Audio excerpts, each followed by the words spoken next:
Jesus. Amen, Jesus. Amen, Jesus. Let me get something straight, Rev. Some Jew gets nailed to a cross like, I don't know, 1,000 who gives a shit years ago. And he's gonna be the magic pill that pulls all of us scumbags to happiness, freedom. Yes, it will, my brother. Wow. Wow. You know what God gave me, brother? You know what sets me free?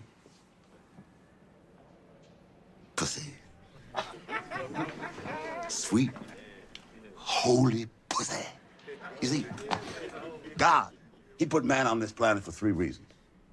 Eating, fighting, and tearing up tight with pussy. That's enough, mate. That is what cleans my dark glasses, my brother. Shut up and sit down, Moro. I can't see. I got the Lord in me. He wants me up. He wants me preaching. He wants me to spread the gospel. Pussy the healer. Pussy the redeemer. Can I get an amen for pussy? Let's go.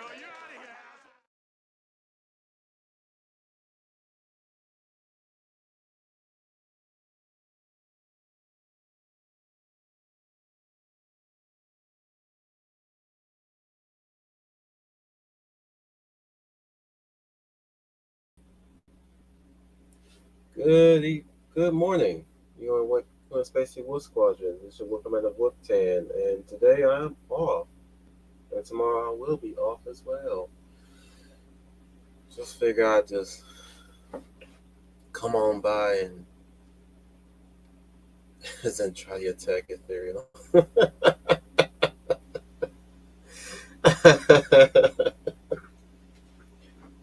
The whole world has been destroyed. Is there anyone left? Probably. Oh no.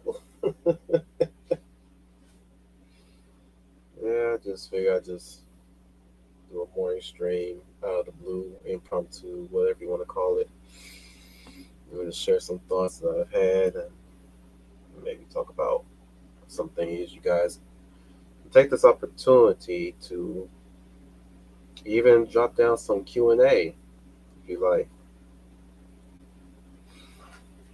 Or ask about what are the future plans for the streaming shows, or suggest anything that you guys want us to cover or improve.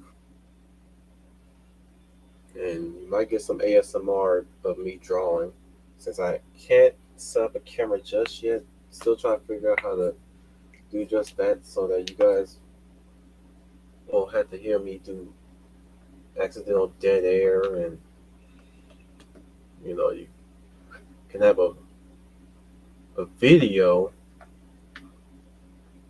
of the ASMR. Let's see. Of course, I'm also copying Ishi with the Nothing cast streams, early morning stuff. So I figured if he does it, why can't I?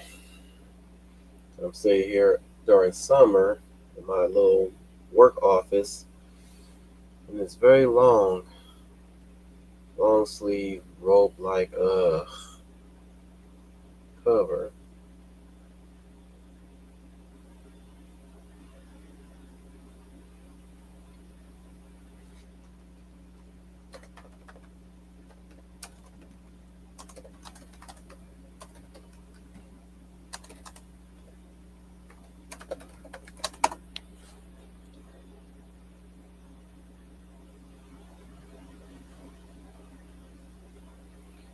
Yeah, I just read those comment right the Discord.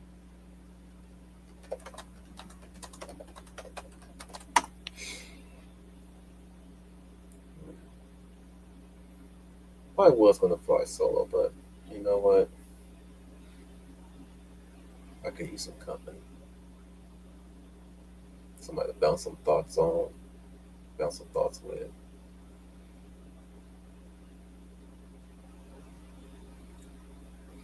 Ethereal, since you're here, how's your day been going? seem to be one of my more dedicated fans from Mines. And we have the hell of the South Dominic Powell here, if he has his mic ready. Good morning, everyone. Oh, I will say I'm honestly surprised that you're doing what is akin to a nothing stream, similar to our good friend Jay Shiro Finney. Yep. Yeah, So, what exactly brought this on? yeah, just something off the cuff. No, nothing in particular. Hey, Ethereal, what's up? Yeah, he says hi, but every once in a while he goes real silent. Maybe he's doing something. Oh, he says fine and said hi to you. I always think that they put us on the background for background noise, which is fine. I don't mind that. I ain't never had a problem with that. I don't mind being background noise, especially if somehow our comedy makes them laugh while they're fixing something. Yeah, I hear you.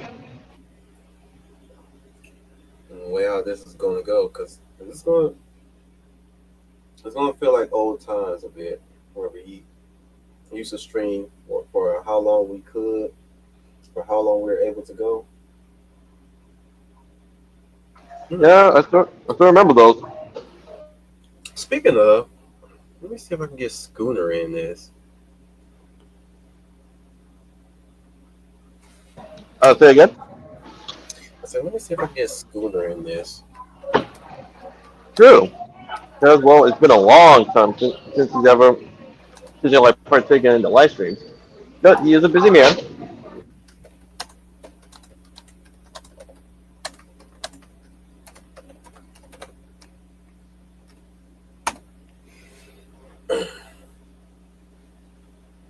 Yeah, Brian.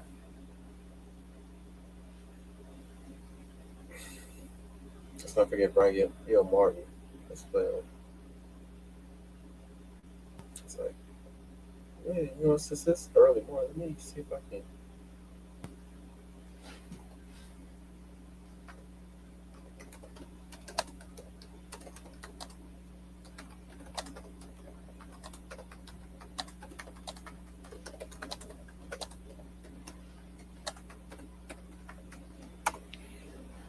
I will say this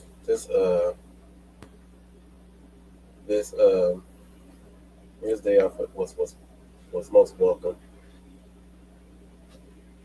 After what I had to go through yesterday.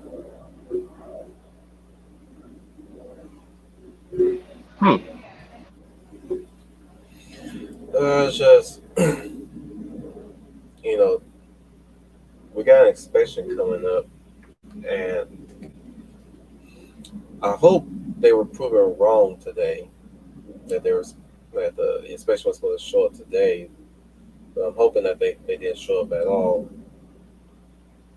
It does not mean that my efforts is not not needed. It's just mostly I want them to have a little bit more time to get everything ready, because it was brought to our attention almost nearly last minute, and now we just been scrambling around trying to get everything to look good so far. And then on top of that, I was given a big project to take care of within 2 days out of the weekend. A project that should have gotten started a week ago.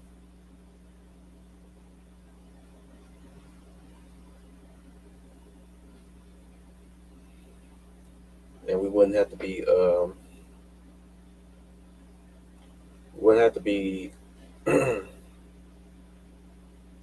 rushing all the time. And it's mostly they were asking me to shampoo the hallways. The thing is that on the first day, one of our equipment broke down, and I had to take it to maintenance, and maintenance pretty much discovered that the motor has been damaged, and he's trying to figure out how to repair it. And utilizing that machine would have cut my time in half. So I have to use the smaller machine, which takes about took me pretty much all day for one hallway. But yesterday I was able to do 2 hallways. I don't know how I was able to pull that one off, but I was able to get it done, and my job done all the same. That's probably because I was just working nonstop, and I sacrificed a break, one of my breaks to accomplish it.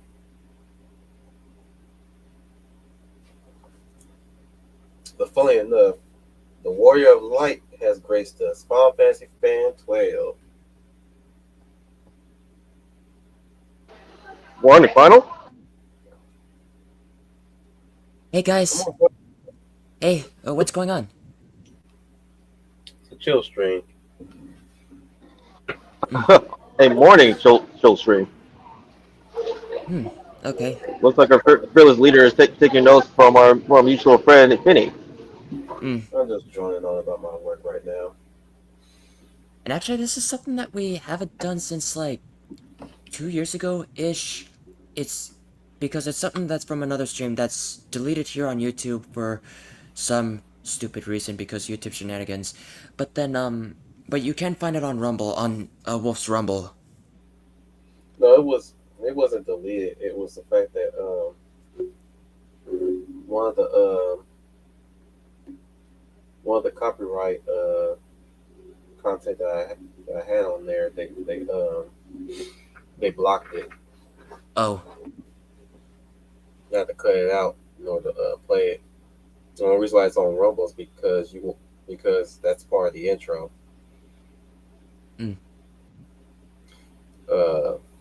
Long Live the Chief by Jaiden, which is funny because Jaiden's a content creator. Yes, it's copyrighted, but the thing is that it's like I could share Tom McDonald's stuff on here and I wouldn't get hit at all. And I don't think Jaiden would struck me at all, but like I think it was usually it's the case with a lot of people when they get a little too trigger happy with the copyright thing.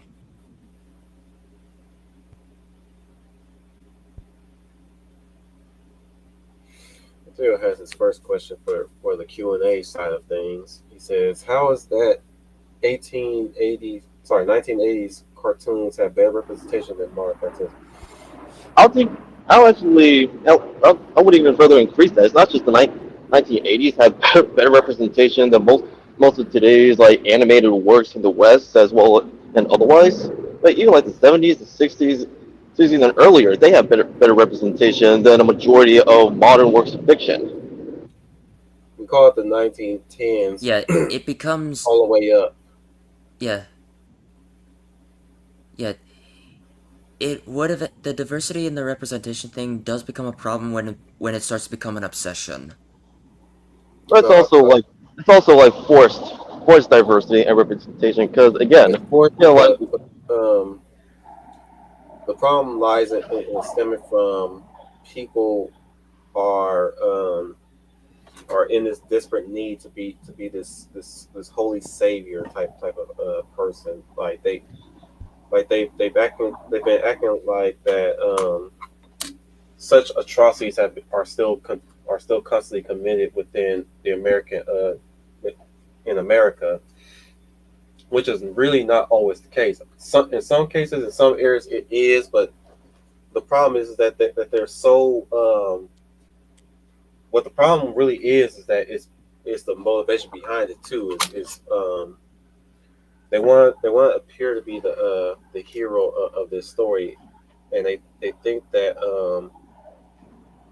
by rewriting the past or revitalizing the past and bringing up the past is going to make them the hero. It's not.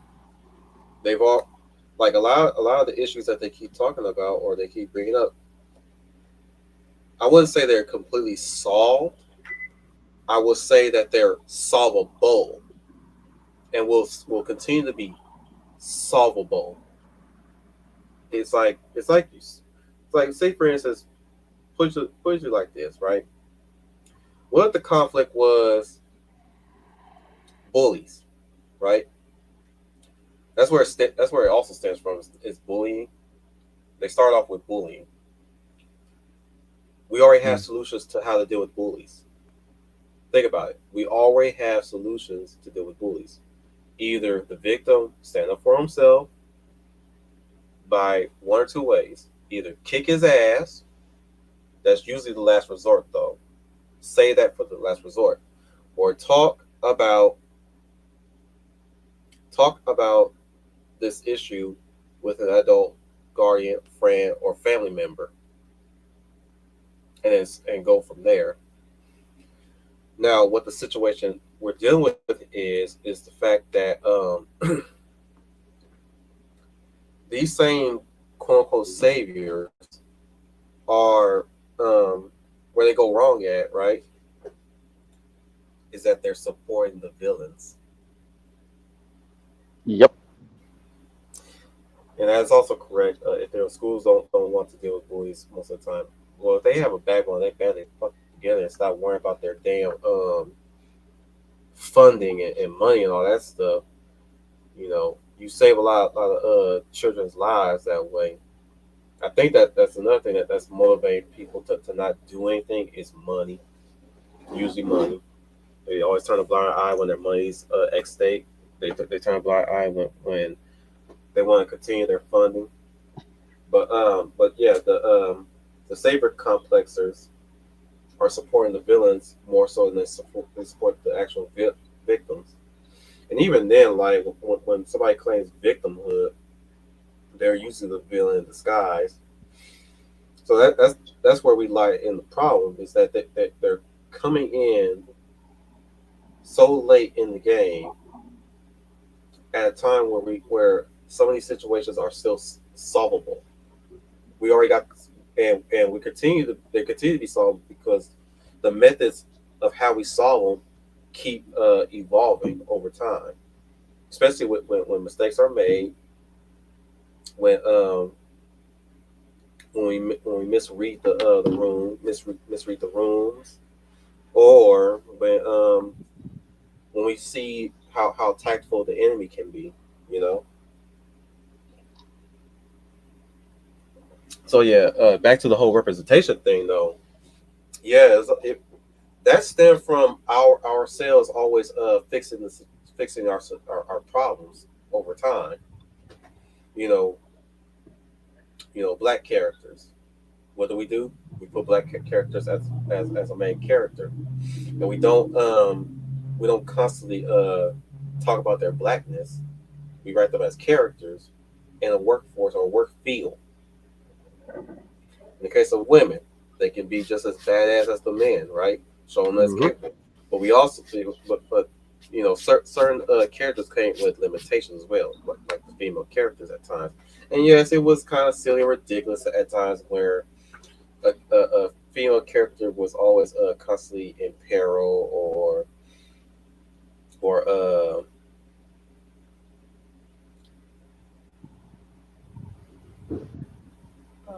we won't be having Scooter tonight. I mean today.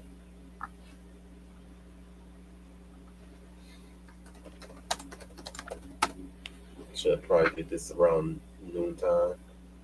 I don't know what his schedule is anymore. You were saying? Yeah, it was ridiculous that the women were always in peril, despite the fact, especially in the '90s, where they were spunky, hip, and tomboyish. There were times that they got caught too, or nabbed by the villain. But it showcased that the truth sometimes that women are the weaker sex. Mm-hmm. That's something we gotta live with. Something that we gotta come to understand and at least take note that when that situation comes up, it's our prerogative to respond.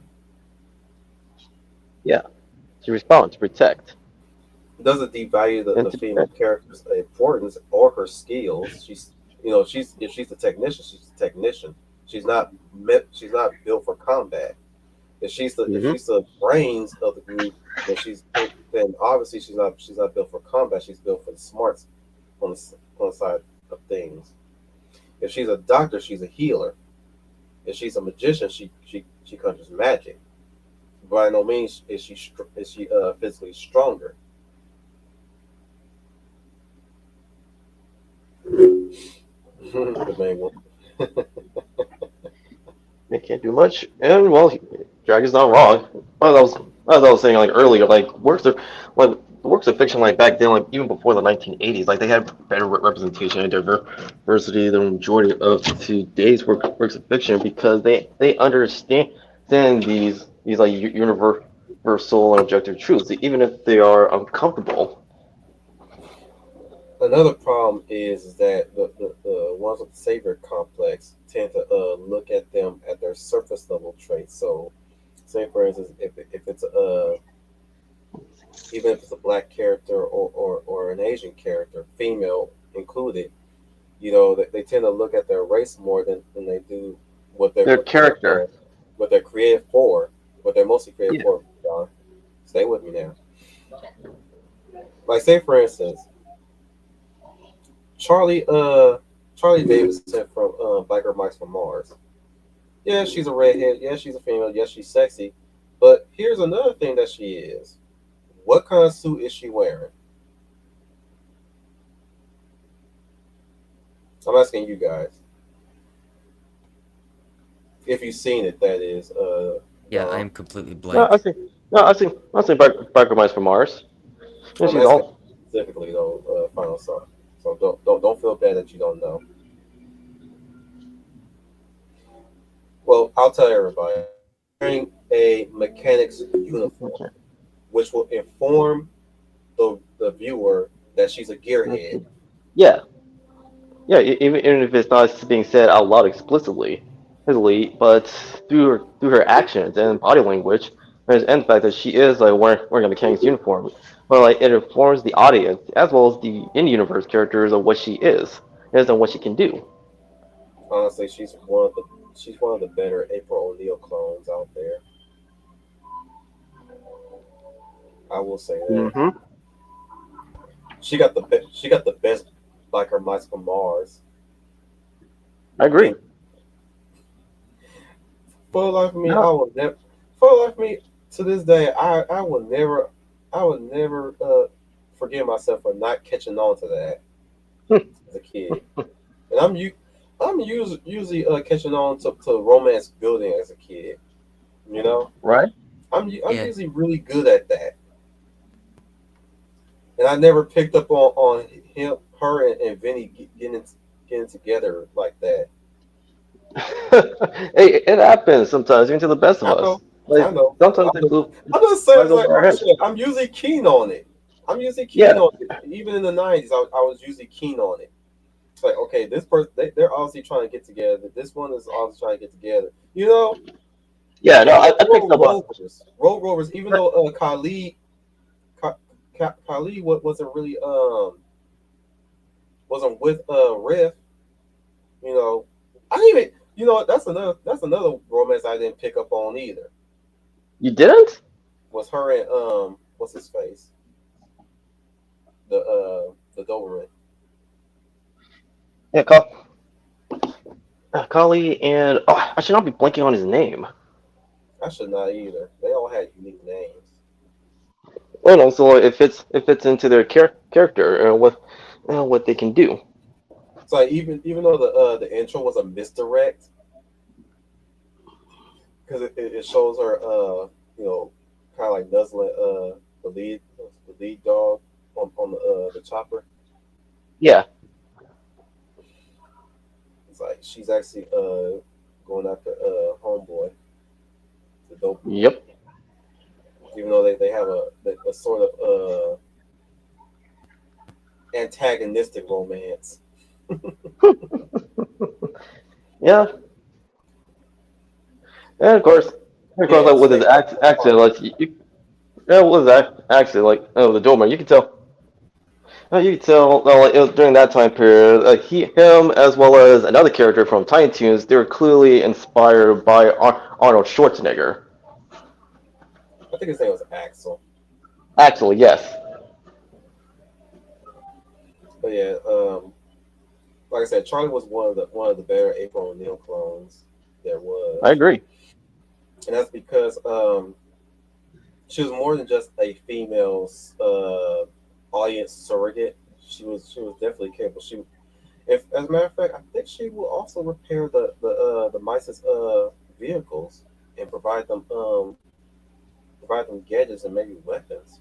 Yep. I'll have to revisit Back in Mars on Mars. It's been too long. As to review, That's well, there's for review. For review. well, there's also the sequel to Backer Mice from Mars, which came out in the I 2000s. don't want to watch that one. I did not like the art style in that one at all. I did not like their art style for the Didn't like mice. the art shift. No, hated it. Yeah. They look Hey, far too kid friendly I know it's understandable, and too and soft. why? I mean, it's similar to reactions like people had how like when American Dragon Jake Long like had its art shift, and nobody liked that either. Major downgrade. Oh yeah, But I still big. here's a thing though. Here's a difference between Biker Mice 2002 or three and Jake Long's art shift. Jake Long Jake Long I was still able to stick with because by and large, even though his art design shifted, the art style stayed.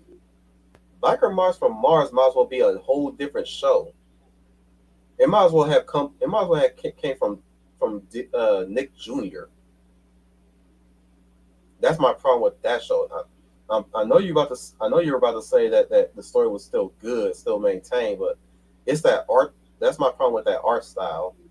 Is that I cannot look at it and think this is just like the '90s cartoon that I used to watch, where they were heavily muscled.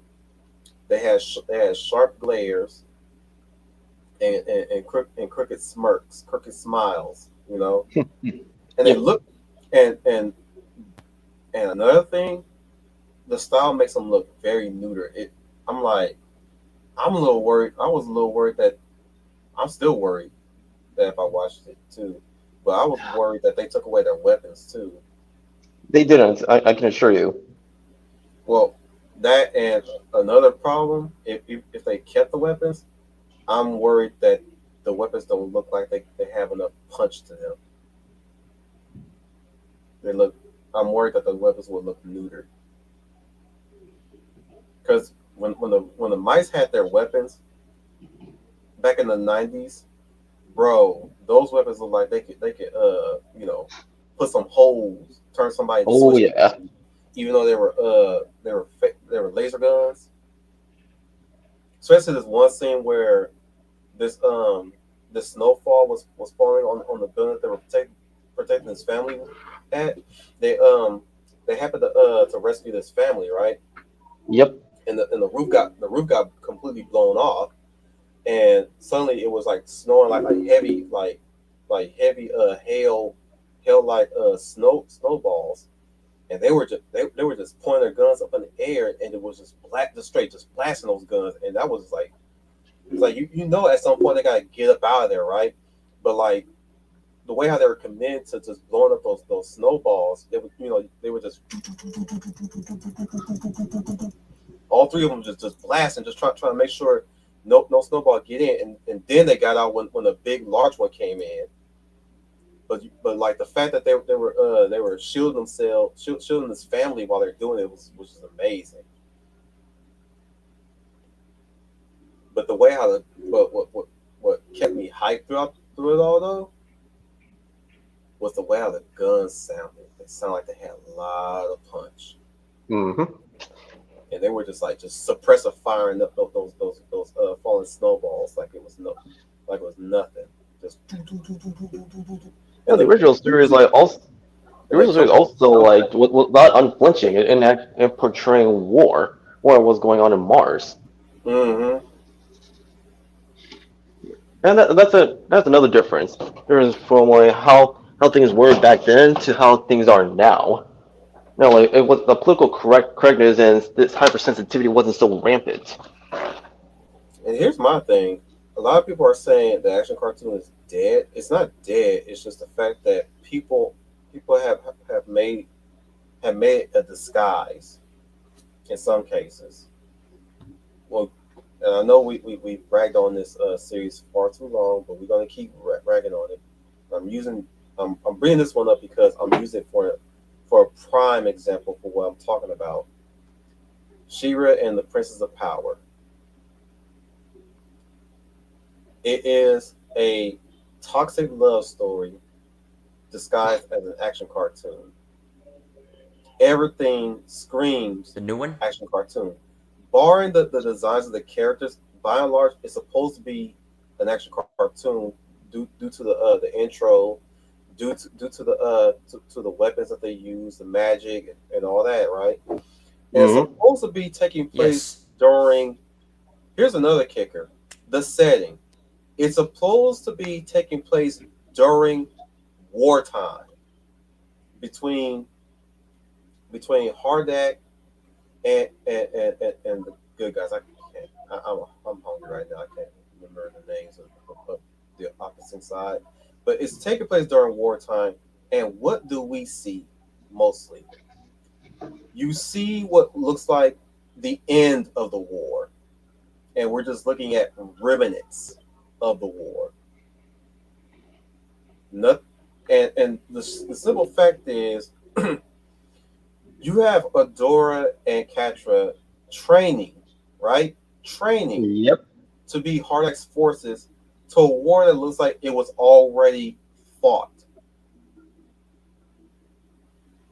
That was issue number 2. And yeah, you know Hardak still has his robots, he still has his war machines, but by and large, the whole landscape looks so damn empty and bloodless. Mm-hmm. Also, on a side note, like the character that you were you're trying to remember, Wolf, is the Shadow Weaver. Not Shadow Weaver. I'm talking the opposing side, the good guys. I don't know the factions names. From the Secret of the Sword, or like on the actual series. It ain't gonna. It don't matter. I'm just saying. Good. Let's just for simplicity's sake, good guy, bad Sake. guy.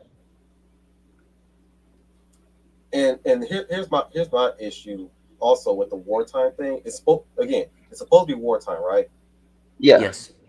None of the good guys are acknowledging that they're in a war. They Wait, say are we they're talking in a about war. William Silva? We're talking about She-Ra, Princess of Power, the new one specifically. Well, princesses of power. And princesses. Yeah. Yeah, the bastardization of not just Shira, but the rest of the characters of the original. Yeah, my thing is Yeah. the good guys talk about there being a war, but they don't acknowledge there being a war. You get what I'm saying? Yeah. It looks Yeah, like again, everything looks so clean. Like yeah, Avatar: Last Airbender, you know, they did the same thing. By and large, they were always going through clean areas too, right? But here's my thing: people acknowledge that they were in a war in Avatar: The Last Airbender. That was the problem with Noelle Stevenson writing, is the fact that she was copying Avatar: The Last Airbender, but she forgot the aspect that Avatar always did with the world building, was always acknowledging, if you're going to talk about something that's a big event, a big deal, your world building is supposed to reflect that big deal. Yeah. Sure, we don't have to see, you know, quick shots of the Fire Nation going at it with the Earth the Earth Kingdom. We don't always have to see that. It's talked about. It's acknowledged that we're in a war. Like Avatar State, the episode Avatar State, you see the effects of the war happening to the Earth Kingdom with the soldiers coming back Yeah. wounded. In the case of the Water Tribe during the first season, you know, they're always secluded, making sure that they weigh out this war and keep themselves safe, keep themselves hidden. You know, Yeah. up until when the Fire Nation come up due to Aang and Katara's little mishap, that's when they start fearing, because not just because they're the bad guys, but because they're the perpetrators of the war. And at that point, they're found out. Going to the Water Tribe later on at the end of book one, that's when we get the scale of the war right then and there. The war came to the northern Water Tribe's doorstep, and you saw that right then and there. Earth Kingdom, we didn't really see the war happening between the Earth Kingdom and the Fire Nation, because we already saw it happening with the Water Tribe. So you can pretty much tell what that's like between the Earth Kingdom and the Fire Nation. Yeah, we get a little, we get even more information fed to us in Zuko alone with the War Council. What are you gonna say, Final? Yeah. I wasn't about to say something, but there was something that did remind me of something, specifically within Literature Devil's 12 Rules of Writing video, and this has been the one thing that the general rule of writing is to maintain a focused narrative. And in that video, this is what he coined as the sudden sorry, the notification for the printer. Anyway, what he called the sudden romance syndrome, where there's suddenly a romance plot that just comes in there when there's supposed to be like a big thing going on, yet we're only focused on the romance. What promised the war going on was supposed to be a big event, but yet shifted the focus for the romance, and that becomes the main plot, but then the war just died elsewhere, off screen, or rather off page if it's a book. Mm-hmm. Exactly. Yeah. Well, that's what we're gonna add in, like for like the original She-Ra, the Princess of Power. The good guy faction is called the Great Rebellion, and throughout the series, much like with He-Man and the Masters of the Universe, it references and acknowledges like the ongoing war, or in this case with Adora, it's between her, Hordak, and Shadow Weaver. Yeah. And I like to bring up one other example with the whole war, while we're talking about stories that take place within a war or take place within wartime, and one actually where we see the war, and a modern example, Final Fantasy 16. Although my gripes with it came with the Game of Thrones dirty talk, because Naoki Yoshida was inspired by Game of Thrones, just like, yeah, but I do get where you're trying to go for with like being inspired by the Evil East Alliance Final Fantasy games, where there's a political war going on, many nations are fighting against each other, how the story deals with the corruption that dwells within humanity, and going over the consequences of the cost of power and whatnot. The war is widespread in that game's world. Not only is it widespread, but what else is also widespread is how magic is treated. Specifically with how much magic is the bane in the world, like people would either use the crystals, but then there are also people who have magic as their own powers, but then people use that are being used as slaves at that point. But yet the Dominants, who also use magic because of something within them that's the summon, they get treated in high regard because those are tools for war. This place is a dark place to be at, and there's also like the whole thing with the blight that's going on that's called the Crystal's Curse, yet people don't know about that, but it's already staring at them in the face that Sid found out about this earlier.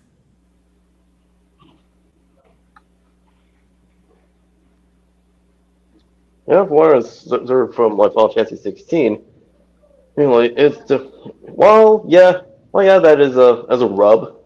Well, one of the creators I was inspired by A Song of Ice and Fire, or to give the guy credit, he still showcased how war is hell.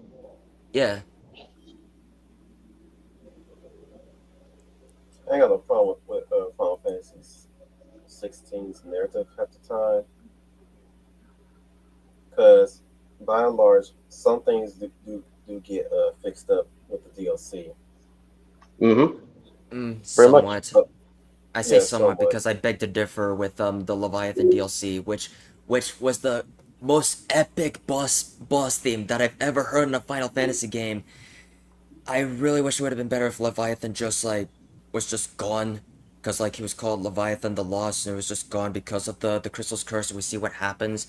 But then it's just now like, here's this civilization that's actually the water, basically like a whole tribe called Mysidia, and then Leviathan is the representative, and they were originally helping humanity, but then humanity helped with found the crystals, and yet they already saw what the crystal could do, what magic could do, and how it harms people, and yet they didn't listen, so then they just fucked off. What? Yeah. Okay. Oh well, to cover briefly what you were trying to bring up, it's from well, it's from like the Boom Studios like Power Rangers series, and one of its spin-offs, well, ongoing is called Ranger Academy, and it's best to not read that because it's one of the weaker ones. Yeah, it was one with the creative team and showcase they don't understand like Power Rangers and Super Sentai. So because it's Right. this problem is similar to what happened with Shira when it got brought back as Shira and the Princesses of Power.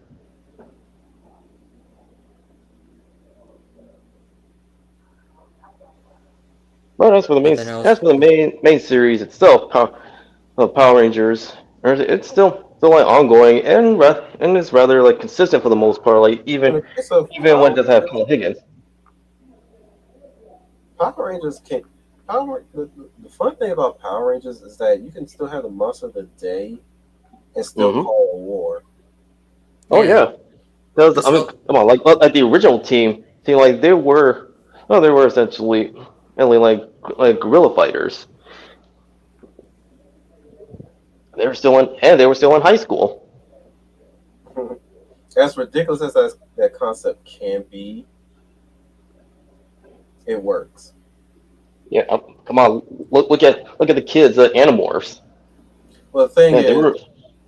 the thing is that when you compare it to a Sentai, there's absolutely no way you could have filmed on location on how to really fit that within a narrative in America like that, because they were mostly warrior tribes that call upon the powers of dinosaurs to fight an evil sorceress, Hmm. wearing their tribal uniforms. They're not really tribesmen like, but like you get my meaning. yeah. So imagine trying to translate that into America like accurately. There's no way. I mean, there is a way now, but back Now, but back then they couldn't, so they had to work with what they have. then, plus Beverly Hills now 2.0 was a template, anyways, and that's pretty much the form that we're gonna get with the kids, us, to be exact. That's more familiar if you really think Mhm. about it. Then again, we did watch Samurai Troopers, aka Ronin Warriors. Most of us, that is.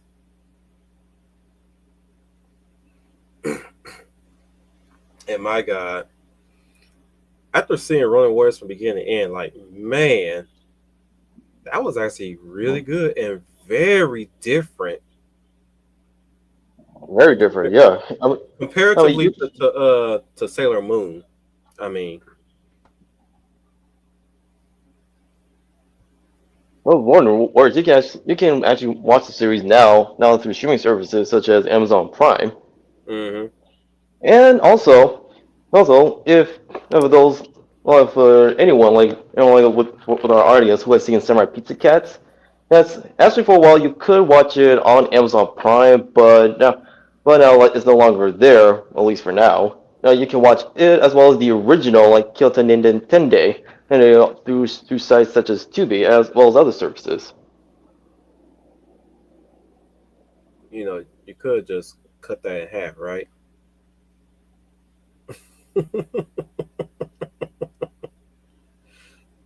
I'm ragging on them. I know. Yeah, But yes, yeah, Dragon Joe's on Tubi as well. In fact, like a majority of shows like from the 80s, 90s, 70s, and so on, like they've been showing up on Tubi like a lot, and will continue to do so. I've seen Yeah, a lot a of number. 80s cartoons you can actually watch for free on YouTube. A lot of them. Like Mhm. He-Man, the aforementioned She-Ra, even the 90s. specifically the 90s one, yeah, the original She-Ra. Transformers, all of G1 is on there. I think even the movie is up there. Hmm. The movie is G.I. up there. Joe, yeah, G.I. Joe, Gem and the Holograms. Yeah. Once again, like members of Gen Z's credit like when they actually like watch, read, or play old media, like they find enjoyment like with them more so than a majority of today's works. After they're done like reading, playing or watching, they feel they develop a sense of essentially like they were robbed of this, and I don't blame them for developing that sentiment because, well, in essence, they were.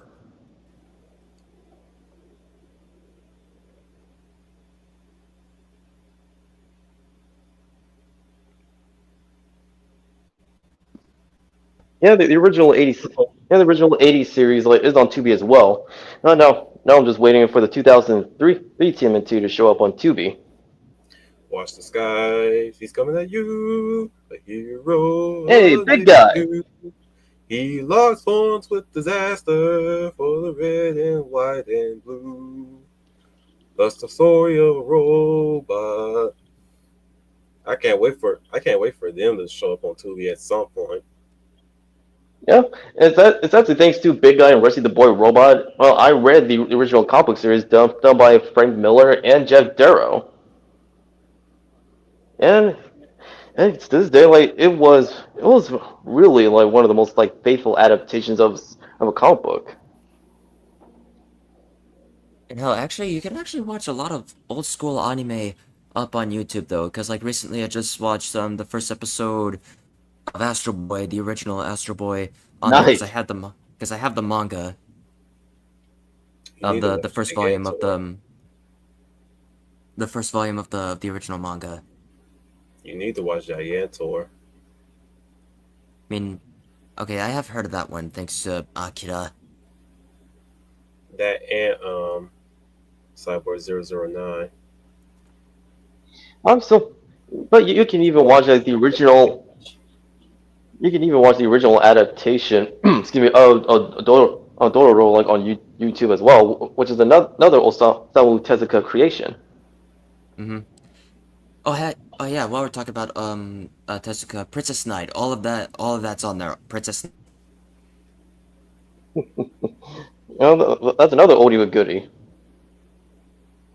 I just wish they bring back the whole series of Escaflowne on there because they were on there for a while. Now you can only find clips and music videos. True. Mm. Yeah, it was Actually, oh shoot, I the need to whole get back to series watching that. was ready and available, and they took it off. Though I'm glad that Tekkaman Blade is still active there. That's good. In some shapes or forms, Tekkaman Blade is like still up there. Now, Tekkaman Blade final. Huh? If you really want, I say if you really want to write a hit, like if you want to write one of your heroes as like one of these very I wouldn't say edgy boy, Like more Edgelord, basically. not edgelord, hard Darker? man Oh. type characters. Definitely watch Tekkaman Blade. Okay, then. because Blade, a lot of people like to call him edgy. No, he's a hard man because of what has happened to him prior to becoming Tekken Man Blade. It's not edgy. That's being a hard man. Hmm. You know? And plus, he's like that during wartime. Yep. Going back to the wartime conversation, and oh yeah, Ethereal Dragon, thanks for pronouncing Akira correctly. Yeah, I like to be fluent in one's other native language, one's other language. Akira. Oh, one of my plans like for the summer of this year is getting back to studying Japanese. Wait a minute. How was the mispronunciation go again? People just call it Akira when it's just Akira.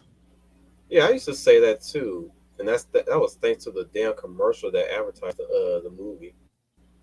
Yeah, we'll do it. Until I watched the movie itself and heard Tetsuo say Akira, and so many people kept pronouncing it that way. I was like, oh, that's how you say it. Or Yep. or didn't really come to me saying, oh, that's how you say it. It came to me just absorbing it. Rather, it's like the more you hear, the more you absorb it. You know, Mm-hmm. it just comes into you naturally. The more you hear it. Well, William Silver is saying Gigantor Tetsuro 2860's cartoon has some excellent pacing, practically hits the adventures of Tintin level of each storyline flowing into each other. And he's not wrong. Mm-hmm. Gigantor.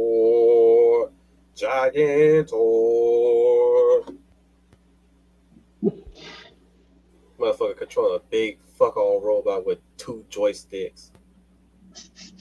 You know, that actually reminded me of a manga series, or where something like that occurs as well. Well, it's called Hero Man, which was done by Stan Lee. Mm. Oh man, I'm just saying, it's like, you know, you crack on that, but that's like the most amazing shit to see. Just out there on a safe zone, controlling your big fuck all robot, fighting all manner of monstrosities, metal monstrosities specifically. Mm-hmm. It's like the same as summoning a big fuck all robot with your watch. And now he's drawing a blank. Okay, I guess I have to say it. Big O in action. Hey, I'll just wait. I'll wait for you to say it. I know who you're referring to. You gotta give me the signal, man. You like cue the saying, Wolf. Big O in action. To this day, like Big O like is a timeless classic out there that people still talk about. Mm-hmm. That was always my show. Like, man, every single time it came on, Big O, Big O, Big O, Big O.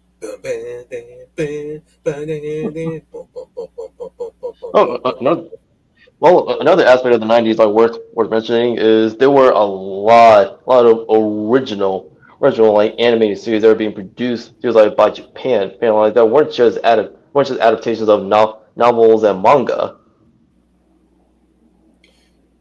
Let's go back to the reason why the representation of back then was way better was because of really just at the time we didn't have like the computer yet, the personal computer. Nope. At the time we had actions mostly.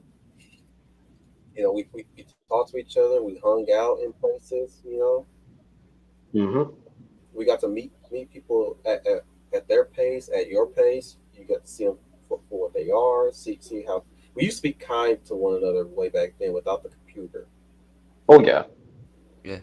Very much. We had our sore spots too, but by and large, we were very kind to people. You know, we've always had the way of greeting each other. Always, hi, hello, how you doing? You know, Yeah. how to Oh, that's even the whole thing that Mr. Rogers even tried teaching. we knew how to stay in our lane as children as well, even though we were always we was always surrounded by adult conversations. Most Gen Xers as well who had been around adult conversations. You know, we always had this ingrained to us about how to treat other people, even in our PBS programming. Which make of that what you will, how you feel about PBS and the like. But by and large, they taught me how to treat other people. I take the Same, good with the bad. same here. And I took Mr. Rogers' lessons to heart. Because Hmm. even in death, like he continues to be an inspiring figure. It's a beautiful day in this neighborhood, a beautiful day for beauty. Would you be mine? Could you be mine? Yes. Yes, there's a thrill, because much like Roald Dahl, Rogers, he never talked down to kids. And that's another another like difference between like creators like of then and now, is the creators like back then, even those like who are like veterans like themselves, still like in some fashion, they never like talk down to their audience, especially the kids. Because even like with children's literature, they're like it can be appealing to adults as well.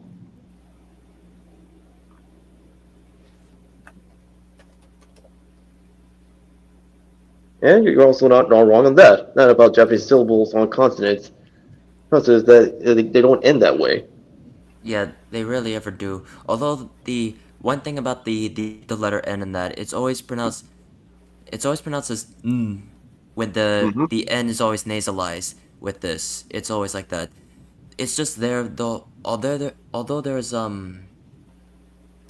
with the hiragana and katakana, when there is and with na nu ne and no, or no na ni nu ne no. There is that, but the single N is just in there. It's just there. I have always wanted honey, just like you. Always want to live in a neighborhood with you. So let's make the most of this beautiful day. Since we're together, we might as well say, would you be mine? Could you be mine? Would you be my neighbor? Would you please? Would you please? I always like in later episodes he would put some inflections in some parts of the opener. I remember. When every time you could easily tell that there were times he was struggling to zip up his sweater. That's usually the sign right there is when he inflects that, like, on the beautiful. It's like you can see him struggling you can also see him struggling to zip up his uh his sweater as well, Yep. which I found was funny. But he was able to keep a straight face like that, which was really cool. Like even though he might have had some bloopers here and there, even when they're doing good recordings, there's a slip up. Well, you may have noticed if you saw some of his episodes. I've been trying to watch them. I'm saying, like, if you ever came upon it, it's like there are moments where he struggles to, like, just briefly just struggles to get his zipper up. It's like, oh, he's struggling with his zipper. So he's like, let's make the most of this beautiful day. That's how you hear that cue right there. It's like he's trying to play off that he's struggling with his zipper. I love Fred Rogers. Well, Another so one that was also beautiful soul was what's her name, Sherry from Lamb Chop. She's getting her own documentaries movie. oh really? Yeah, like finally she's finally getting a documentary about her. Well, that's good because I've been wondering because I've always like pondered, like, man, why has no one like made a documentary on her? So yeah, one of these, if I ever catch, I'll watch it because I really would like to know the history of how she came up with Lamb Chop, and just to learn that Lamb Chop was a single sock puppet for a while before she became the Lamb Chop. Man, and her history will be quite interesting to know about because they mentioned some things that caught my attention. It's like, oh my, she went through that, and she was able to make a show. The struggle was real back in them days, guys. Those are inspirational tales for sure. Mm-hmm. Very inspirational. The thing is that what we're missing within our lives is it's not just struggle. It's just being comfortable and content that there's no need to struggle. Yep. Just build. Mm-hmm. Just be aware that there might come some struggle along the way. But at this point, like sometimes there you might not face no struggle yet. But don't go actively seeking it. Yeah, much like with artists, like they don't have to be the starving artist, which is like I'm maybe saying a common stereotype, but that doesn't mean like every artist is like that. Even like Yeah. even when you look into the history of artists and artisans.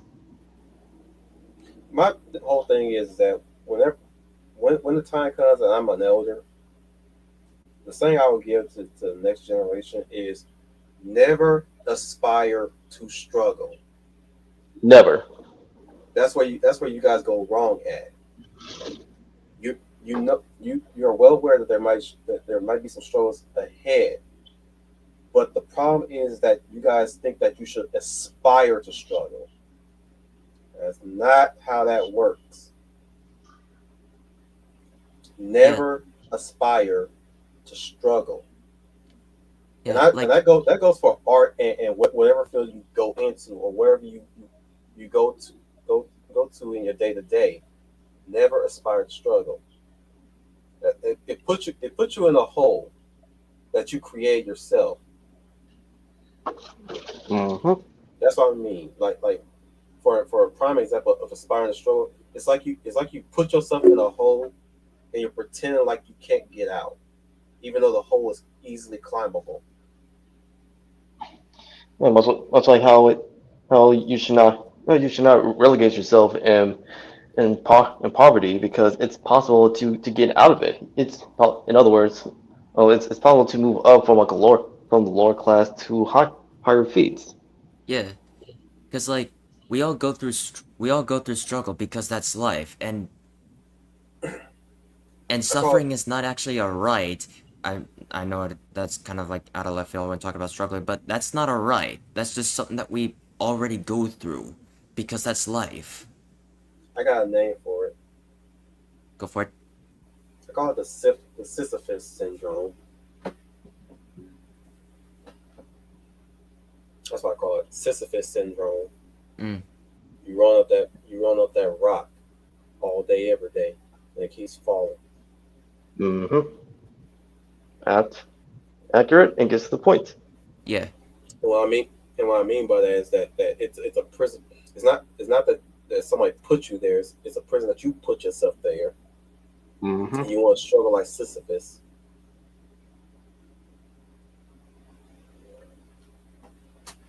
Yeah, and actually, yeah, Sadia Khan actually put this pretty perfectly to what you're saying, Wolf. It's specifically with that one video, that one stream where she was talking to Star Wars Theory, where he actually talked about like with the direction that Star Wars is going, but then her response is like, that's the thing that these guys love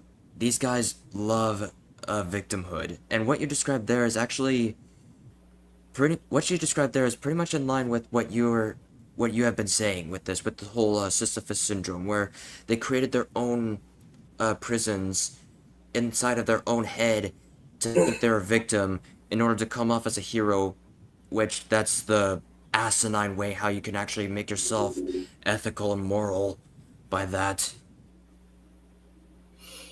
Mm-hmm. They get a drug off of it.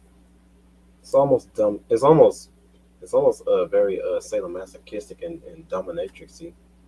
Yeah, Yep. pretty much leans more on the masochistic side, but yeah. Fetishized struggle, fetishized victimhood.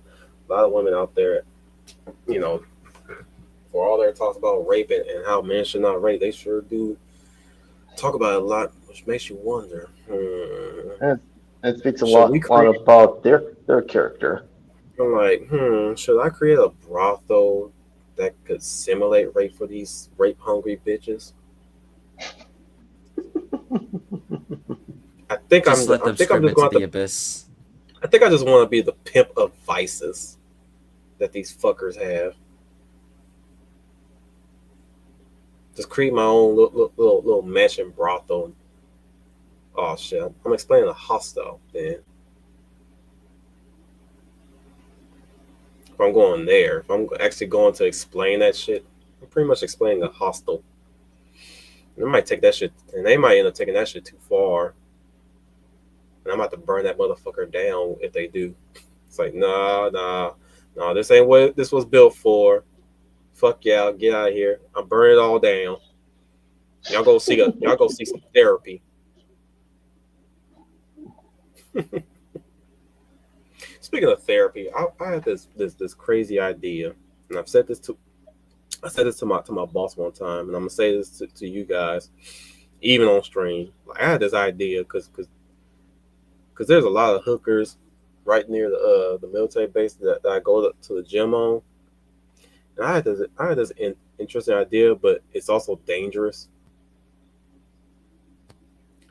Dressed from head to toe in Zentai, you know, no identity, no speaking, just word cards, you know, and a suitcase full of them. And I just go and pay them to speak on their struggles, and I don't say anything. The rule is they don't touch me, I don't touch them. Just talk. Think of it as a silent interview. You know, But how would that work? Mm-hmm. that's a good question. That's why I won't do it, because it might lead to some danger. Gotta remember, I'm doing this out in the streets, and for all we know, the pimps wouldn't like it. No way. They like to see their hoes unhappy.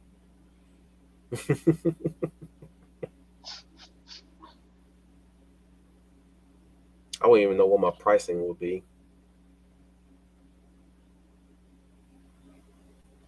But it'd be hella kind of interesting to attempt it. And wow, probably the most exciting thing I did in all my years. I Though had then crazy again, probably thinking about this, that probably might go out of hand in case of like someone does blow up and it'd be like, whoa, okay. That's what I'm saying. It's like imagine if they took their anger and frustration out on me. Then I was like, you're taking it too far. Like, I don't know what John got you this way, but I ain't the one.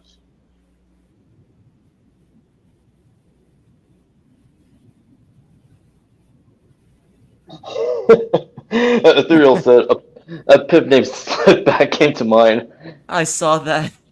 But he also want to bring this up. Easy Garcia of Power Rangers Dino Charge and Riri Williams of Marvel Comics, they love playing the victim while people bend over backwards to them. Yeah, I ain't never liked Donald Fury anyway, so I didn't really care for Izzy. yeah, like You're not the only one who feels that way. Like I didn't care for her either because with Dino that was just objectively not a great series. It was more better than Samurai. I didn't care for it. I care more about Beast Morphers. I'm just mad at the fact that Vengeance was the main villain, and after that I quit it. yeah, it's Understandable. like yeah, because like if they ever wanted to do like a whole like sequel season to RPM, they were thinking a lot of people were thinking that Go Busters would be exactly that kind of sequel for Yep. RPM, which is why Vengeance came back or Vengeance I'd, came back. I'd rather they not do a sequel series to RPM. RPM was done. Even with that Vengeance final shot, it was done. Just meant to me whenever time they do that and they don't continue on from there, it just meant that yes, the struggle will continue, but we're in good hands at all times. The Rangers are still here. You know, it just means that that evil never sleeps, and we gotta live with it. You know, I hate now. What we'll have liked though was a crossover episode that bookends RPM.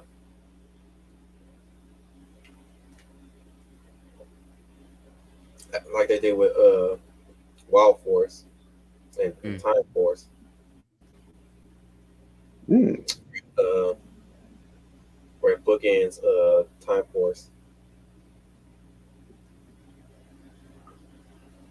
That's why I would want it. Instead of Beast Morphers taking on the villain to a Disney era Power Ranger series. And it's supposed to be Nickelodeon. It's like, really? Fucking really? And it's like, yeah, I'm done.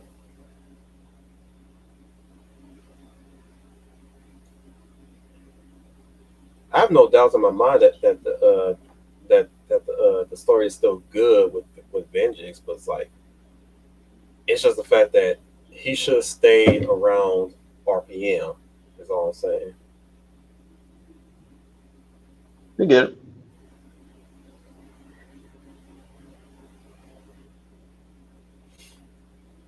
But that's Hasbro Saban for you. Currently, right? Yeah. More or less. Yeah. Their output. Well, their current output of adapting like as the Super Sentai has been hit or miss. Yeah, it's They need- just I want a continuation of 2017's Power Rangers for once, because they could have easily improved on that. Mm-hmm. That movie, for all intents and purposes, was not that bad. To be honest, it was really not that bad. And I concur. Even when I first went to see it, I will admit I was going in there to hate it, but I was like, this is actually pretty damn impressive. Sorry, not impressive. Impressive. It's like, yeah, Even the act. he's an asshole, but you know, they put him in his place a little bit. Well, But Jason even the act. Yeah, but even the actors have expressed interest of doing more. Well, with 2017 Power Rangers. they ain't getting no shorter. Well, Becky G gonna be a short queen, but what's that broad name who was Jasmine in that live action Naomi Watts? She might get a Naomi little Watts. I think taller. so. Yeah, She might get a little taller, or she probably gonna stick around though. But like, not only are they not gonna get any shorter, they ain't gonna get any younger either. It's gonna be hard to buy them as teenagers with attitude. Over it would time. make sense. That's like even if you're going to do like a time skip, which would be a tall order, is see them as college kids. Yeah. It's also going to lead the question of if they do Lord Zed, what was taking him so long? They gotta explain that too. Yeah. And how will they fit with the Green Ranger arc now that Rita's gone now? Yeah, that's another problem with the 2017 is that they end on the possibility of Tommy showing up. and like if you do a time skip, it's like okay, how they dealt with Tommy, how they interacted with Tommy in that amount of time.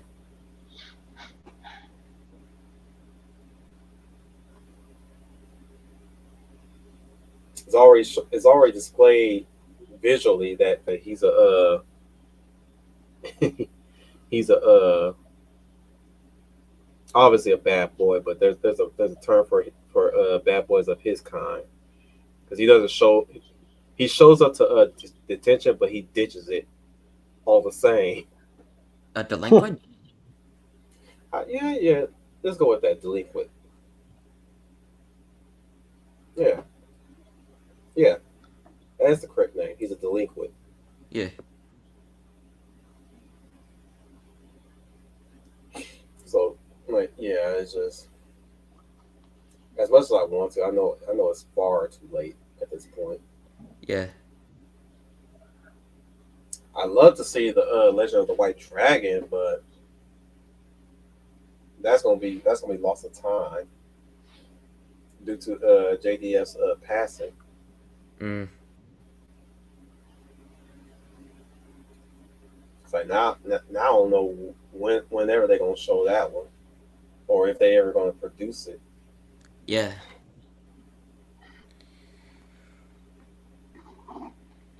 Because I would love to watch that. Hey, That's Star. the last piece of I'm media here. with JDF. For those who don't know what it means, Jason David Frank, aka Tommy Oliver, best known for being the original Green Ranger, who had committed suicide 2-3 years ago. I think it was 3 years ago, I think. Yeah, it was. Yeah, now it's 3 years. Yeah, it's Yeah, going on 4 years now.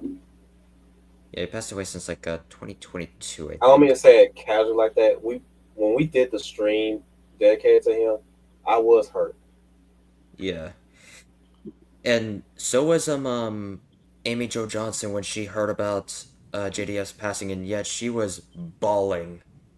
Included, It's just she wasn't alone. Austin St. John was also broken up about Jason. Mm-hmm. you could just tell that the original like Power Rangers cast, like they were close friends. Well, Oh, they are yeah. close friends. Yeah, they are very much close friends. I mean, remember when Tui Train passed? Mhm. Yeah, that was shocking. Right? I mean, David Yost's eulogy struck me. That was a tearjerker. He was really hurt. Yeah, I'm not saying he was the most hurt, but I'm saying but he was really hurt. That told you that that him and Tui was very close as good Mhm. friends. But you know who was also just as hurt as he was, on the same level as he was? Walter Jones. Oh yeah. Zach, the Black Ranger. Yeah, I was about to say Zack Sector, but I forgot who. That's who. Walter Jones, when he did one of his podcasts speaking about us, you could just easily feel his hurt. Yeah, It's like they were really, really close friends. And hey, if he had a crush on her, he had a crush on her. Come on now, who hasn't had a crush on their close friend? Mm-hmm. mm-hmm. But they want to say it to their close friend because they want to be their friend. You know, Oh yeah. we all had that kind of Yeah. kind of Yeah. Each of us experienced that. Yeah. Usually those Don't- feelings go don't pull the unrequited, which trigger. Don't pull the trigger on it because that's your friend. yeah, and it It was usually awkward. results in unrequited feelings, which usually that's how a lot of people would get broken up about that. Not really. We get over it over time though. Yeah, Yeah.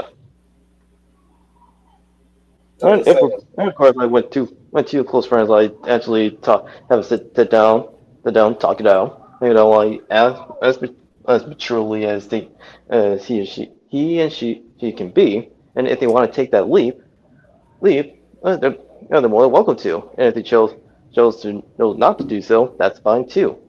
Yeah. Green Lion Girl, hey! Long time! She's in the chat right now. Though then again, with I like to use a fictional example with the unrequited feelings with,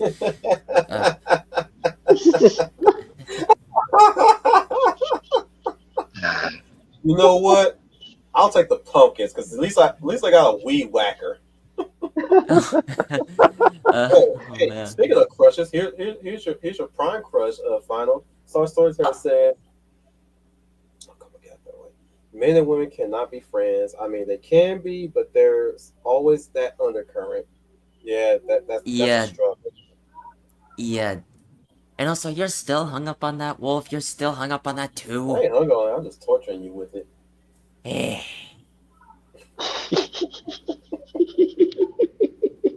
Anyway, but yeah, I was about to say with an example of unrequited feelings using a fictional example, and going back to Final Fantasy, and ironically enough, the one Final Fantasy game that put the dramatic storytelling on the map when Final Fantasy found its footing in the storytelling, Kane Highwind from Final Fantasy IV.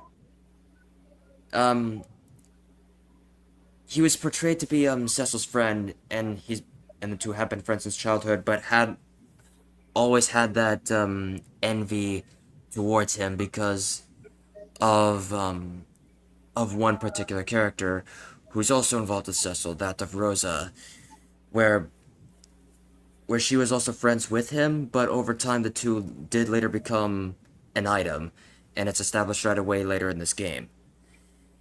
And with Kane, or not only with Rosa, but I think even with the King of Baron, who took Cecil in and raised him as though he were his own son because he was dumped on the doorstep thanks to Golbez, but it's a long story. But because of feeling like he's lived in Cecil's shadow for so long, even though that was never his intention, he's always been his friend. That's what he wanted, is just to be his friend. But Kane always had that hidden resentment or envy towards him, which then that started to lay bare when we do see him again later, when he was under Golbez's control but then when Rosa shows up, he's just like, oh god, and he was trying to fight that, but the mind control was too strong for him.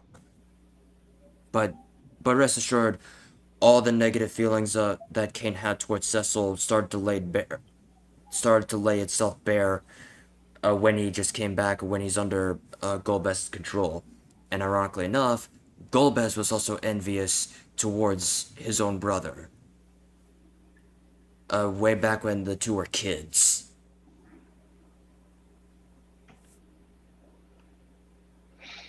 Yeah.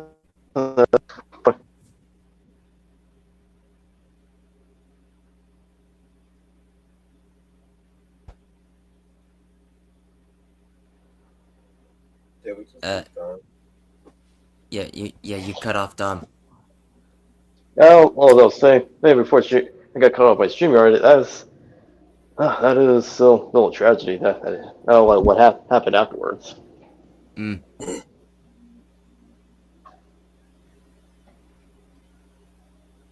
I'm still trying the fact that Star Storyteller went in on the joke that time. Yes, she did. Oh, that was not what I meant. I know. As you explained that, my brain just went there. It's like just reminiscing on like damn. Yeah, thanks Star, to Dark. You went right in there. I'm here. Can you hear me? Yeah, we can hear you. No, Star is asking, are you there? I'm like, yeah, I'm here. So I don't know if she can hear me or not. She might have to refresh her screen. Maybe. But yeah, like I said, I just like oh man, Star went right into it too. Like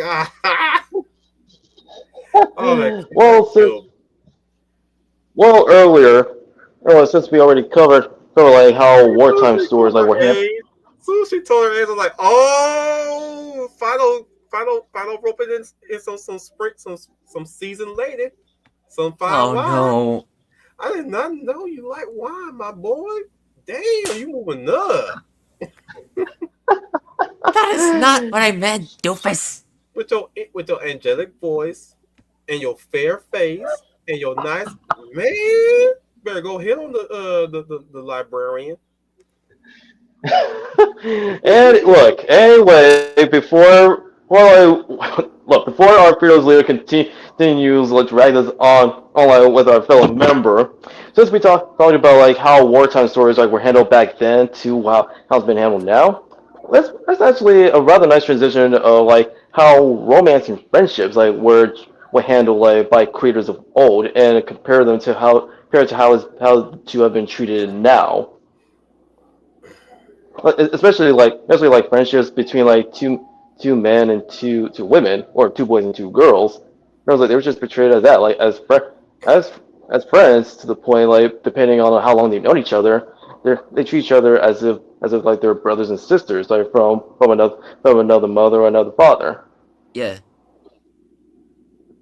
An aim not too modern, but a good example of same sex friendships is with Araki and JoJo. Yeah. Which he does a good job, but there's a double-edged sword that it brings in. Well, if you know, you know. Yeah. Because let's just be honest, just whenever you're watching JoJo or if you're reading it, Or in case reading it. you're or reading it, just never listen to the memes because they always go with the most. Stay away from the shippers. Yeah. No. Go in the memes and laugh at how dumb they are. Well, that's actually what I was gonna say. Like, yeah, I say go into the memes because like they'll get a good laugh out of you. Just don't take them too seriously. Yeah. That's people's problems. Like you really just take them way too serious. And like no. These are made by dumb people who just don't understand JoJo. Well, also Japanese history and culture. Well, that too. Yeah. So you laugh at them. That's what you do. You laugh at them. Especially the ones involving what's his name?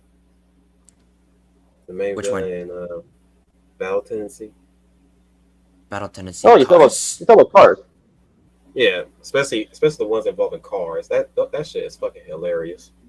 My mind was already going to King Crimson and how that went out when people were trying to explain how his powers work. I don't know. I just like cars. Cars are just magnanimously beautiful. Man just got, as some of the youngest call it, aura. God, Really? I hate that word now. Jeez. Hmm. Oh. See, Aura farming. It's instances like that is why like today's lingo like doesn't jive well. Yeah, like Come on, like at least like the older like the slangs of yesteryear like they actually had meaning and depth. and what do they mean when they say aura or something? I have no idea. Please, Sound like some wannabe hippy dippy bullshit. I mean, it's similar to like why we're actually when people say like a character or real life person has riz. Like, what? What are you talking about? And when they explain to me like it's short for charisma, like then why didn't you say charisma? Because they're too lazy to say it, it seems. They're speaking in phone speak. That's why I call it phone speak. Man, well, I'm telling you, if George Carlin was still around, not only he would like poke fun at that as much as he had talked about like the people like changing like words from their original meanings and of course their definition like and soft from one of his segments soft language. Do you know what charisma is? Do you know how it's performed? Because most people If you don't, has charisma when they're too busy being enamored by that person. It takes a person from outside looking in to notice it.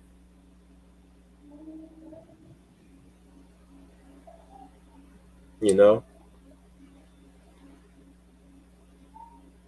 Yeah. Star Storyteller said Fujoshi brain rots. Her second comment is, I think it had a meaning because you actually have to get out of the house and talk to people, or it sounds not like something an indoor cat person would say. Riz is funny though. I mean, you're not wrong. Wrong at the same time. Like you want to like grab a member of Gen Z and Alpha and just pull them to the side and just tell them, please, just use the full words. Nah. Boy, you too gentle on them. English, motherfucker, do you speak it? Hey, that's why. That's why you're bad cop. I'm good cop. Because if that doesn't work, I'll send them to you. That's literally what Dom meant, Wolf. Why, Yeah. yes, I speak English. Though, el habla poquito español. Did I make you jump, Humble, when you came in? Nope. Oh, that's good. Because I thought like she got jumped by me. English, motherfucker, do you speak it? Yes, that's literally what Dom was meant to say. He spoke in the long-winded version.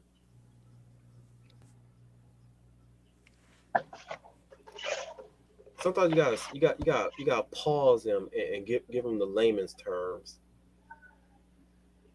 That's why he and I cannot be a teaching duo. Is No, that we can't. pronounced layman's or laymans? I don't know. No, we can't be a teaching duo, and it doesn't. And I don't have to be a long way. I'll just say this. Speak English. Speak English, Yeah, and if you he'll refuse to do so, I'll send you to my partner here. Yeah, you put him to sleep and I'll wake him back up by slamming my stick on the desk. Wake your asses up! Jesus. Send the grandmother from Jumpstart after them. Oh god. Well, the point. Well, but look, to get things back on track. See, sorry, but to get things back on track, just friendships and romances and how they're handled in fiction. Fiction is not the same as how they were handled from yesteryear. No, I'm just sitting here reminiscing on the fact that back in the days when we had no screens in our fucking faces, we actually had human contact. Mm-hmm. And But you also like people exchange the letters. Well, the thing is, everybody who was a shut-in was thought of a fool and a nutcase at times. And 9 out of 10, they were right. Yep. Mm-hmm. Very much. That's how we got murders. A few of them, not all of them, but a few murders. Stalkers. Stalkers too. Yeah, ones at net. See, you can easily tell who was not right in their head and who was well adjusted. At best. These days, half the time you can't even tell. Half the time people cannot tell what a well-adjusted character is anymore. They always gotta think. They really don't. Disorder or some kind of trauma farming. That's what I like to use that fucking lingo. Trauma farming on a well-adjusted character. Anytime a character display any sense of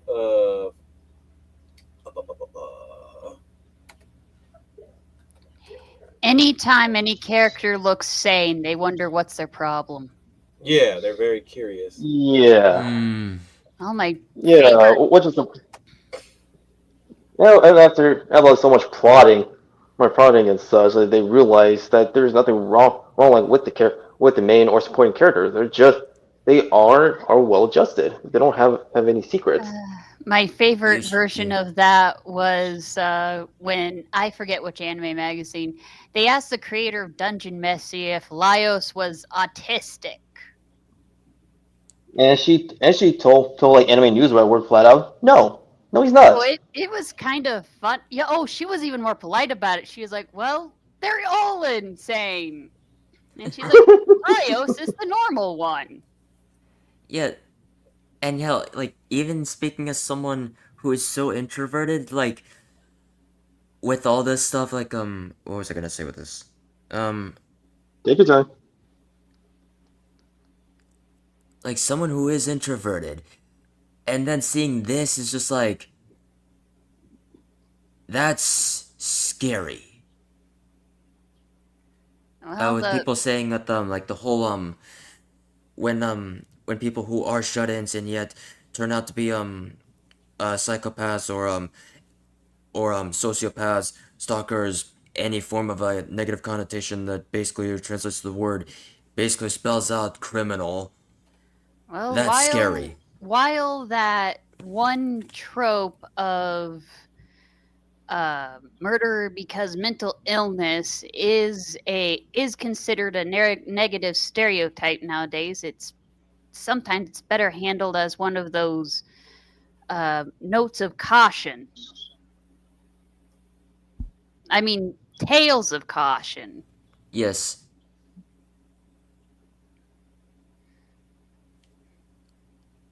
Because the other thing that denotes the good from the evil is good habits and bad habits, quite literally, in fact. Yeah. And hell, even another thing, speaking as someone who has Asperger's syndrome, which is a part of the autism spectrum, why are you so obsessed with autism? Because they want it. They think it gives them power. They really want it.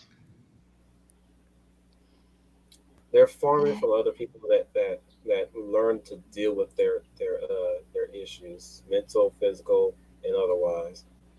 And a huge number of people use fictional characters as a way to handle coping mechanisms. It's like really ancient thing, like Pinocchio's Lucignolo, who was Lampwick in the series, was a cautionary tale about going into temptation and becoming a delinquent. And the other one, Jiminy Cricket, he died in the first, at least in the first half of the book, right at the beginning. So Pinocchio's Revenge was correct. Yep. Oh God. We gotta talk about Pinocchio's Revenge at some point, because as bad as that movie was, that movie had potential. Mm. It did. That movie really had potential. It, especially with the way how it ended as well. I was like, oh, dude. I don't know what they were trying to go for with this movie, but man, did this movie have a lot of potential. I think the movie was suffering from two identities. Oh, That's the thing. That movie was suffering from two identities. was it trying to be Disney or Kaladi or a horror movie? No, Pinocchio's Revenge was a horror film, but it was suffering from two identities. One, whether it wanted to be a story about a living killer doll that's been possessed by an executed prisoner on death row. Oh, Or was it trying to be a psychological thriller where it's the girl that's making all the killings and it's the doll telling her to do it, and she's suffering from trauma of some sort, and is the mother going insane as well, because in the final conflict, the moment she throws Chucky, the moment she throws Pinocchio into the glass table, she takes a look again, and it's her daughter there. I was like, dude, you didn't pick an identity. oh, I never even heard of that movie. Yeah, it was in the early, maybe mid 90s. Mm. And like I said, it was wrestling with ideas, two ideas specifically. Now, the movie I was familiar with was the Disney 1940s version, and Yeah. But well, that's the most famous one. And then there was like Mhm. one that was I guess a 1990s TV movie. I know which one. I know that one. It's not that one with that pedophile that played Pinocchio. No, No, unless he no. was the voice actor, but not really. No, I was thinking about that one where he's like this tall Pinocchio, and as history serves, it was later revealed that he was dealing children. Oh, Yeah, 90s had a whole host of variety of retellings of fairy tales from different from all over the country. Not all over the country, all over the world. Sorry, Like, from different countries. And I know Pinocchio the was one of them. Emperor's Beauty and New the Beast had Clothes Mhm. and the Princess and the Frog. I just remember this Italian Pinocchio live action film that was like a stage play almost. I just remember that being on air for a while, briefly, when I watched it. Mm. And I only watched it because of Disney's Pinocchio. Most of the fairy tales that I came across that had a different interpretation, or at least a close adaptation to the original story, was because of Disney's productions. So any chance I got, like if it came up, it came up. When I saw it, and I was like, hey, it's Beauty and the Beast. I watched that. Hey, it's Little Red Riding Hood. I watched that. It's a fairy tale. I like fairy tales. I like people's different interpretations of fairy tales too, or at least as close to the interpretation as they can get with it. Yeah. Like the one where the wolf Goldilocks and the grandma and the husband cut him up and filled him up with rocks. And he's walking around with a big old belly full of rocks. And he spits one of them out, showering a mirror. Hmm. And it just the episode just ends right there. I was like, poor dude. Doesn't know that he's full of rocks. Just thought he won. It was scary too when he launched that little red. They cut away and it's like, did he just eat her? And then the husband comes in, he just cuts his ass open casually. They're like, what the hell? Yeah, that happened to be a normal part of the fairy tales is For the real. casualness of all the crazy stuff. Mm-hmm. What in the blue hell? What's up? Can't tell whether this is AI or not though. Oh, in the chat. I think that must be an AI. No, not the chat. Something on text. This art piece on text. Like, that's AI, but that's weird AI.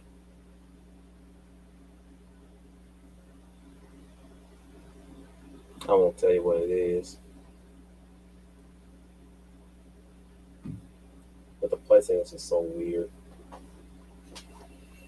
And it's probably because she's sitting on a pair of legs with no body attached to it. Oh. Yeah, that's my problem with it. There's no body. It could be taking something from the mom that had to rescue 12 children from either a hag or a big bad wolf. Yeah, but what I'm saying is they're using that Miyazaki art style. Oh,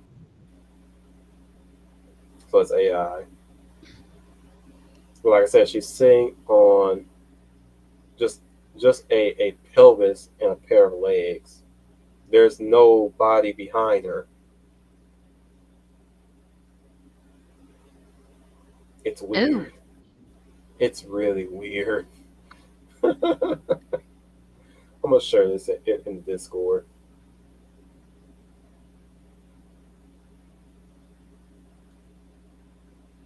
And say, look at this AI bullshit.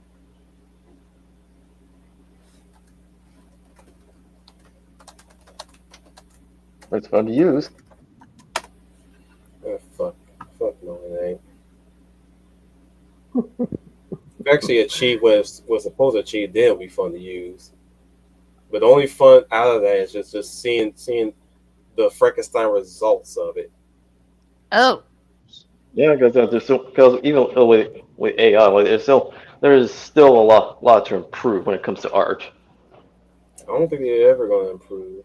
This thing's going to keep doing what it does. well, it's actually progressing so fast, and I was wondering when it would hit its deconstruction phase.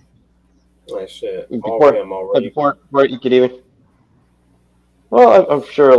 If it does, end up pursuing the way of Derrida in deconstruction, and then it needs to actually experience a return to form, aka reconstruction.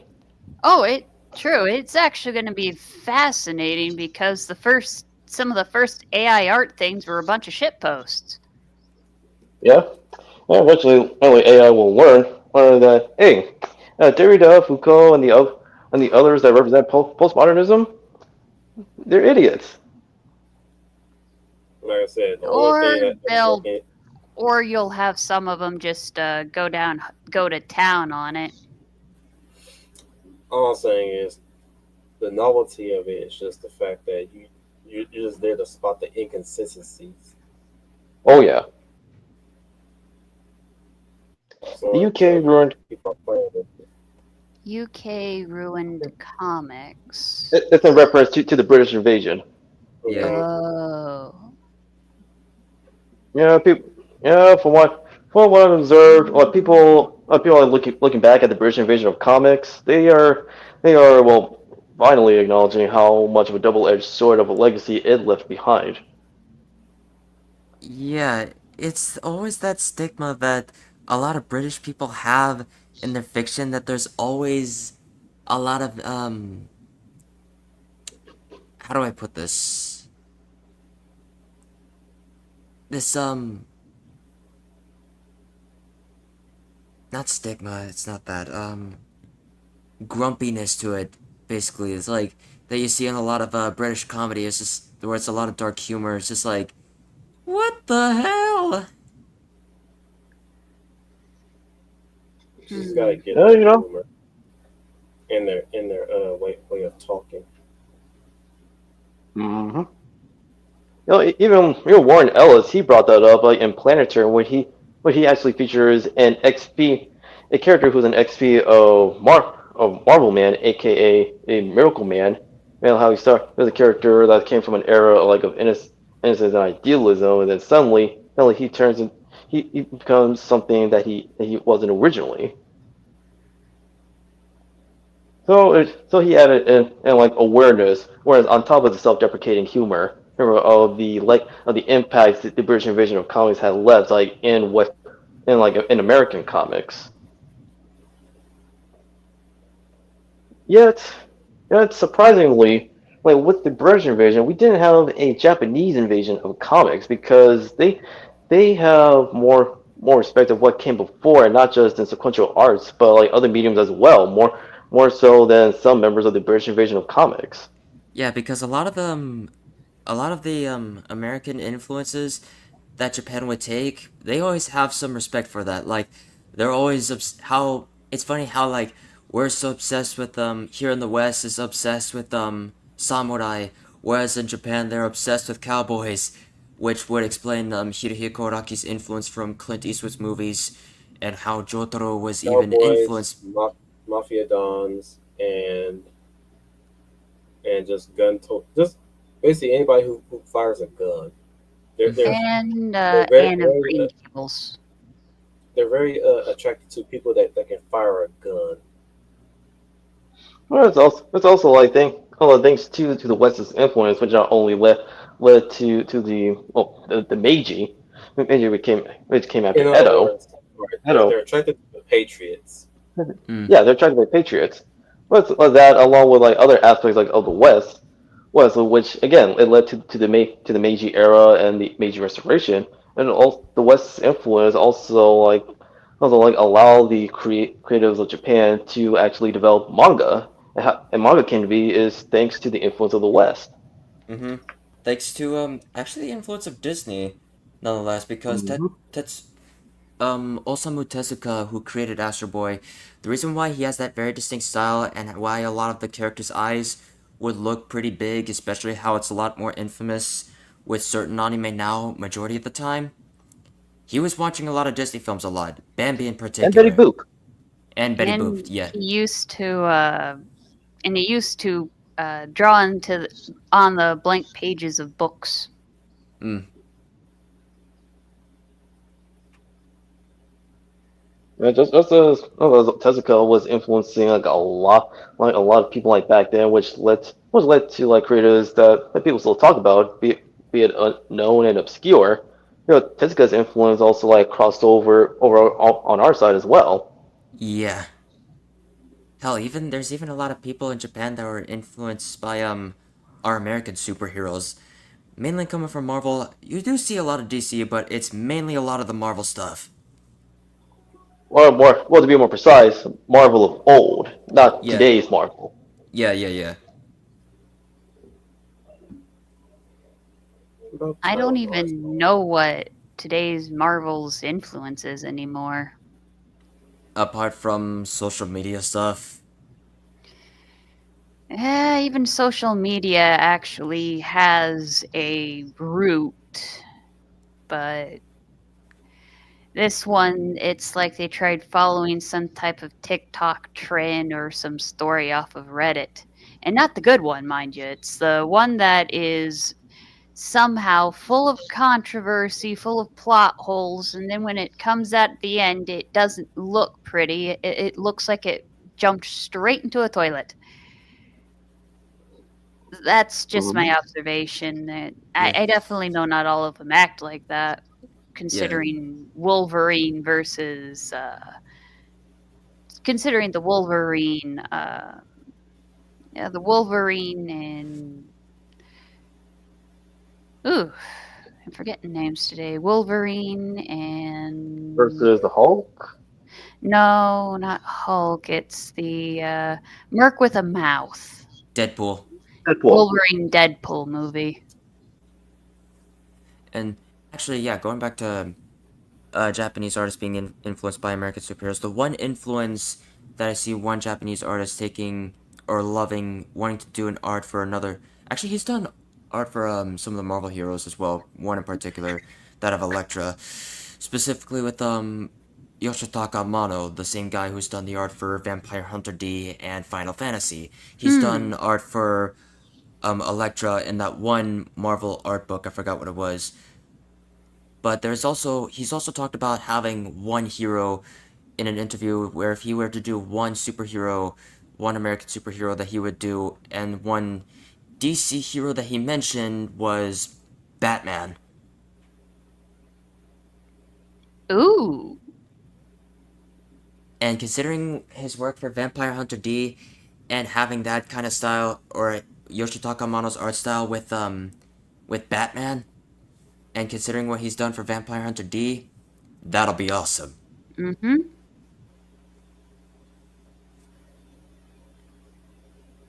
It would be. It would definitely look like it definitely look well we did get something similar to that. Some Batman Night Gotham Knight. Mm-hmm. The Deadshot episode. Look it up. Okay. We actually did get Batman the Vampire Hunter D art style, specifically Bloodlust. Oh yeah, it's true. Oh yeah, you're right, yeah. I still got that DVD, by the way. Yeah. There was also a movie that was a bunch of Batman shorts, and one of them had an anime Batman in it. They all did. First one being basically a recreation of that one episode where the kids tell their stories of their version of Batman. Mm-hmm. And this one is entitled "Have I Got a Story to Tell You?" This episode was a love letter to Tezuka's work. Oh. Though the art style doesn't really reflect Tezuka a bit, the style did. We gotta talk about Gotham Knight one of these days. It was it starred Kevin Conroy as well. He did the voice of Bruce and Batman. Work Through Pain was my top favorite though.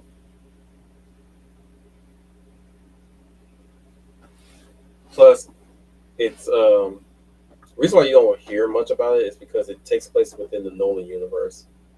Oh, that one. Yeah, it's taking place in the Nolan universe. You got Ramirez and Black Dude. Don't know his name. He's a character that never popped up in any of the movies.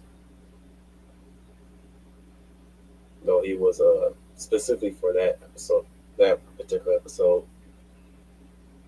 And Ramirez was a familiar face.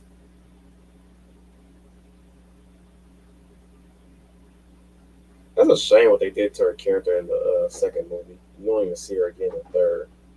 Mm. So it's unclear whether or not Harvey killed her. Toei Either and by- Marvel produced 3 Super Sentai seasons. Yep.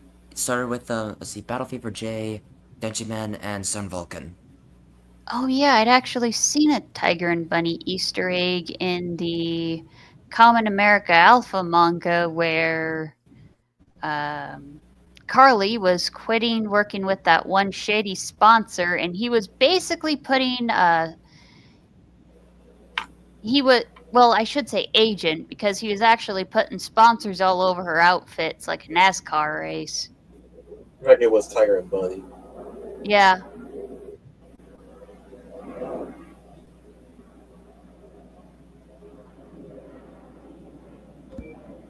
And Tiger Bunny was essentially was My Hero Academia before My Hero Academia came to be. Shit, it was anime X-Men. It was Oh, also the rare moment you actually had a anime protagonist that was over 20. Mm-hmm. It's and a widow. not nearly as rare as people would like to call it. It's just not used No, it's not. enough. It's not utilized all that much. True. Because to be honest, way back when anime was conceived of, all the protagonists were at least above 20. Kenshiro, for example, even though the World of Fist of North Stars would state otherwise, that motherfucker is in his 30s, despite being the youngest member of the successors of Hokuto no Shinken.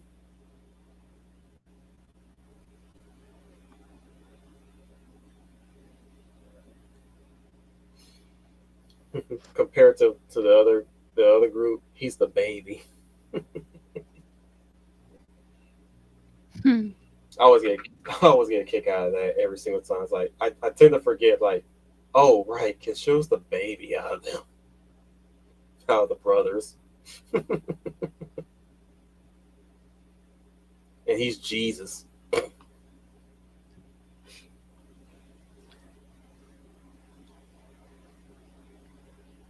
I would not be surprised if Fist of the North Star was a retelling of Revelations.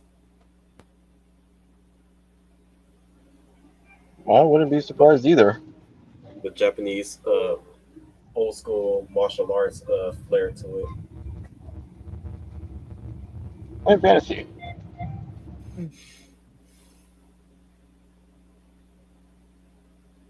not really fantasy. It's just spiritualism.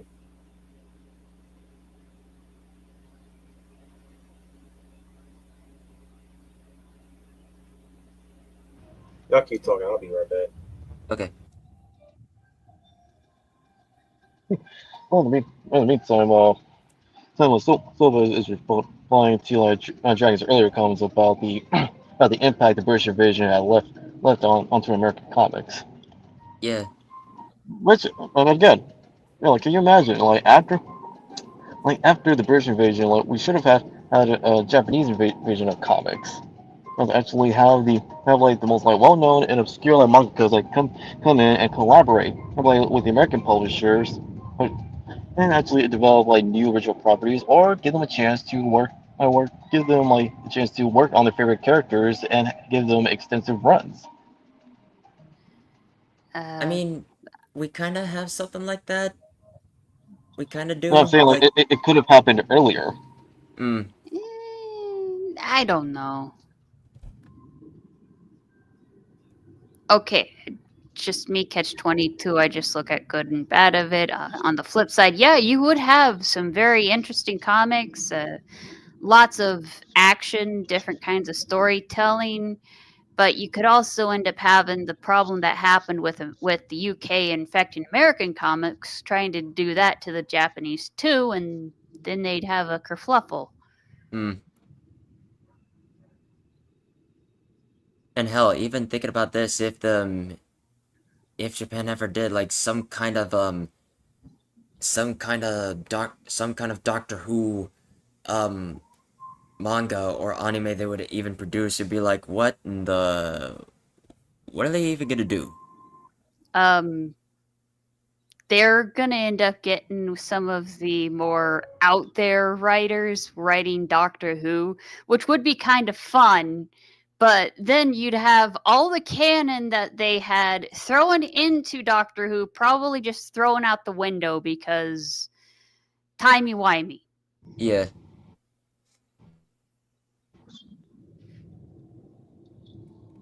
Well, I'd also depend on which mangaka is a long-time fan of Doctor Who.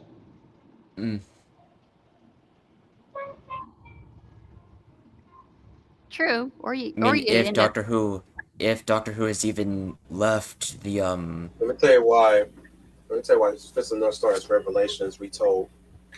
Oh, okay. They already threw out the canon. Yeah, they did that 2 or 3 times already. Let me tell you why Fist of the North Star is basically our Holy Bible retold. You remember that ship that's stuck between 2 buildings? Yeah. Yep. That's Noah's Ark. Ooh. The 7 stars on Kenshiro's chest. 7 days of when Earth has been made by the Lord Himself. Mm-hmm. It's also in the shape of the Big Dipper, of course, but crucifixion. His arms is held up by the man, but he's being crucified by the Judas of his school, Shin.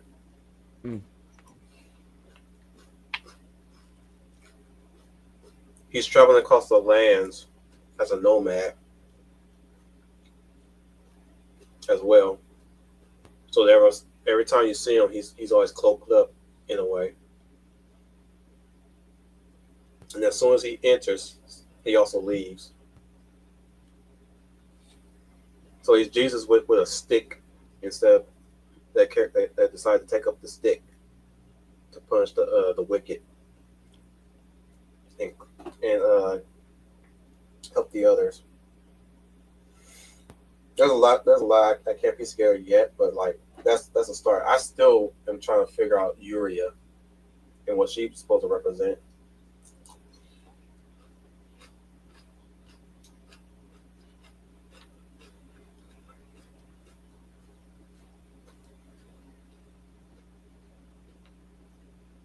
But yeah, the Japanese has a very, very high affinity for Christianity at times. Mm-hmm.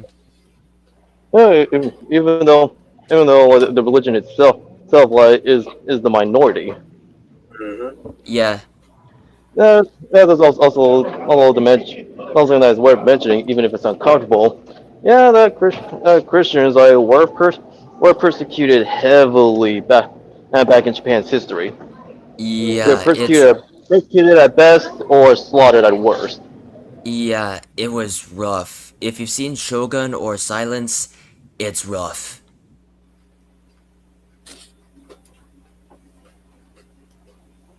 Because but they both deal with the Christian persecution. Christians are never safe anywhere else in third world countries or across the seas. Period. Even Africa Mhm. slaughters Christians. Yeah, even even Buddhists like weren't safe either. Nope.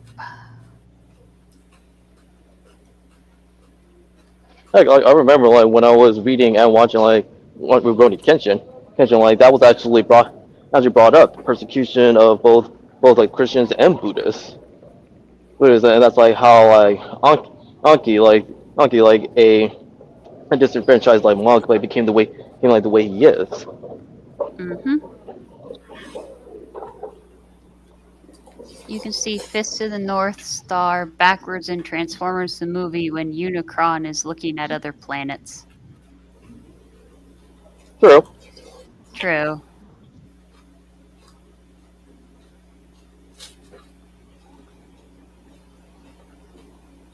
I remember That's still hearing Evangelion had a bit of some Bible references in it. Oh yeah. Yeah. Enough that mean, one fan it's had clear. binge read 66 books of the Bible. All 66.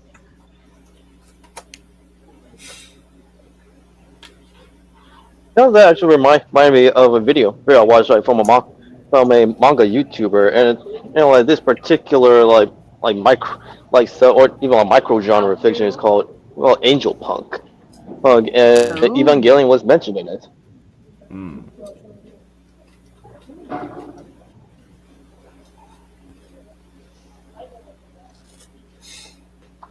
Going like with Evangelion, like, with this is like Bible imagery and such. That was like it reflected like the story as well as the characters. Mm. No, this was of course like before like Ano like had his breakdown. Ooh. Yeah.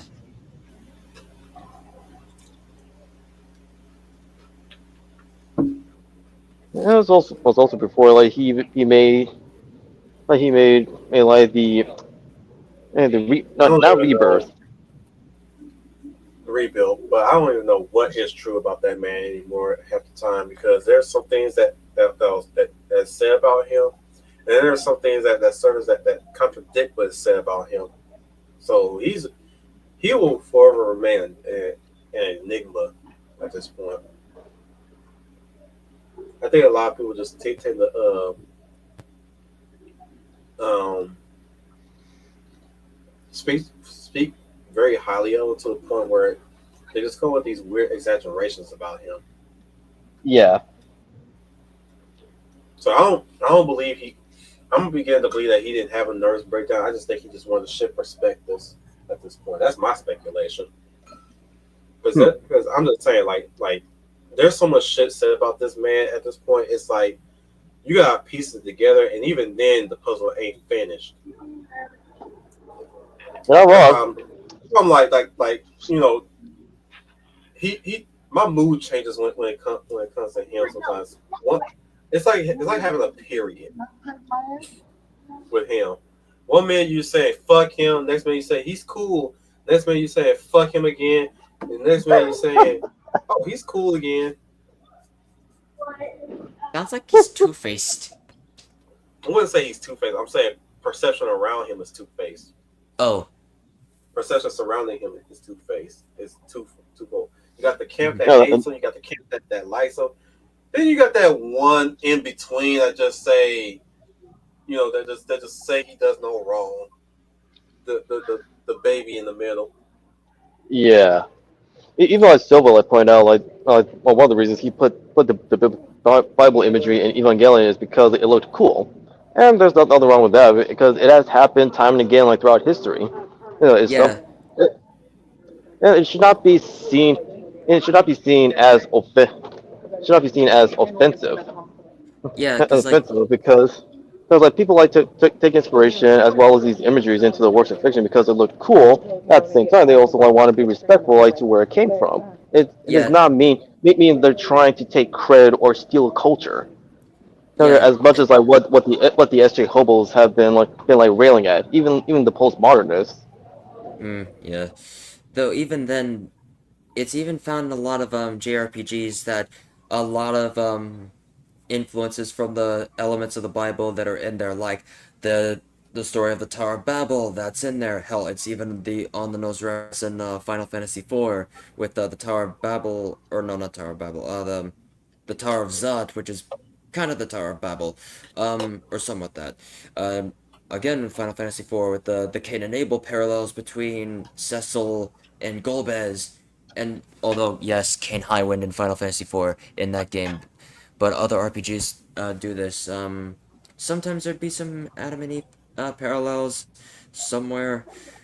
Other times there'd be like a messianic figure that is set up for sacrifice a little sometime later, but ends up dying, as what happened to Jesus in the New Testament.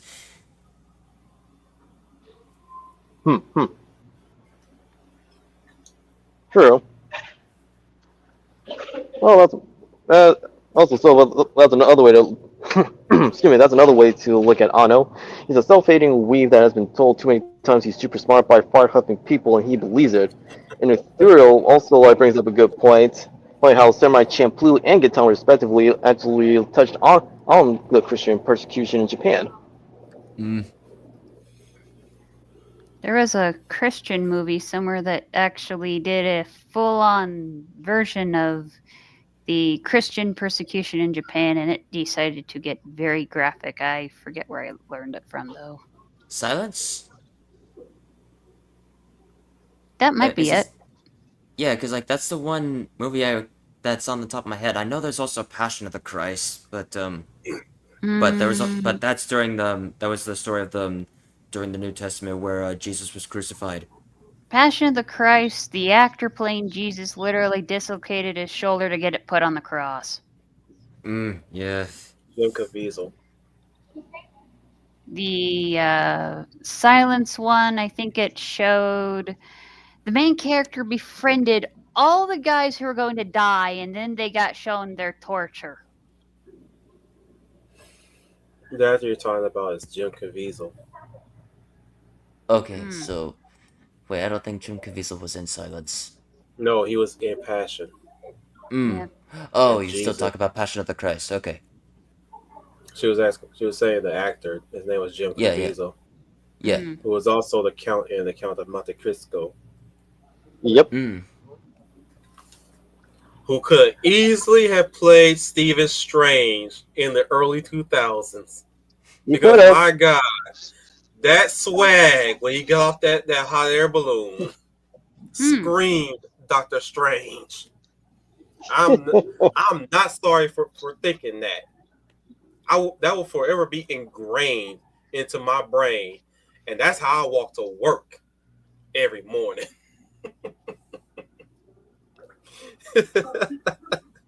Because man, you want to know what is the peak of masculinity? Look no further than that clip of him getting off that hot air balloon.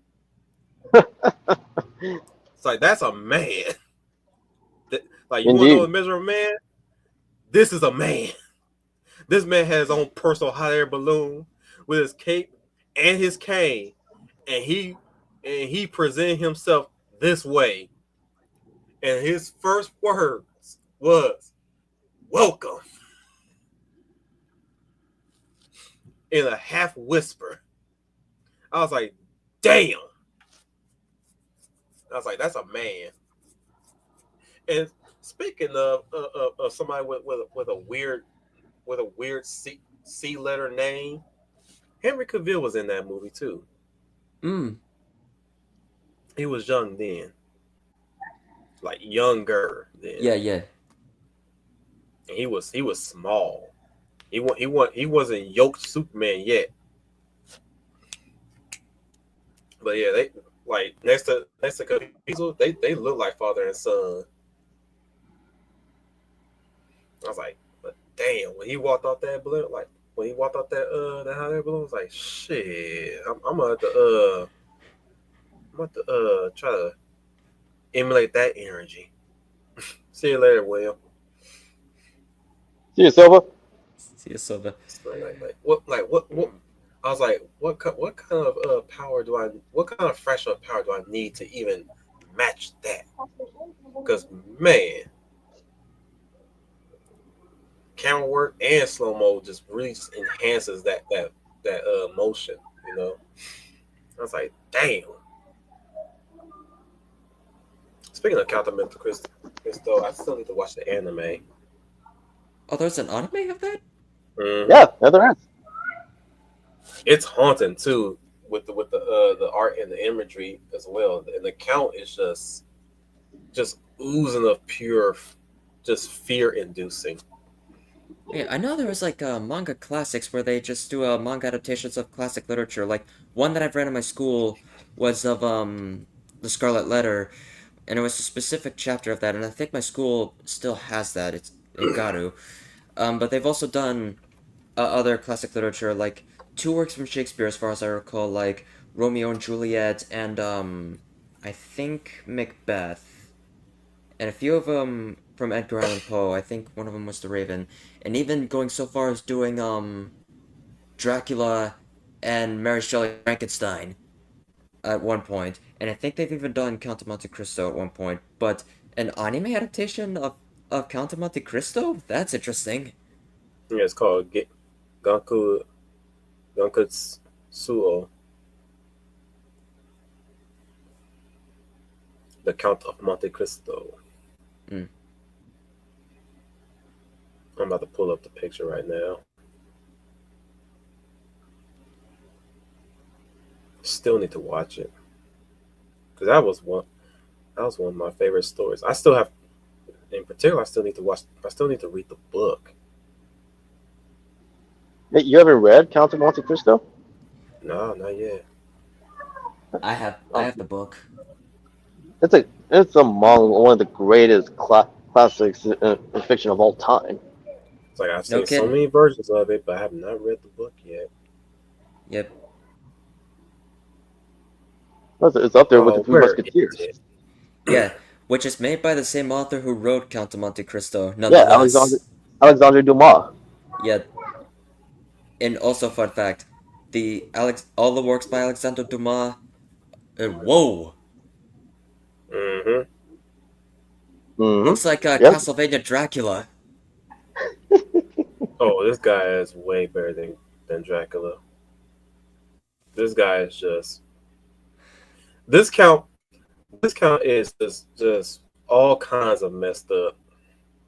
And he's an alter ego, it seems, judging by the artwork I'm seeing so far. The official artwork. But it's taking place in a futuristic setting as well. Hmm. Which makes it even more crazier that you got this supernatural being moving about in this futuristic kind of world and just slaying people. Sounds like Vampire Hunter D.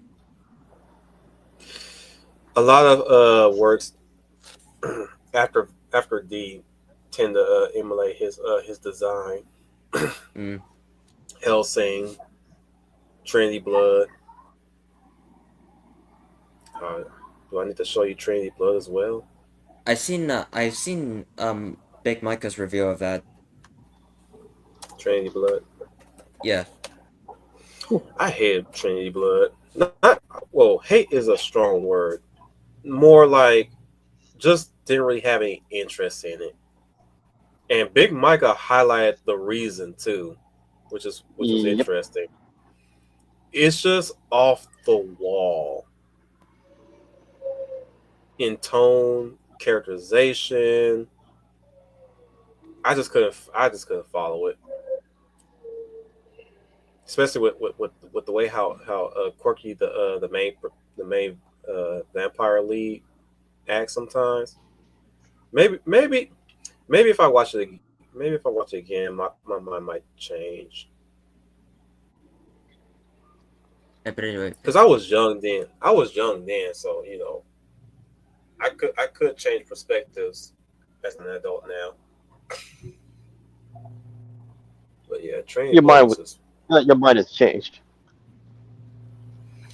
I'm saying my mind might change when I get older, as I'm aging. Right. And well, to answer Ethereal's question, like, did you know? No, the Trinity Blood anime is the worst part of the franchise. Yeah, you're not wrong. And people will like, hold that on to the studio responsible for it. But as for like, what you mentioned previously, do you know Ian Fleming's other book that got turned into a Disney movie? I think I think well, the first thing that comes to mind is Chitty Chitty Bang Bang, which some people have forgotten that was written by Fleming himself.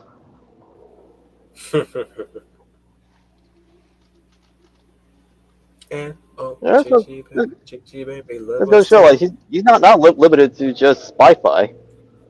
yeah. Bang bang, chichi bang bang. Oh yeah, there's a fun fact I was about to mention before we'll pull up the Count of Monte Cristo picture. All the influence of all of Alexandre Dumas' works, such as Count of Monte Cristo, Three Musketeers, and The Man of the Iron Mask. Guess what all three of those have in common? Revenge. Not that. Those were the inspirations for Zorro. They served as the inspirations for the creation of Zorro. Mm-hmm. I think there was a Three Musketeer anime as well.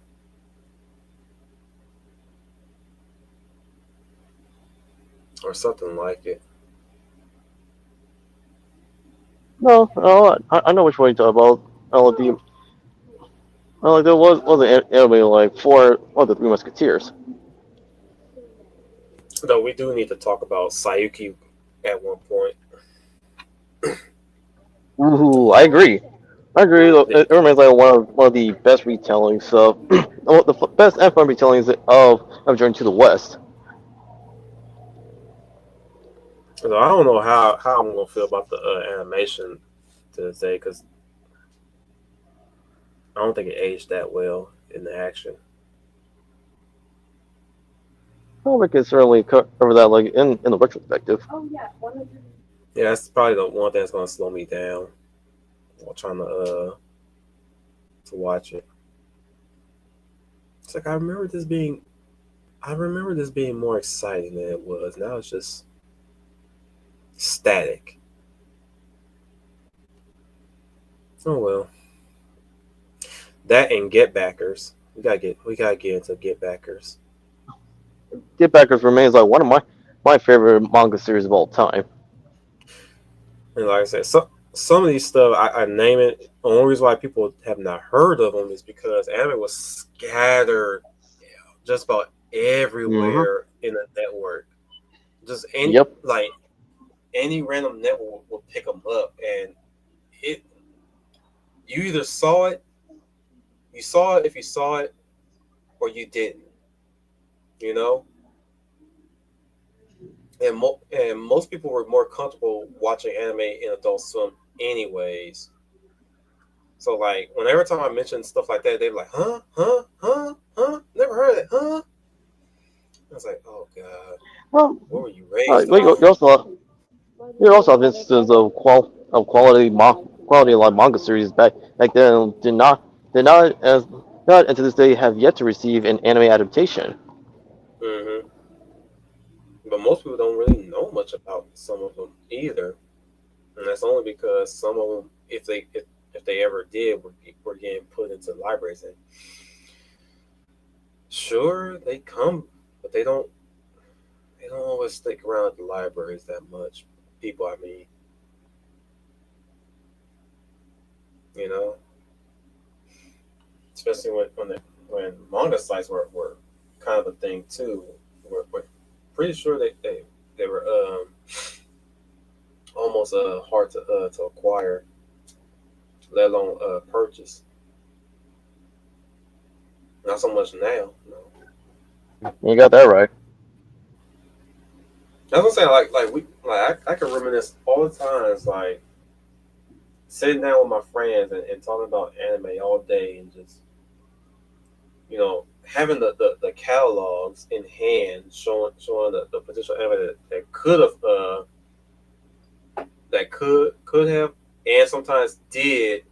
I'm gonna turn that thing off. She's not here. She is, but she's got something. I don't want to scare the viewers. Oh, she has a spider icon.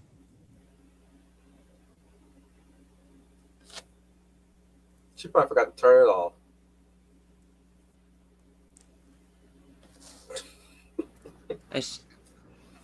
Sometimes I wonder if you're going psycho, humble. My PC decided to update just at the wrong time. I figured it was a computer thing. I was like, she would not have put that thing on unless she was actively trying to scare me. Like going from a mouse to a black cat with a knife, and now suddenly, whatever this is, I forgot what it was. It's a fish. A telescope fish. Hmm. It's like, but she wouldn't do that, would she?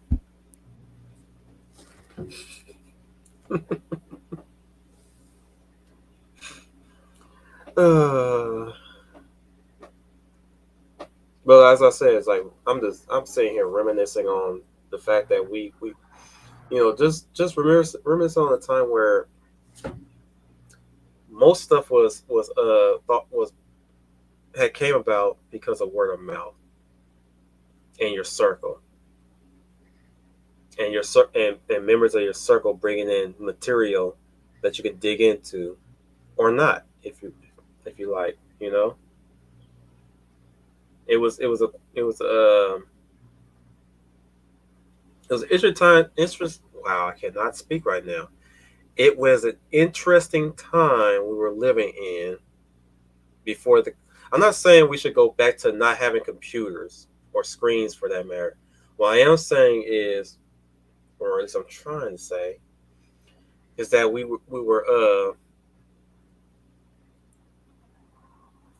had very little to worry when it comes to information or having word of mouth or getting into anything with your peers. And yeah, sometimes you have the moments where people will mock you and chide you and all that stuff, but you still have friends that had your back, and you have friends that share with you things of interest.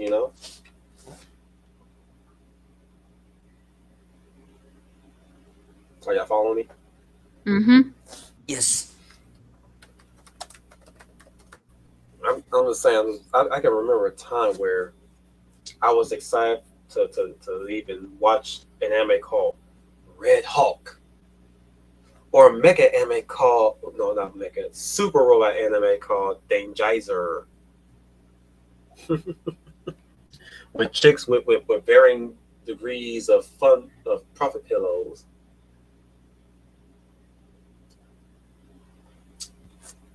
And I'll never forget how my friend got me into Vandred and Blue Gender.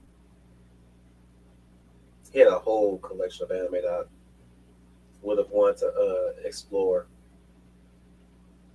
but he got me interested in two of them. And I was never the same. Oh, boy, Blue Gender.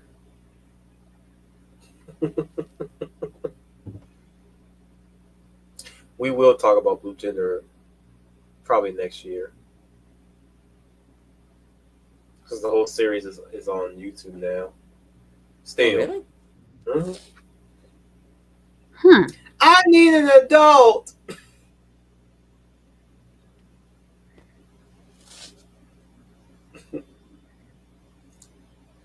Japanese has been making anime based on Western stories for decades, like Grand Fairy Tale Classics. True. Yeah.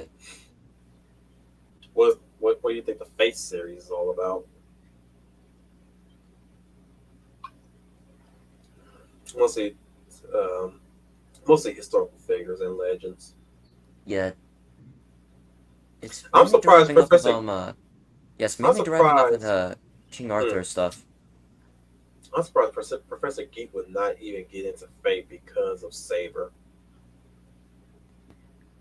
Really? I'm not trying to chastise him or dog him, but I just find that ridiculous.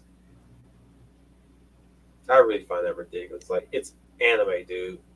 It's not like what we were dealing for the past 5 years so far. 7, 8 years. I'm grasping. I'm just guessing a number here, but no, it's like I remember that one time in the streams, like when somebody brought Fate, he's like, "Yo, I'll never watch that because Arthur, because that's not King Arthur." No shit, is not King Arthur. She's a representation of King Arthur through the Japanese eyes. That doesn't hurt the legend of King Arthur, Professor. Come on now, man. Though Plus, not could be much said for how they chose to represent Galahad. in what way? The worst way. That's very vague. You gotta go into detail. They just basically turned him into a bit of a goofball when he's really not much of a goofball in the legends. Mm. I'm trying to remember. No, it's Percival is the most pious and innocent and christened. What was Galahad represented?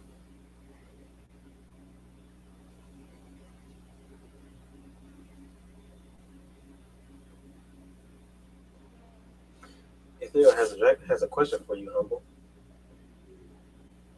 How has Humble watched Jim yet? Gem and the Holograms. No, I hadn't watched Jim and the Holograms. I have watched the Fleischer Superman and liked it. I've watched the old Looney Tunes from the 1940s, and You know what? Since you're here, there was a bunch of speak on your liking. training Uh-huh. videos Warner Bros. Did. Oh wow. Humble, you are buffering.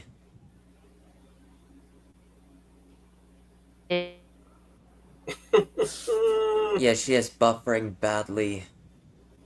Poor thing. Poor thing. Oh my goodness. Humble, do you have it under control now? Probably not. She's probably gonna get cunked out. What happened to me earlier? And she's. Yep. I'm not laughing at her. Just laughing at the. Yep, Oh, it happened. God. It happened. Just laughing at the situation. Yeah. Poor thing. Well, speaking of Gem and the Holograms, it's still on. Only a Monday. Only a Monday. Always a Monday. Go on. Sorry, dog. I had to throw that out there. Go ahead. As I was saying, the Gem and the Holograms is still on Tubi. Like for anyone who wants to rewatch the series, or if they have not only known of it but through cultural osmosis, you're more than welcome to.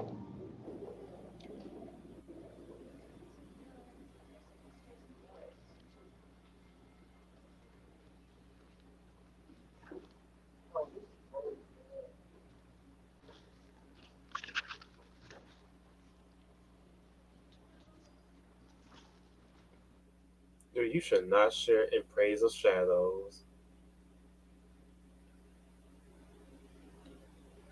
But just sharing his good days. I don't like Yeah, his but takes. wait, who? In Praise of Shadows. In Praise of Shadows. Yeah, he's a fucking loser. You use watch his content? Used to, yeah. Not No, anymore. what made you stop? Oh, trying to remember which one was it. I think it was the witch. I didn't watch that one. What do you say? Oh, he was making very untrue claims. He was being, to put it bluntly, he was being very male feministic. Wait, is he covering? Wait, is he cover? What's he covering? Witch the movie or the history of witches? A bit of both actually, because you gotta remember he injects a few history in some of his stuff, He does. and the more I started watching his content, the more I started noticing the male feminist in him. And I was like, I don't want, I don't. and then the nail in the coffin for me to not ever revisit him ever again was his take on the Hills Have Eyes, and wow, Oh, jeez. everybody ripped into his ass about that day. I saw. Even though I didn't watch like his video on the Hills Have Eyes. I've heard about a lot of the comments was just like raking him through the coals. Mm-hmm.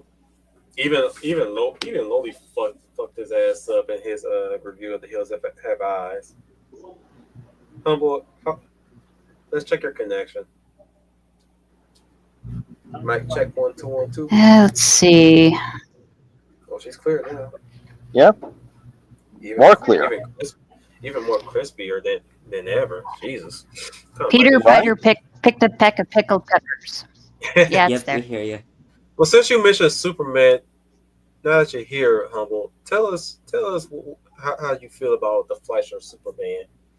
Since you didn't show, liked since it. you weren't able to show it to last Tuesday stream. Last Friday stream. I liked it. They took a lot of familiar elements and added new twists to it without having to be Rob Schneider about it.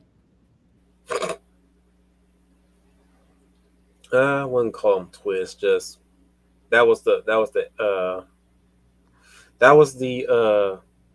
build up, the building block of Superman for a time. It was. If you listen to our stream, yeah, that was way before everything we know about him now was completely established. But go on. What episodes did you like? They found some unique ways to actually the antagonists actually found unique ways to challenge the Man of Steel, even though we know what all his power set was and how powerful he was supposed to be, and they usually throw cosmic level threats at him. A bunch of dudes had actually slowed him down using tear gas. Yes, folks. Superman was slowed down by tear gas at one point in his career. Oh, I don't blame him, too. The tear gas back then was, since Fleischer's Superman takes place somewhere between the 1940s and the 1950s, the chemical weapons back then were a lot stronger, and it was during a time when toys were actually dangerous. Mm-hmm.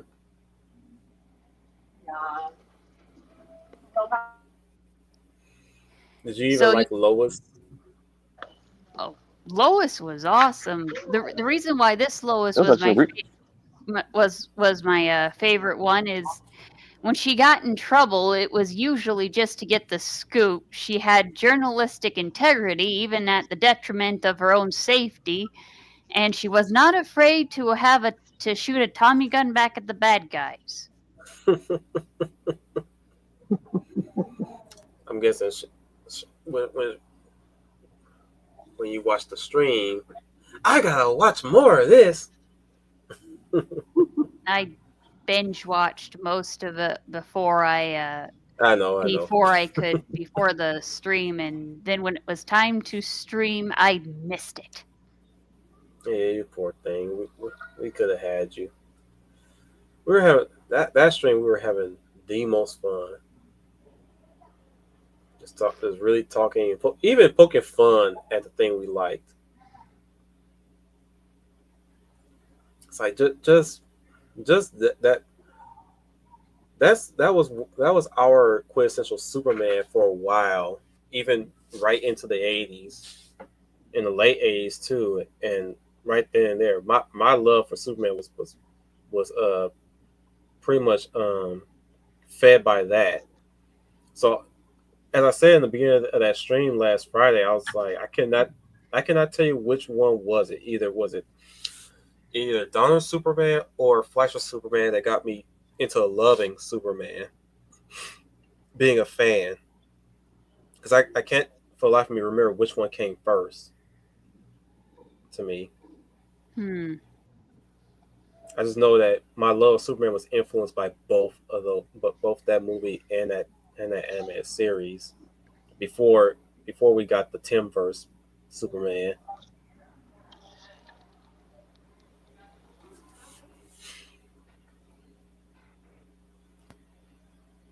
Did you like the fluid animation too? It holds up. Wait, Final, did you watch The Flash of Superman?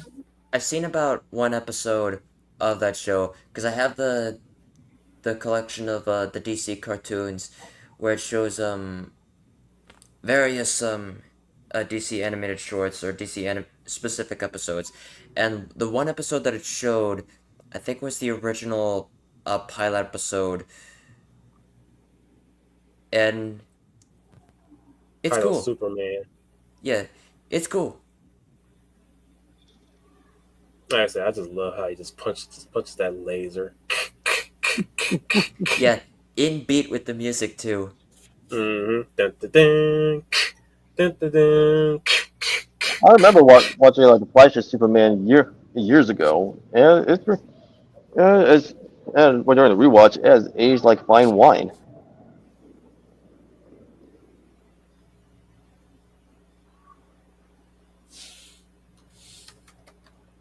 And there's very little talking in the action. So the action in itself is just communicating to you.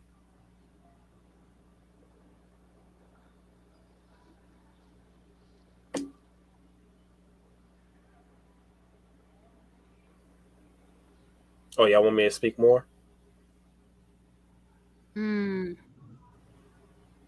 what else is there to talk about then? No, I'm just saying that the action in itself can communicate to you as well. It's like you see the build up, the momentum, and just nonstop fast paced action. The role scoping animation is just what sells it completely. Mm-hmm. I concur. Right, and I mean that on the rotoscoping along with like the art and animation, it showcases an effective use of nonverbal communication. And to my surprise, role scoping is not a dead art. It's not. It's not a dead art. It's still being used to this day. Yep. Even in projects like Garuda, Way of the Lone Wolf, an anime of all animations. It may not be talked about as much as it used to, but it doesn't make it or even like claymation or stop motion like a dead art.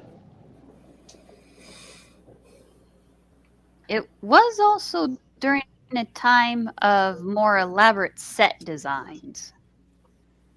Mm-hmm. Oh yes. Oh yes. That's another thing that's kind of missing too in today's animation projects. I'm not expecting my animations to have like well detailed backgrounds, but even then, like there's a thin line where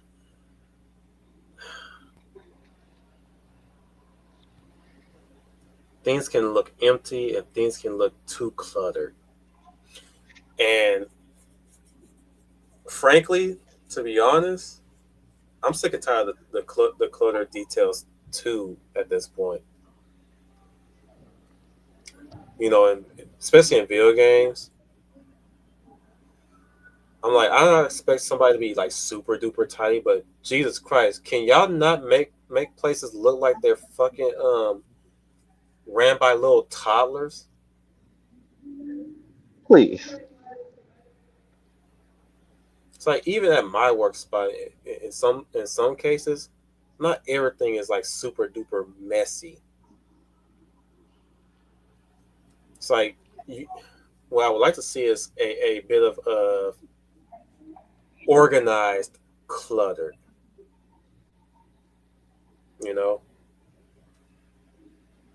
especially with the latest Resident Evil that's coming out, Resident Evil 9. You get the main protagonist of that story, and when they approach her workstation, I'm like, homie, can we stop with a character that can't organize their damn workstation?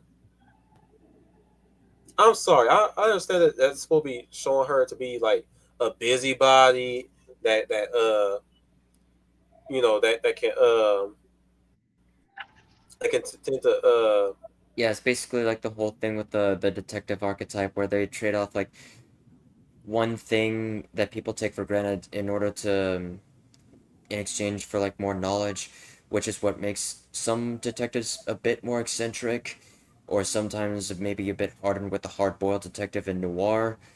But with this case, with the new protagonist in the new Resident Evil, it doesn't even feel like Resident Evil, even from the trailer. It looks like it's just a random crime drama like CSI or Law and Order kind of stuff. no. It works. It really does work because there's been a lot of Resident Evil spin-offs that were completely off style with the originals as well, but they worked. My thing is, I'm getting so sick and tired of them having a cluttered ass workstation or a cluttered ass living space, and yet they're fucking hot. They never forgot to groom themselves. Then there's times when they take it to the opposite direction where they forget to groom themselves and they live in a damn messy household. Yeah. Like, even L from Death Note, who looks like he hasn't taken care of himself because he's so obsessed with his work, he keeps his room clean. And he smells Hmm. good. The only Yep. person that can get away with that is Yomiko or aka Agent Paper from Read or Die. That's the only person I can say that's acceptable because she's a young quirky girl. But we're looking at one of Outbreaks' children, and she's a grown ass woman. I'm like, seriously? Misty Knight from Luke Cage doesn't have a messy workstation like this. Like, hell, for as eccentric as Sherlock Holmes is, he even keeps his house clean. Yep. Ergier says one of the biggest problems with the Resi games is that they're made for the first fresh playthrough only. There's no reason to ever go back to them after the first playthrough. That is true. Yeah. They're very, for lack of a better phrase, is they have a very linearity in their narrative. Whereas the games from publishers like Shift Up with Stellar Blade, it has so much replayability because it's not so linear. No, I'm going to reference the previous Resident Evils. There's always replayability with those because there was so many hidden stuff within the gameplay itself, and when you torn through the level design. Even with Resident Evil 4 being the most linear out of the bunch, there was still a lot to discover with that linearity. It's like any chance you did something very differently within the linear path, there was always something new. Yeah. It's like even discovering upon the secrets in one game I've been playing recently, Super Mario RPG, where there's so many secrets that you could find in there. Yep. And hell, I know there's always like the linearity in video games being like the complaints with one thing, but I also like to Shoot. bring up another. I like to bring up another Even example. Resident Evil 6. Hang on, before you finish your thought, final. I'm gonna throw this one in. Resident Evil 6 of all the games has replay value more so than the new Resi games of recently. And that's saying something. When the worst rated game out of a franchise has more replay value than your current game franchise, that is quite disturbing. But then again, that's pretty much most AAA games too as well. That falls into most AAA games as well. I mean, God of War, the current God of War games are still replayable, but like, was there to them that much? Especially with the cutscenes, how long the cutscenes be going.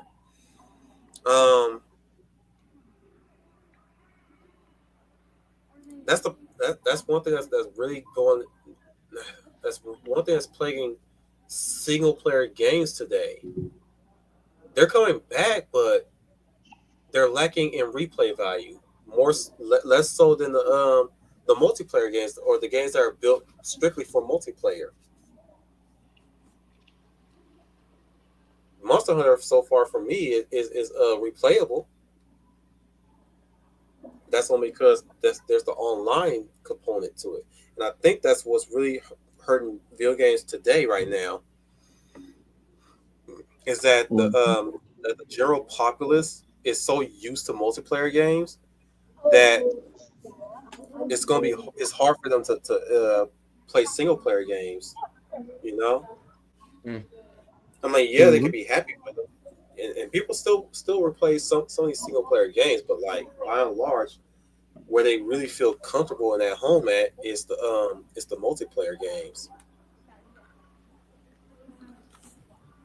I don't know. Maybe I'm wrong. Maybe I'm wrong. Go ahead, Final. You had something to say originally. Yes. I didn't mean to cut you off, but You're fine. I had to throw that out there. Go on. Okay. Yeah. Yeah, people will like to complain with like the whole linearity with video games, like what they should, but then just go into this open world shit. One catalyst with the linear stuff that a lot of people like to complain about, actually one of the catalysts, Final Fantasy 13. Oh my, like, there's always like this whole back and forth thing that I keep seeing with the Final Fantasy fan base about Final Fantasy 13. Like, Lore Runner has even explained this, that there's a, though you can't actually find it now because it's, for some reason it's been privated, where it keeps going back and forth. Like, at first they were really excited for it to come out because like there's a new Final Fantasy game, and it came out during a time when there were hardly any other fantasy RPGs available for the Xbox 360, apart from Elder Scrolls 4 Oblivion at that time, and Two Worlds. But then we got RPGs there, and then we get Final Fantasy 13, and then people started hating on that because of the, people would say it's about the linearity of how going through the hallways, and then you get to the open world, I think till, was it chapter 11 of that game? Out of all gripes, that's the one consistent thing that they always talk about with the gameplay. It's the linearity, not from like the overly melodramatic story, which is so freaking annoying. I'm gonna defend 13. Okay. I'm gonna defend 13. The over drama is not really that bad. presentation wise, it can drag on, but there are definitely some good moments within that over dramatization within, within each of the characters. They do have redeeming qualities. I still don't like Hope though. Even though and that's one of people the say he's his best character. Like, no, I don't like Hope. But and that's one thing. And the other thing about the story, Snow is just treated like such a punching bag for the writer, because they always like to play this whole tug of war thing, like specifically involving with he Hope's powered mom. through though. Yeah, like specifically with Nora, Hope's mom. Like the story likes to portray it as though it were his fault, even though it wasn't, and yet he just admits that it's his fault, but yet it's really not. And Hope saw that with his own eyes. Well, the thing is, regardless, he feels responsible because he drafted her into that fight. It's not like, yes, we could say it's not his fault, but he feels at fault for how it happened.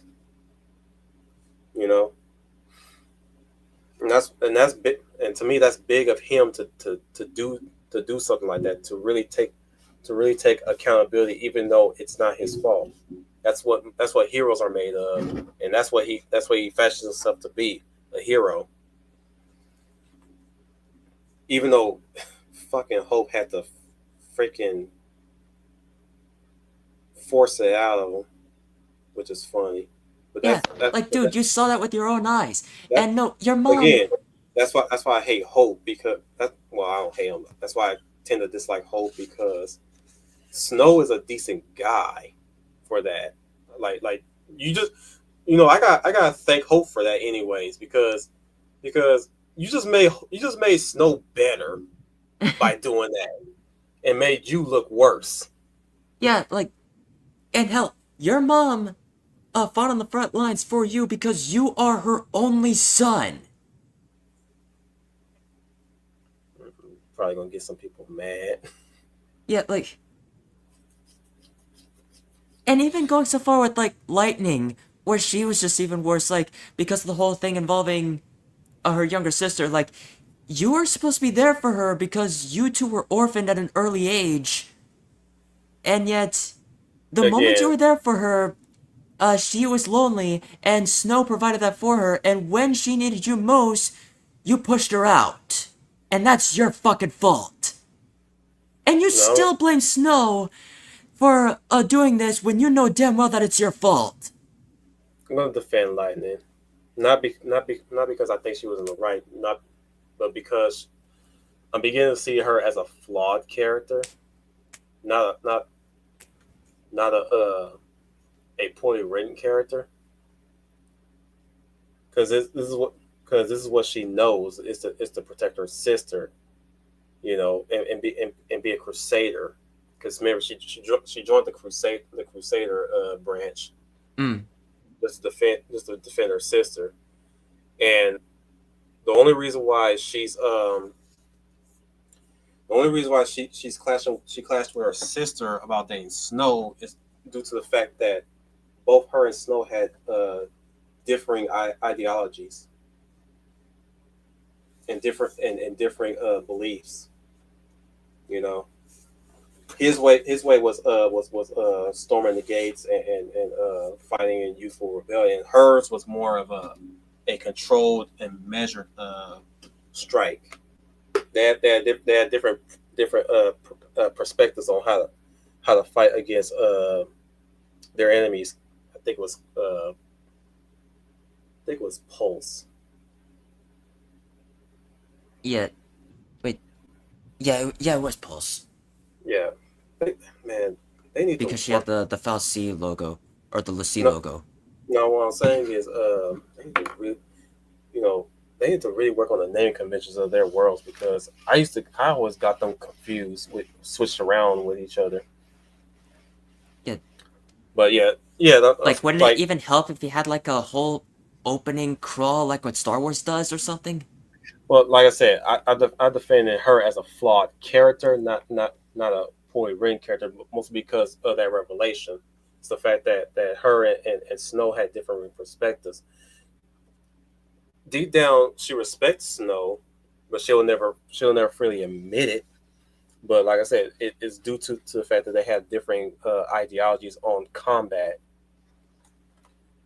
and the fact that her sister went against somebody whose ideology conflicts with hers upsetted her.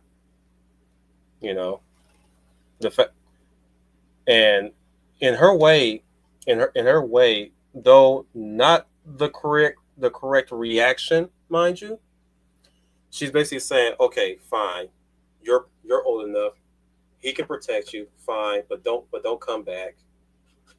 Otherwise you're pretty much defeating the purpose of you leaving. You know, it's like one can read that as her being a cold-hearted sister, but technically she's just Lightning has a problem of expressing her innermost feelings, and they tend to come off harsh, because that's how she's wired. You know, like I said, not defending her, just giving a different understanding, a look and understanding to her perspective. That's why you get that one moment where she starts to like respect Snow more, and the way how she describes him. Are you following me, guys? Yes. I'm saying like in her defense, that's just how she's wired. Mm. Not saying you should like her now. What I'm saying is understand where she's coming from a little bit, just a little bit. Not saying what she do is right, but like her motivation is that's her character motivation, and people tend to overlook that, and or they tend to ignore it. That's why you notice why she's so popular with other people. And what the hell is that? What the hell is that, Humble? Oh God, not again. What is this? Do we allow weird fishes in my hall, Humble Marty? Is that a shark? Cookie cutter shark. Oh. I mentioned a cookie cutter shark. I think it was ethereal. Yeah, it was. Do we allow cookie cutter sharks in my core, Humble Marty? Hey, at least it wasn't a spider. I have tried, everyone. I have tried to help Humble, but I have failed. And because I failed, you have also failed. So from now on, whenever time Humble changes her picture, you're doing me 50 push-ups. You're wearing it. They're suffering for it. Dark, remind me I'm gonna kick your ass for that later because of what you've done to Humble, because of this is what's reacted to Wolf now. I'm just doing Sergeant Hartman. Y'all hearing sounds from me? Who's scratching the mic?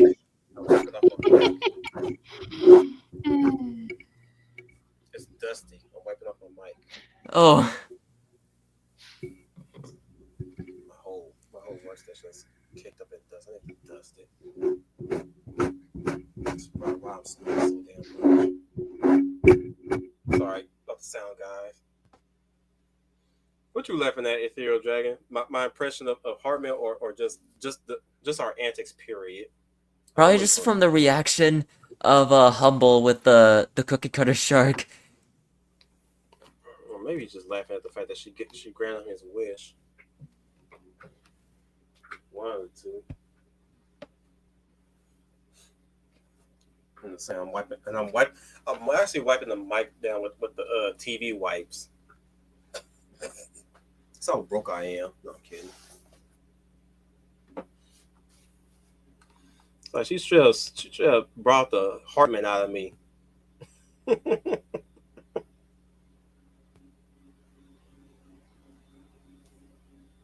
I gotta get that clip one day. In fact, let me do that right now. I'm at my Oh computer. crap! Oh crap! What? You're just gonna bring that up, and it's just like you're just gonna pull up that crap. That clip is just like, oh crap. The jelly donut scene.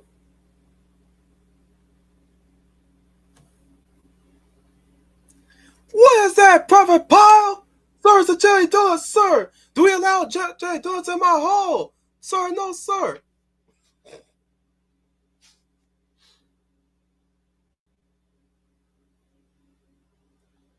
Oh my god, that I think that's everybody's favorite scene. Yep. It's just a build up to it, actually. And the way he holds up the donut too.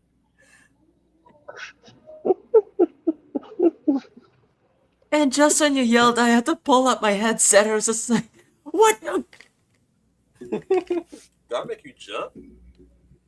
That was so loud. Yeah.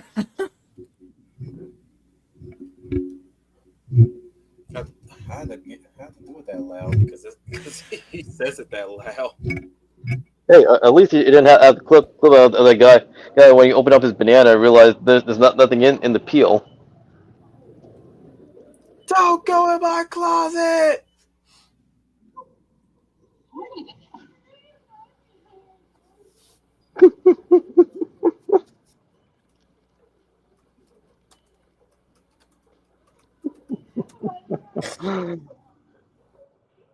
Oh man! Remember the reaction to the shark? Now, I guess like my next question, since we are touching on the Resident Evil series, like what can save it from the brink? Because I'm curious to hear what yours and well when once Marty does come back, like your impressions of this upcoming game so far after the release of the trailer. What's there to tell with Resident Evil now? Like, all the founding members of Umbrella are gone. All of them. And unless we're just gonna like come up with like some other bioterrorist organization in disguise kind of thing, or unless we're just gonna make up wholly new villains along the way, like which is what should have been the Resident Evil 8 cast, which they should have been wholly new villains instead of just having to be tied to Umbrella, which resulted in a And retcon. the one with Miranda's it remains stupid. Like Yeah, everybody. Actually, everyone like brought up how stupid that is because like Miranda, she should have been left alone as her own new character. Like yeah, she doesn't have to be connected like to one of the founders. yeah. Hell, even the main villain from Resident Evil 4 didn't have to be connected to Umbrella in OG RE4, but then Which suddenly okay did in the that it worked. remake.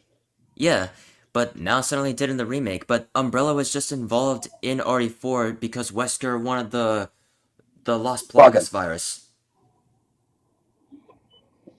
Yeah, because even though like the remake for 4 like is actually fun, it didn't. It shows that Capcom like didn't have to like change so much of the lore for the remake timeline Yeah, because it just only encourages people to go back and replay the original games. yeah. It's just like it's just like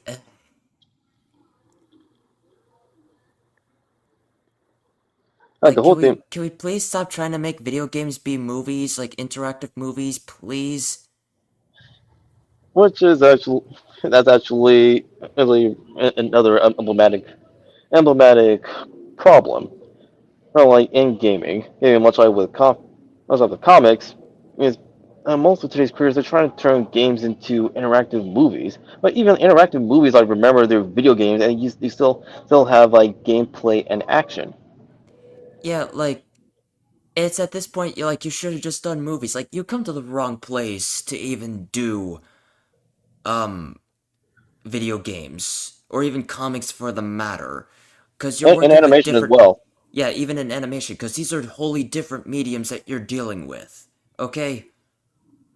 Most of today's careers, like they only see animation and comics, and even gaming as stepping stones for movies instead of treating them like as their own distinct entities.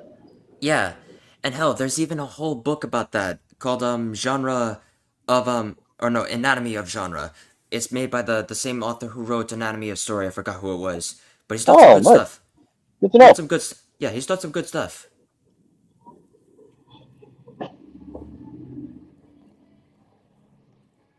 Yeah, so yeah, with the title like that, like people should read like anatomy or genre like from the author who made.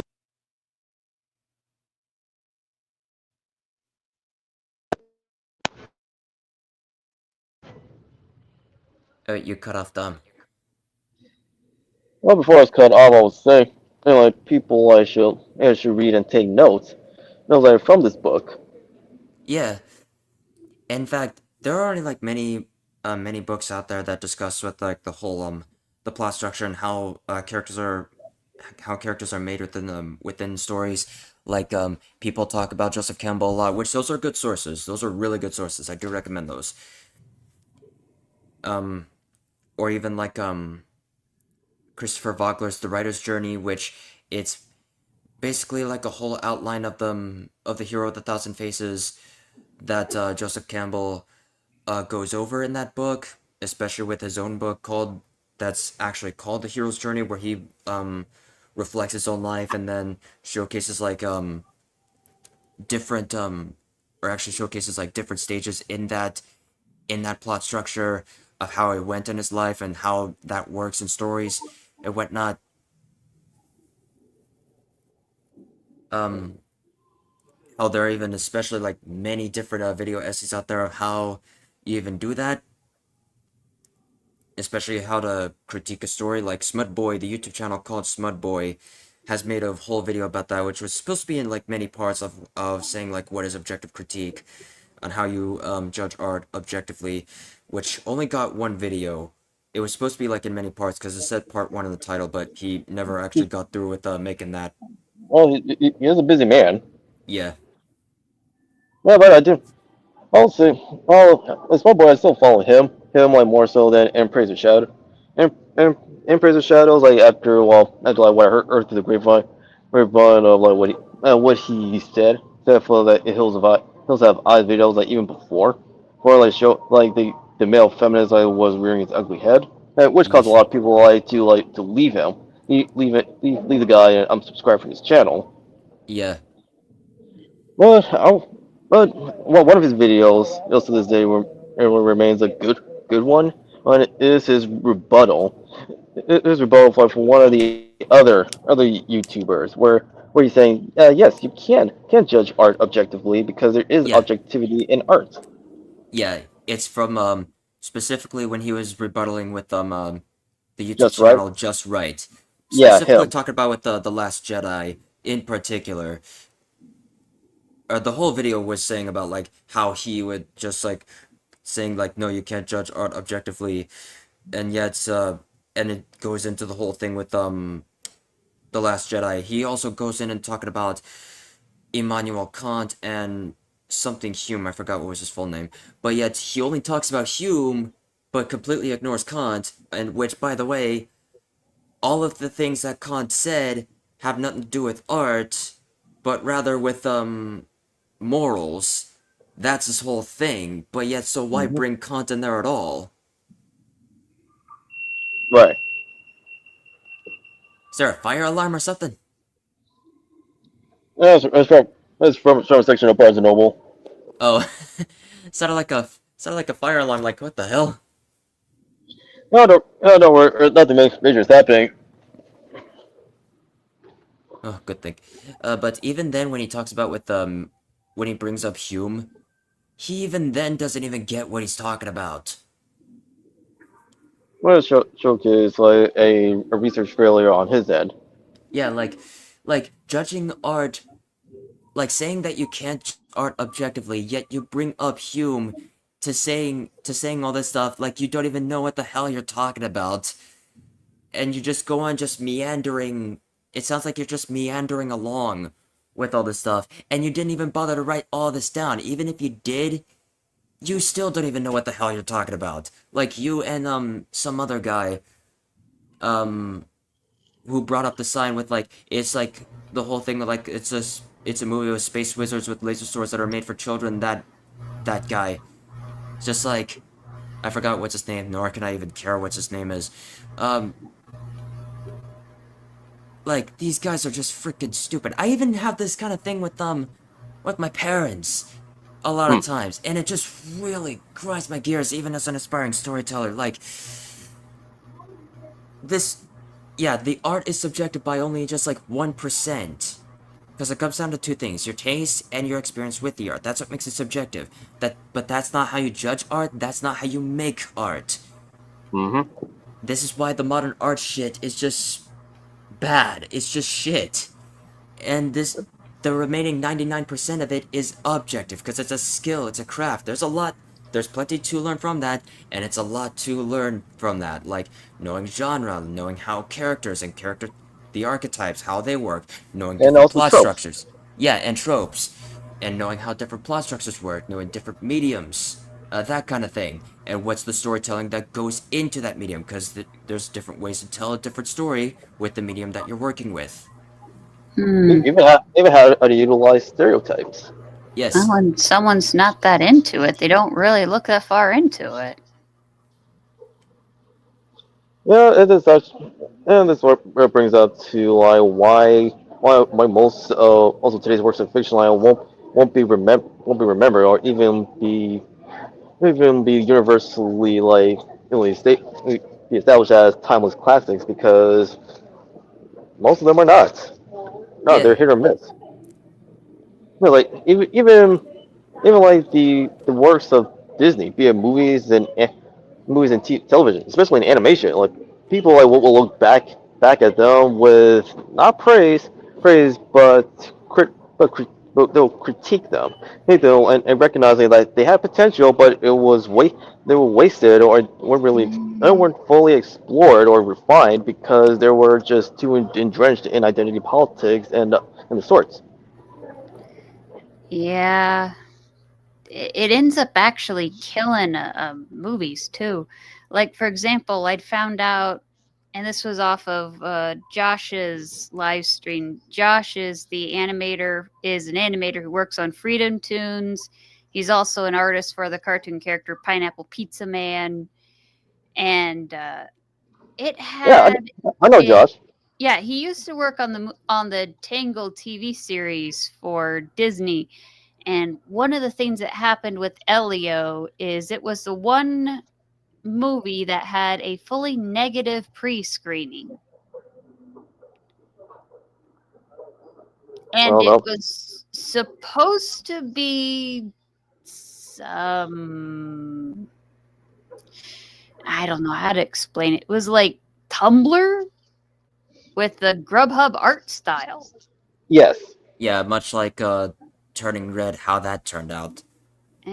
Turning Red had at least based it on a storybook, so it actually had a beginning, middle, and an end. But it still ended up becoming a poor man's Teen Wolf. Not the TV series, the movie with Michael J. Yeah. Fox. Yeah. Yeah, it's the Teen Wolf you show when they say we have Teen Wolf at home. The Elio movie was supposed to be some 11-year-old got mistaken for a diplomat. Mm-hmm.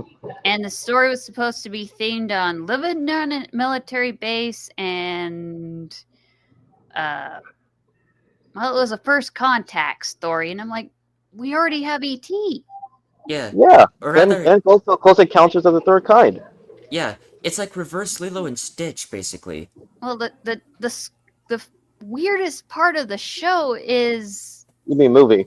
yeah, the weirdest part of the movie is if it was supposed to take place on an army base and you're supposed to have some kid that was mistaken as a diplomat, why'd you put the kid on an army base? 'Cause that's not even an accurate portrayal of a military brat. Oh, and then they threw in, I guess the first rough draft had a whole bunch of queer coding. Yeah, because Originally, yeah, because because like the guy who made that was wanting to showcase like what it's like with his experience with being a homosexual guy, but like no, that's something that you keep to yourself. Like stop that. There are some things that do not translate well, and a coming out of the closet story ends up falling along the lines of like a romance genre. That's why there's a lot of yaoi stories that were about coming out of the closet, not Yaoi adventure and Yuri. stories. Yeah. Yaoi Yuri, like because Mhm. that is an individual case, and if you try to make it public for everyone to see, you're going to set a precedence, and they're going to expect it to be like that precedent, and you can actually make that backfire in the most strangest of ways. So they can't- were better in the closet. Well, Essentially, you could say they were if they You could say decided to that, make yep. it a love scene in a closet, but you'd also have people end up thinking they were like a bunch of circus animals saying, "Dance, monkey, dance, dance in the closet." Because I have had that type of thing happen when someone found out something about me that I like to keep to myself, and it is the weirdest experience. It's like, Holy Jesus. What is that? What the fuck is that? What is that, Private Pile? Sir, jelly donuts, sir! A jelly donut? Sir, yes, sir! In this context, what is the jelly, Private? oh, geez.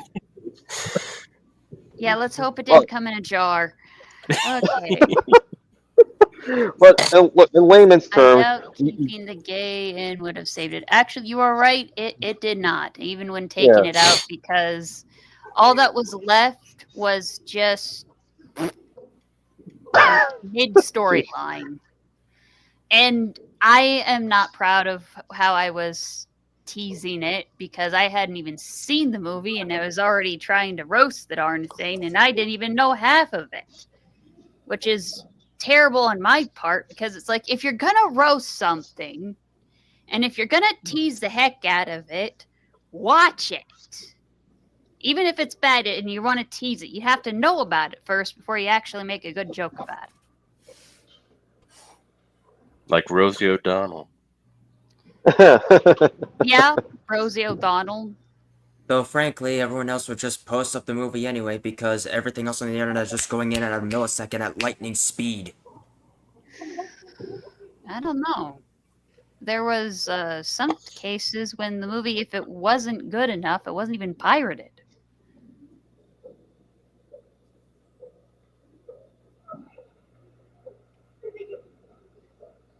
I got that right. Kind I of mean, heck- makes me miss the days when movies were just butchered by producers and studios, and more of what could have been. Like, you know, you look into the Cool World stuff, movies kind of middle of the road or a little on the bad, but go with the comic adaptation of a earlier screen draft, the things they cut out. Like, well, that would have made things more interesting. And then supposedly you go with the Ralph Bakshi, and supposedly there was a lot more cut out that would have made it very more interesting and on point. I agree. I really like the comic adaptation, like a Cool World. Just like, even though it's like the movie really it was middling, okay, but the comic book adaptation is 10 times better than the source. Yeah, it adds more story beat and context. Like the main offer guy, like, why was he in jail? What was he in jail for? Oh, well, the girl that's kind of hanging around him, who you don't even really know who she is, apparently is the daughter of the guy who was banging his wife, and yes, they died, and he was suspected of being the murderer or something. a sort of Andy Dufresne kind of situation. Yeah, yeah, and essentially he was placed in jail for a crime he didn't commit.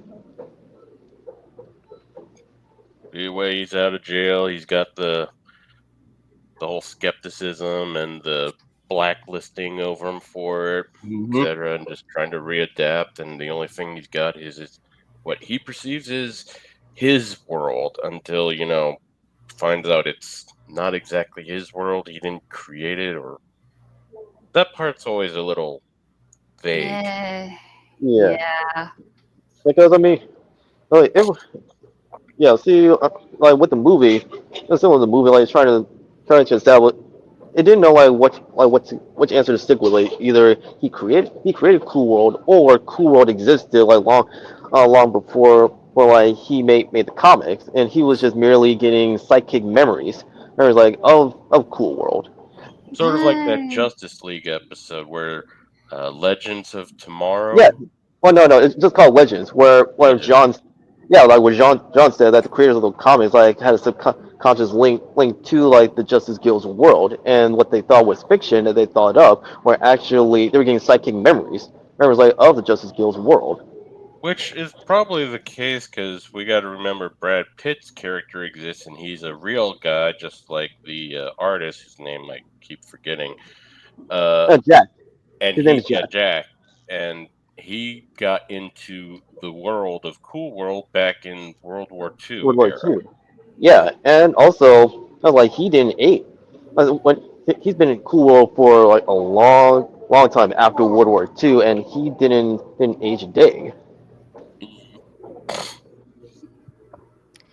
Yeah, yet he's all caught up like with the times. Strangely And- enough. Strangely. Nice. Yeah, what's surprising is like the creators didn't take advantage of this idea. That creators are essentially messengers. Messengers writing and illustrating the exploits of people from different worlds, but they think they're just fiction. Hmm. Now that's a notion. That's a notion that hasn't been explored as much, like through like fiction or even like illustrations. Yeah, true. Though. But do you really want them to run with that today? Like, do you No. want writers no. today to realize, Well, we're today- contacting well, another today- world and all the shit we're making is real?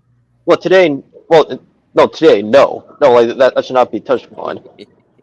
You'd have someone trying to do a god complex thing and trying to rewrite the wheel. Yeah, and I mean, heck, like, in Satoshi Kon's like manga, like Opus, like when he is transported into the world of his manga, he is like bombarded with the reactions of the characters that he created, and also like what they had to go through like in their adventure and the aftermath of it. And unfortunately, it remains unfinished because he's 6 feet under. May he rest in peace. And I thought they cremated him. no, that was done. No, that was done by Mark Grunwald, and his ashes was placed in the inks for Squadron Supreme, the Maxi series. Oh! Yeah, final. I'll be Marty. Yeah, that did happen.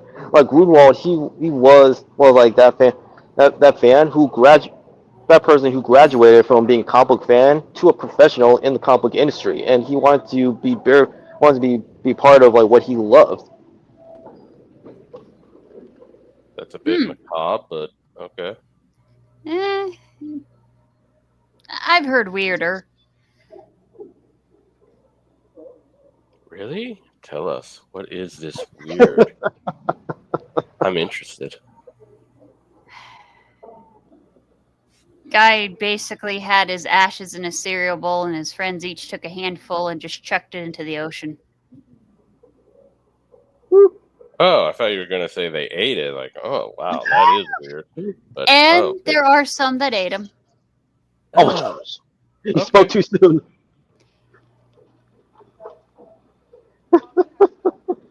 If you look up the stuff from the Victorian times, there were lots of ways people tried to remember the dead, or had a very very macabre fascination with the dead. Like in one case, like if they found a mummy, they actually like unwrap the gauze and take parts like of said mummy. Oh, some of it was made into butcher paper. Oh yeah, very. And it was during a time when they thought opium and tampons was a good idea.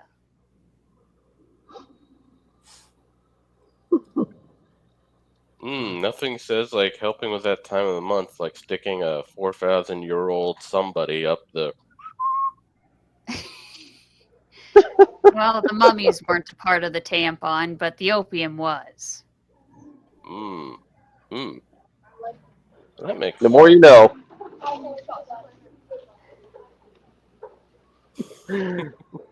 Yeah, but the whole thing like the Alien is just like emblematic of not just the fall of Pixar, but continuing the reason why Disney is in the rut, right? That's been in for years.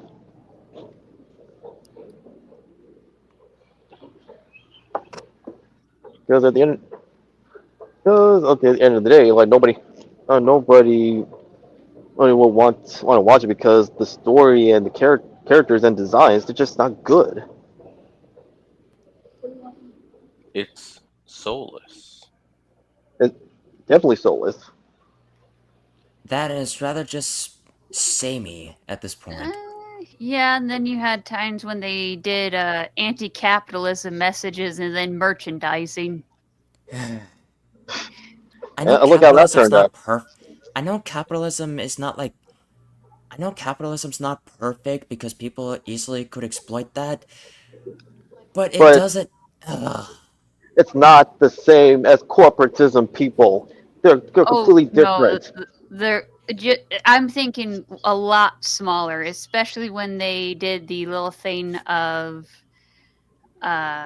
spending money on wasting money is bad, and then they had a Happy Meal for a movie.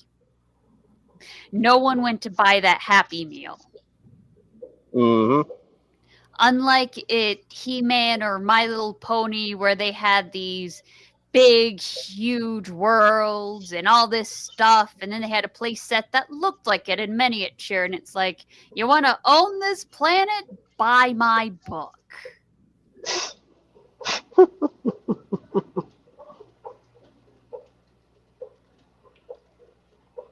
People Every time. Yeah, there are times when people are very smart and people will listen to exactly what you tell them. Well, they're also like misinformed because again, like just showcase like they have no idea like what capitalism actually entails, and they constantly conflate it with corporatism, which is the antithesis of the former. Yeah. It doesn't help. It doesn't help that you have like tons of stories that conflate it.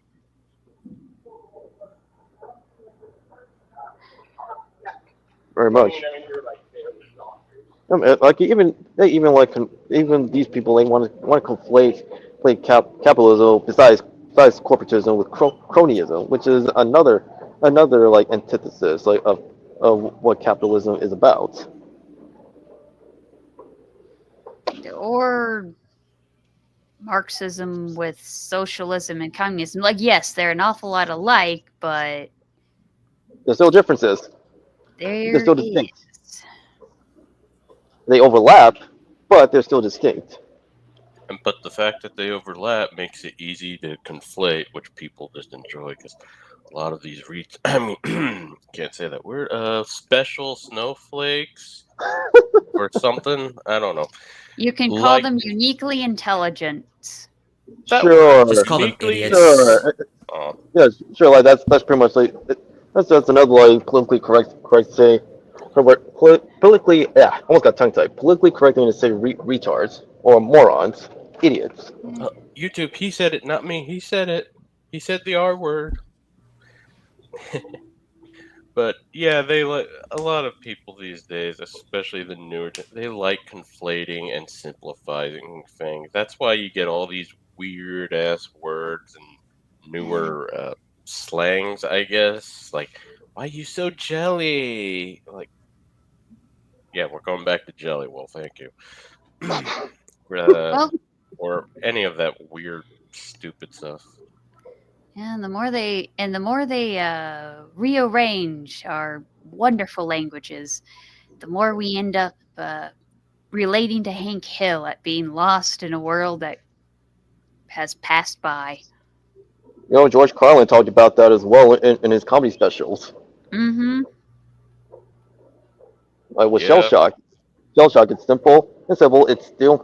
Still means like what it says, and yet, hey, now people refer to it as post-traumatic stress disorder, even though it's still shell shock, even though it was referred to even earlier back then. yeah, I felt a little shell shock last night.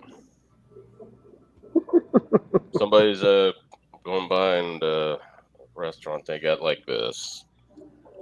It's a Cracker Barrel. They have like a CMT channel on. Country music, and they got this one guy showing up, and it sounds like normal country, but then you see the picture, and it's like this guy looks like a street thug, and I mean it. He's got the pants, the sleeveless shirt, the bandana. He's got tats all up his arm, the Oh, grills, the dang. piercings. And he looks like a rapper. Probably one of those guys making the transition from rap to country, just to get in on the feeding ground of it, Yeah. like Beyonce and all that, who got stuck up in the air, which was so fucking hilarious. And yet Uh, people like roasted her for even trying to pull that stunt. yeah, and Hmm. you're seeing then like, wow. So these guys are really dedicating to the country, and it's what's also weird is you're seeing that and you expect I'm not gonna understand a damn thing he's gonna say, but here he is speaking normally and singing words in full. I'm like, why can't you just do that to begin with? Maybe you'd be a lot popular then. Right? Why lower yourself to that like way? They can speak, they just choose not to. It's probably, I don't know, it's probably a parasocial relationship or something. It's just weird because you grew up country, like you got the imitator cowboys and stuff and all that, and now you got uh hood country, hood. I don't Hood know. country. Hood? Oh, yeah, But that sounds kind of funky. It's Her tiny arm. And definitely weird. She has to pretend that she's squeezing his hand tight.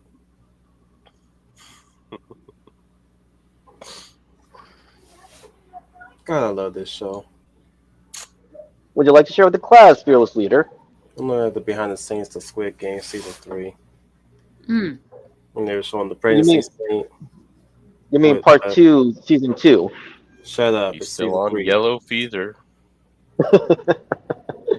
No, I'm just interested in Korean.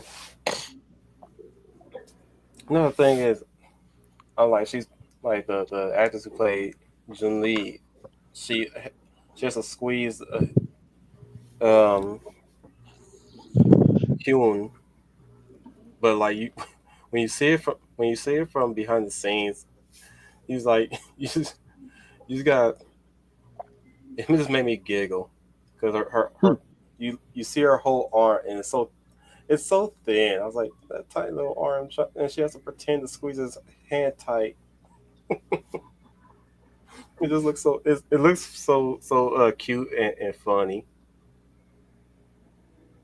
I was like, bless her heart. She did the job though. It was very convincing. But like when you see it behind the scenes, like, oh my goodness, it makes it really hard to believe that she's squeezing that tight Right.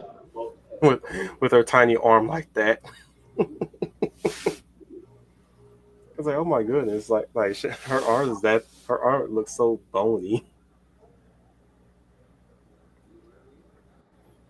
That was a great scene though. Oh, I no could even spoilers. say it's human. hmm Mm-hmm. It was raw and real. Yeah, like Yeah. Eastern works of fiction, like even in Europe, like their characters are more human than most of today's characters in the West. Oh my god, the guy who played Nanju, that dude is like a socially awkward nice guy. Because he's a non-Jew. I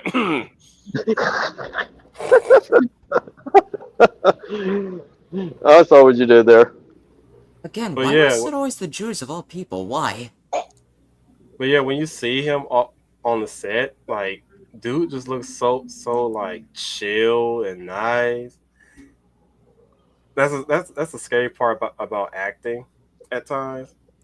It's just that when the person does the job so good, it's hard to believe that they're like nice people. I mean, look at like Alan Rickman, and also like Milton, like the actor for Malfoy.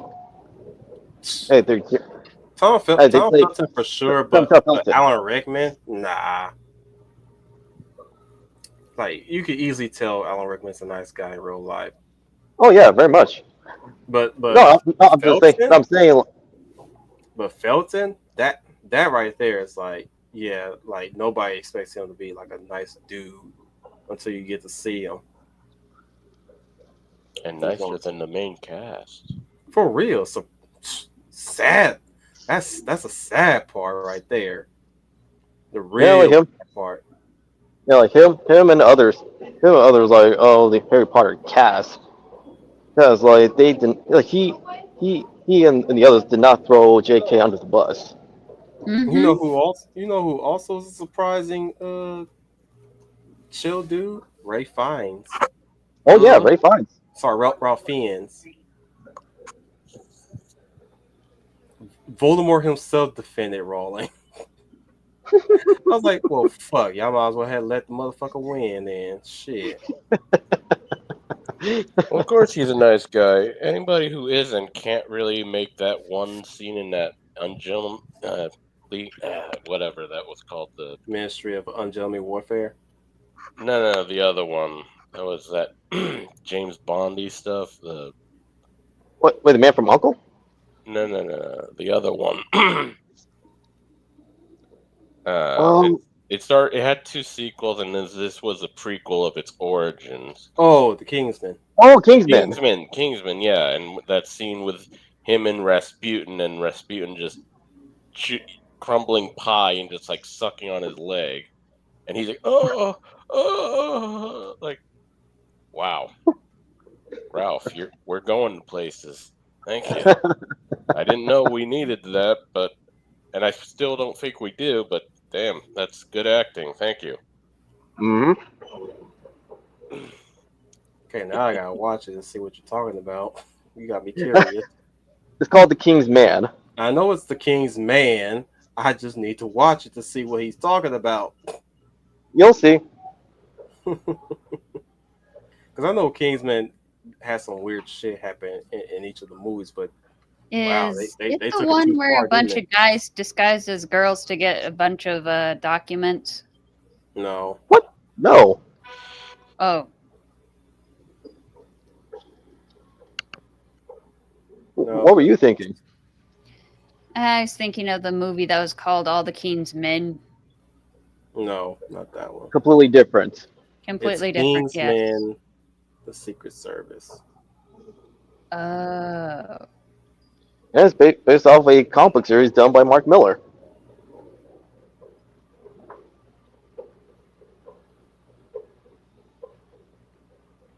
But yeah, I gotta see the prequel. Still. It's not too late. No, you got Yeah. plenty of time. You said as if I'm gonna die soon.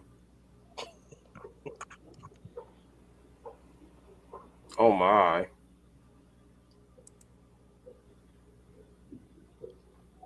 Dark supplied me the clip. Yeah, but Yeah, still, good the job, first Doug. Kingsman movie is fucking awesome. I agree. And even more cool, the director of that movie is the same guy who did Captain America: The Winter Soldier. Matthew K. Vaughn? Yes. Oh, you also did Kick-Ass. Oh yeah, I forgot he did that. And to this day, like Kick-Ass remains like one of my favorite movies, and also an improvement from the original source material. Yeah, didn't he also do X-Men too with the X-Men First Class? Yes, he did First Class. Yeah, cause I was thinking he did another superhero movie as Marvel's like, did he do X-Men? Yes, he did do X-Men. But you can tell that Vaughn is a genuine fan of comics. Yeah, and he's talked a lot of wanting to do a Superman movie, and he's even stated it in one of the interviews, I think since First Class, where, and yet still DC doesn't even want him to do that. I mean, can you imagine like having him attached to a Superman movie along with Henry Cavill, and the two of them just geeking out over Superman? That would be cool. It would Though I be a wonder dream how it project would be. come true. Though I do wonder what would it be like if he were to do Batman though. Well, I can see, like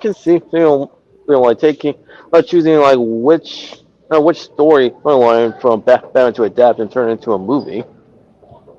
Right, as well as doing a good job of doing like him and his supporting That cast and Rogues to was Justice. quite interesting. Hmm? I said that was quite interesting.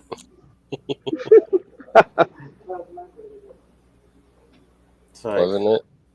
yeah. I have no words. I mean, the scene speaks for itself. Now I gotta watch it. See what more cookie stuff happens in that movie prior to that.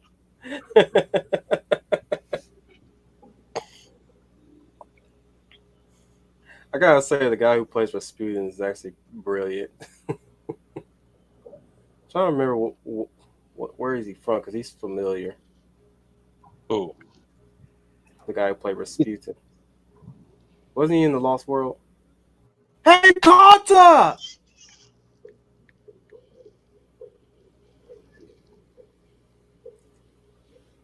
Yeah, I fell down! Yeah, the guy who was playing Rasputin is Voldemort. Rhys Ifans. Mm-hmm. No, Voldemort was the British good guy. I'm talking Rasputin. Oh yeah, he was in Little Nicky as the older brother. Right? Yeah. Oh. Get in the flask. And he was in The Amazing Spider-Man as Dr. Connors. Yep. Hmm. Oh, okay. Yeah, he was Kirk Connors. How has it never crossed my mind that that very same guy who played the Lizard was also the same guy who played Lord Voldemort?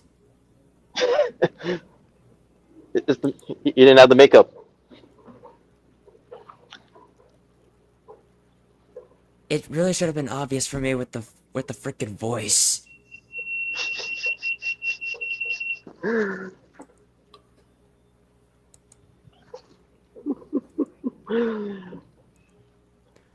Because Voldemort in the movies always talks in a very snake-like way because that's how he's described in the book versus the Lizard who's constantly talking to himself with the where he talks like a normal person as he would because he's a scientist but yet is constantly at odds with his own self or thinking that he would cure people by turning everyone else into lizards because that suddenly needed to happen. He's not out to cure. He was out to make them better. Yes, and he thought by making people better was by turning them into lizard man. No, the cure was for himself, where he wanted to make everybody into lizards was just to improve upon them. The usual. Well, I want to share my ability with everybody else. Mm-hmm. Yeah, because he's always said in the movie that I could save them, I could cure them. Yeah, that's his brain deteriorate, Yeah. his mind deteriorating. Mm. You gotta remember, enhancing is different than curing. Yep. He's twisting the word. You gotta remember that villains twist the words Mm-hmm. just to justify their actions. So, yes, don't take that phrase too literal. Literally. Yeah, don't take it too literally. That's just his way of rationalizing what he's doing. He thinks by doing that he's curing people, but he's actually in his mind in his actions bettering them by turning them all into lizards. And villains tend to do that. Everything they've built will be destroyed, and upon the ashes, we'll build a better one. Man, Apocalypse, he's just a social darkness that even like he took like Charles Darwin's like theories and lessons the wrong way. Does he care? I don't think he cares. No, and that's what makes him like one of the best villains in fiction. Yeah, because of someone being called Apocalypse, it's in his name. I doubt he'll try to find anything else that try to make something better, quote unquote. No, in his image, he's building a better world, which he can do. It's just that we don't agree with it, or rather, we just don't agree with his methods to how he's going to achieve it. The weak will die off to make room for the strong.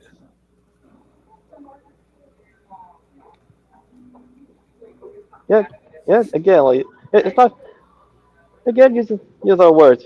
I don't think it means what you think it means. Well, with Apocalypse, like he has seen better days. Like him and the X-Men side of the Marvel universe have been. Well, they still like need to be fixed. At least they didn't have Pedro Pascal play him. True. And yes, Brian. Yes, Brian. Well, like it is more apt to say that we don't agree with what he means by better world. And honestly, like, The Maverick Hunter Saint Brian Gilmartin's here. Hey, long time no see, and sorry I'm so late, but I've been busy since after work. Well, you've been here since 1. Jesus. Oh no, I caught you. Okay, cool. Yeah. I thought And you were here way longer. yeah, like I was saying earlier, like we don't agree with what Apocalypse means by a better world, since he means just literally wiping out everybody and starting a new. Beyond mutants, as they are beyond you. Yeah. I made a slave of you, yes. I'm sorry, I can't get that out of my head. That lives rent free, man. Come like the waves to the cliffs and be crushed.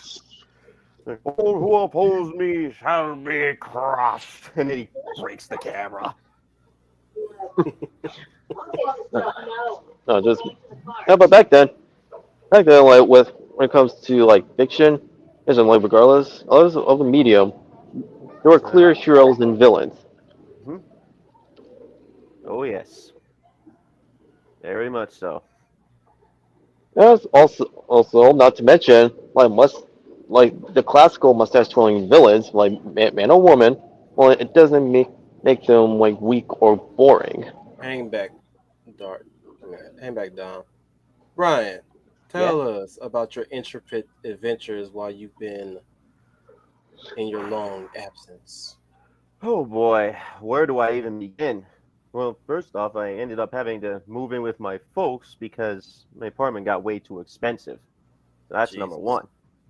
Yeah, like everybody got hit hard with that, I'm sure. And lately, I've just been kind of focusing on my hobbies and everything else, my interests. and still building that gaming setup of my own. Trying to work on drawing some more characters, of course. All right. All right. Let me see if I can. I think I can share one in the MeWe chat right now if you're interested in.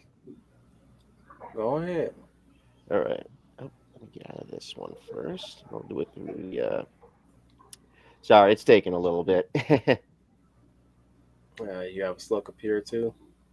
Yeah, just I'm also trying to get on my phone because it's a little easier to do it from there. I find I got all kinds of stuff saved on there. So Nice. let's see, photos, recent. Let me try Yeah, some. it's been what, 2 years since you've been away from here? It has been 2 Oh, years. bro. At least 3 at this point because, like I said, I had been off. Is I guess work schedules and everything. I work during the day. You guys are on like basically doing graveyard shift while I'm sleeping here. Yikes. Yikes. Sorry. Yeah, it really has been 2 to 3 years. It's all right. What are you gonna do? Real life gets in the way, and you can't really ask too much for that. If you know what I'm saying. Yeah. Let's see. Oh well, actually a lot has changed. Like in those like 3 I years. just put it in the MeWe chat for it. My first in a while, so take a look. All right. Okay. Hang on.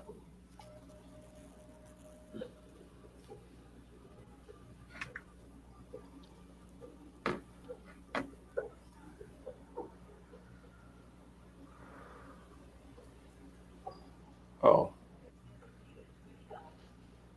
Let's see. Are you able to share? I'm gonna share if once I find it. It should be like on today's thing. No, I found it.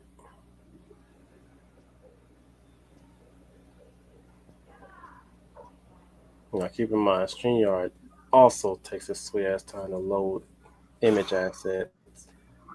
Don't I know it? How would you It's know? finicky. Oh yeah.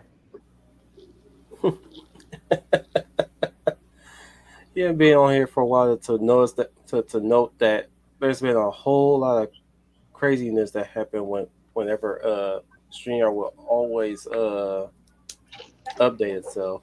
Oh yeah. Stream's gonna scuff, and there she is. Take a gander, fellas. Man, who is Nice. it? Me. Yeah. Oh yeah. Introducing to you, Jennifer Belrose. And in case you're wondering, yes, this is the cousin of one of my other characters that I've shared a while back. Older cousin. All right. Notice the family resemblance there. Blonde hair, blue eyes. What do you think, Wolf? I like it. Yeah. Hey, I think you showed that to me when you and I are on the MeWe chat. Yes, Final, you know about this. Yes. I like the way you did the colors too. Yeah, me too. Yeah. Yeah, like from one artist to another, like the contrasting of blues like really helps to give her depth, especially like when the light is like hitting her. Yeah. I got another one of her where she's just reading. So I can pull it up real quick. It's just shoot. I gotta find the album. Let me see. Long form stream today. Yeah, here it is. Just like old times. Oh yeah, like I said, scuff, my man, scuff. All right, got it in the MeWe chat. Right, it's just easiest that way, I think. Yeah, I also gave her glasses to imply that she's a smart type of person. She likes to read. Read a She's a lot. reader. Oh, All yes. right. A bookworm, basically. Oh, yes. We That's use what it I home, can man. I mean, a little bit. I guess I'm a little bit on edge because it's been a long freaking time since I've been on here. Yeah, you sound a little bit nervous. Don't worry, bro. Yeah, we can tell. Don't Yeah. worry, brother. Don't worry. We miss you. Right? Yeah. We're just old friends catching up. Of course. Thanks. Oh, and I just shared one of her reading in the MeWe chat too. Hopefully that goes through. Gotta have faith. Mm-hmm. Oh yes, and what do you think, guys? The background is nice. Yeah, I agree. I like it. Yeah, Nice. Yeah, great. yeah. I left a part of this of also just in regular pencil, just to emphasize the fact that the light's coming from there. Yeah, and you also like use and you use like a darker shade green to like and to actually help like get the shadow across instead of using blacks. Yeah, that's always been a thing with me. I like to let the color kind of do the talking. Someday though, I'd like to experiment with using dark blacks, especially if it's like a night scene or if there's a horror or if you want to like what do you call it? I'm blanking on the thing here. Maybe if you want to show like somebody in a really nasty state, like something evil, something Right. evil. And so that's something I would like to start doing too. That's Okay. good. That's good. Yeah. Well, what do we tell you that we're still doing like elevator pitches over here, and as well as like animation spotlight. Well, we'll also like bringing back like manga book club. Nice. That sounds really cool. Well, also we have also like every Thursday like we have a show called The Real Millennials, I think it was a play on there. words. Yeah. Wait, were you there? It might have been. I don't know. I think No, he wasn't. I don't think I was No. ever part of that, even though I am a millennial myself. Yeah, well, yeah. So it happens every Thursday at 9:30, and the title is a play on Eminem's The Real Slim Shady. Aha, I see. Oh, and right now, Yeah, so- my stepmom's making hamburgers for all of us. Ooh, speaking of burgers, I had one yesterday like for one of my aunt's birthday party. Yeah. That sounds cool. What kind of burger was it? It was a brunch burger, like with a over medium. Well, it was over medium, but it became a over hard egg, bacon along with lettuce, tomato, and onions. That's a nice working right there. By the way. Oh, that one I drew. Oh, you drew that. Nice. Yeah, Good job, Marty. thanks. Yeah, that's just a contrast like up between like the blacks, grays, and the whites. Also, that's all. The character is very very dynamic. Yeah, again, the posing. That is very good posing indeed. Well, I hope you definitely did enjoy that design because now you gotta draw it again. Okay. See, that's the thing with Humble that I pointed out. How long ago was it? I think since like 2023, where Yes. she's just like so nonchalant Nonchalant. about everything. It's like she's like Deadpool, where she's just so nonchalant about everything, just does it anyway. Oh yeah. Gotta love that. No, not Deadpool. Mostly, there's a character that's like that. Or maybe is it like the guy that's, what is the charge? Eating a meal, a succulent Chinese meal? Like that kind of nonchalant? No, passively agreeable is more apt description. Passively Now- agreeable. Now refresh our memories. Wolf. Well, like for this one, like did you use Copic markers? Yep. Thought so. No, because they help to give her texture, especially with the fur. Oh, shit.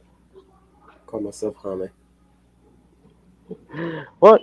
Well, essentially with the real millennials. If we do it every Thursday, we cover a variety of topics. So I've So seen. yeah, essentially like going over like how like our generation, like aka Gen Y, like is completely different from Gen Z because like how lately lately people are just like tossing around like millennials and those like so haphazardly and conflating us with Gen Z. Right. Because There, it's there's that. because they're both the younger generations that grew up in the technological world, right? So far, we're down to 2 people watching. Like I ain't sticking around for this furry crap. Yeah, so, like with Gen Z, Fuck Gen Z like this they shit, grew, I'm out. well, with Gen Z like they grew up with technology. Well, with us, I was like we were there like witnessing in like the birth of the internet. Yeah, amongst other things. And hello. And see, Wolf still got What that I taste. cannot destroy, I must Yes. destroy. And of course, like when we cover like the different topics, we go over like how things actually were like during our generation, and compare it to like how things are now. Right. I will still like having like fun, having some fun along the way. It's just to remind people that the world is not all doom and gloom and cynical, and that things like will Right. and are getting better. It sucks that you weren't here for the Robotech Do You Remember Love stream. Oh yeah, you would have loved it, man. I missed out on a lot of good stuff. I'll admit. Mainly That, that you know. one because you were there with us. Same with Schooner. That was another heartbreaking thing, was the fact that we didn't even have Schooner for that one. He was always there for the Robotech streams, especially when Janelle. That dude, that hurt. Of all things that hurt me, that part was the fact that that was the first Robotech stream that we did without her. We could have really used her insight on the production of that animated film. Mm-hmm. I'm pretty sure she had some information about that. No doubt about it. But we were able to do what we could, and so far was our highest viewed Robotech so far. I can only imagine what our views are going to be when we finally touch on Macross Plus specifically. The original. Yeah. No, Macross Plus. Oh, you're right. Well, no, I'm talking about like. Not when I say like the original, I meant like the source, like not like the very first Macross. Right. Yeah. And maybe Macross Frontier. Yeah, we could definitely do that.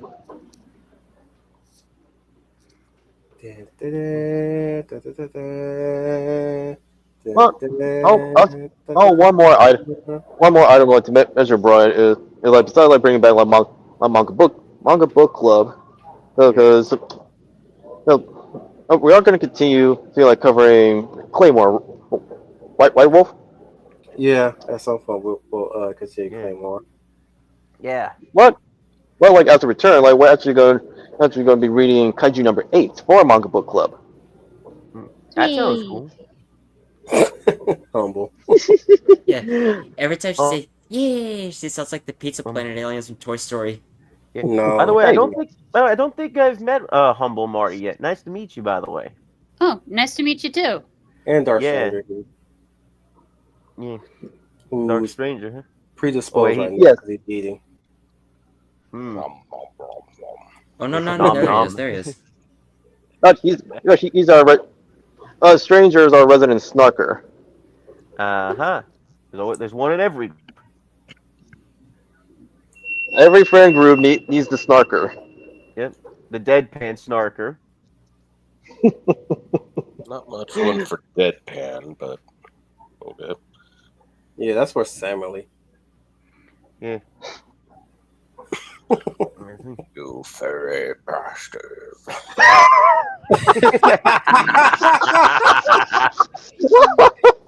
Man, this impression on Samurai is still spot on. Oh my god.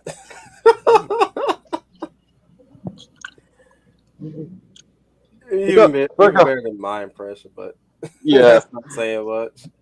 It's the whiteness. It's natural. I can't help it.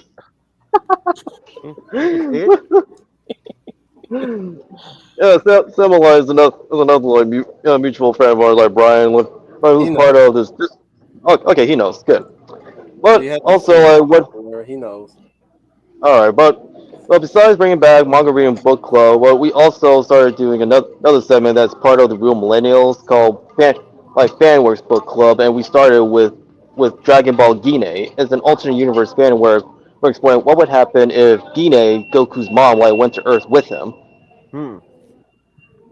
That sounds cool. And it's currently ongoing. Oh wow. Yeah, the fan work Dragon Ball Gine is still ongoing, and so far it hasn't been cross-posted into archive of our own, so you can actually find it on fanfiction.net. Can you really call it a fan work at this point, since the whole Dragon Ball story has embraced the alternate timeline multiversal where everything's now a thing? Somehow Bardock got blasted into the past and became the first Super Saiyan. Not canon, but also canon, depending on which storyline you go with. And it all started because Trunks was an idiot.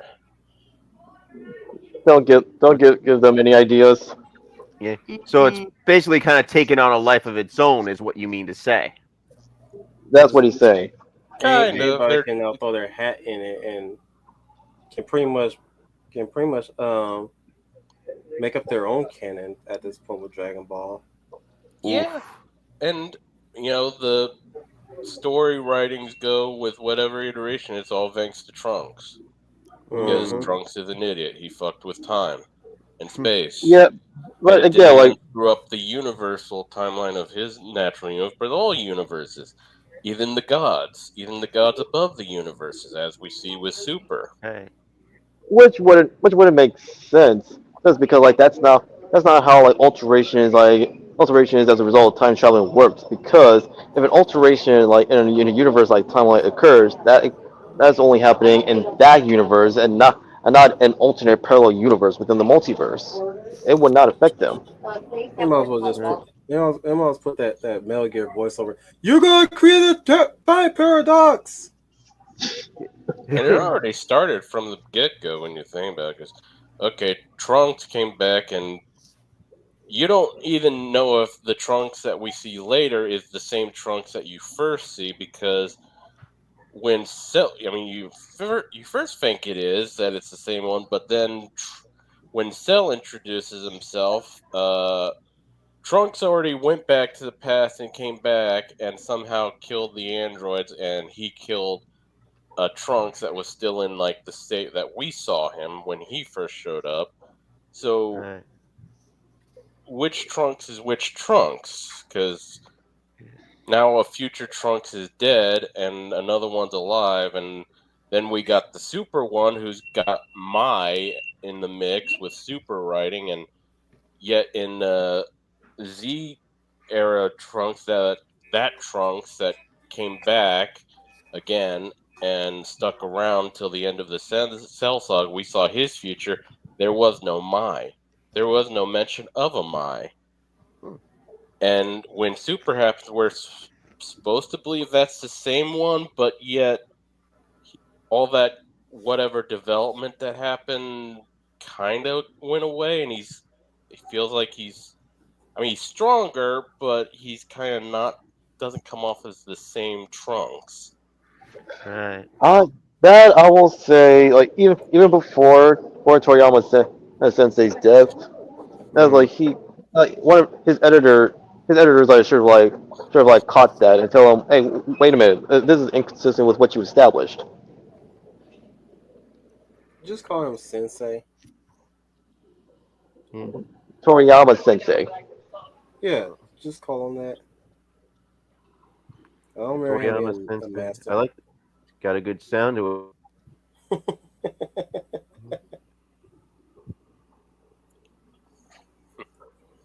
Just trying to fact that since when did he become a martial arts master? Sensei. It's how the young address their elders in Japan. All right.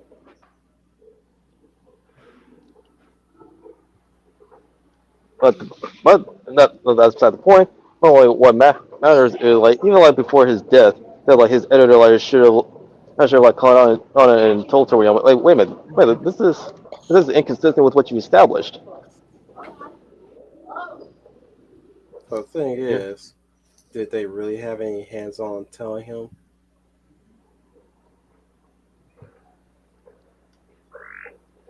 Touche. That's the question you should be asking. Because half the time I could never tell whether or not dude had yes men surrounding him. That's true. Or the fact that what was really in his control or what was not in his control. It's the same thing with Hideki Anno. The fact that the fact that we don't really know what goes on through Toriyama's head at the time, or where his mindset was. Coming. Oh, sorry, that's my stepmom calling me. I mean, if you gotta go, you can go. I'll be back in a sec. Make sure you mute yourself. Here we are talking about Japan, and he's saying coming to a stepmom. Oh boy. I'm sure that's a plot point we've all seen a lot of. I mean, I just stepped into the most coolest YouTube short that almost plays like the intro to a porn video. Oh What? my. Yeah. It was a German lady and an Italian lady pretending to be strapped together on a table, and they were just like plotting to quote unquote break out and take out the kidnappers. And it ends with them going upstairs. I was like, this is the most wholesome porn intro I've ever seen. It didn't help that the camera movements was just like a porn up too. I was like, I want to say it, but I like their concept so much, so I'll be respectful. It's just strange that porn is suddenly more wholesome these days than the mainstream. It's even more strange that their fucking awards ceremonies have way more modestly dressed people. Yeah. Yeah. I saw, you know, when we talked about the picture with Jay wearing a fucking castle on his fucking head. The Black Castle thing, yeah. It's about as odd as a pride parade being less modest than Hooters. His sister is wearing next to nothing but nylon and fishnets and looking like she's going to seduce him, basically having an affair with some married man at a rundown apartment on a rainy, stormy night. Yeah, next thing Like you know, you got BDSM gear. Like y'all can throw that at me saying that I'm the one with the problem if I think that, but like, come on now. And they call us gooners.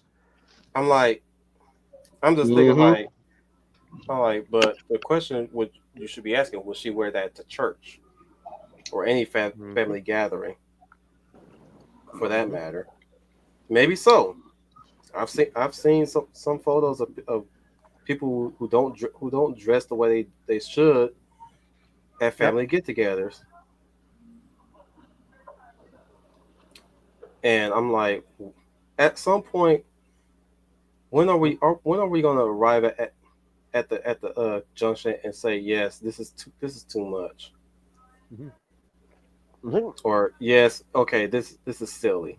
We can agree that this is ridiculous. But like I said, I've seen so many porn photos. Sorry, excuse me, foils of award ceremonies at the AVNs, and I'm like, to some degree, the stars actually dress really modestly. Strangely enough, I'd believe it. But the only time we ever get some wild shit is, you know, when they're at the convention area side of things. But when it comes to the awards, it's like they're well dressed. Surprisingly enough, I'm like, bro, like, and when I saw Willow Smith dressed the way she was, I'm like, I remember that with the colored teeth and all the like. Ugh. I'm just like, you know, it's sad when the AVN Awards dress way more modestly than this broad. Mm-hmm. Oh yeah. That's just plain sad. Just sad. Yeah. Just crazy sad. Yeah. And not even like misty eye sad, just plain old sad. It's like now you questioning whether or not this is the war show or the AVNs. It doesn't matter. It's all Sodom and Gomorrah media.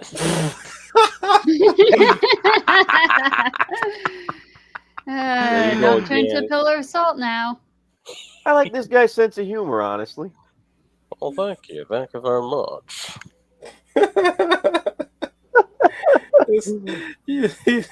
Why you always gotta drag Samuel? Because it's easy, man. It's easy. He's an easy target.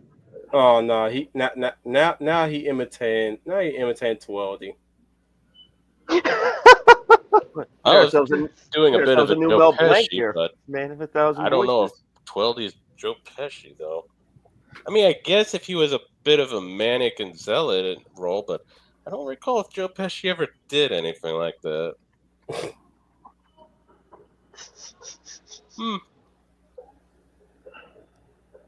I'm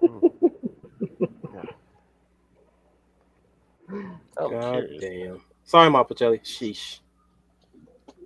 So I hear Troy finally broke it and watched the Superman film. I might You did? tell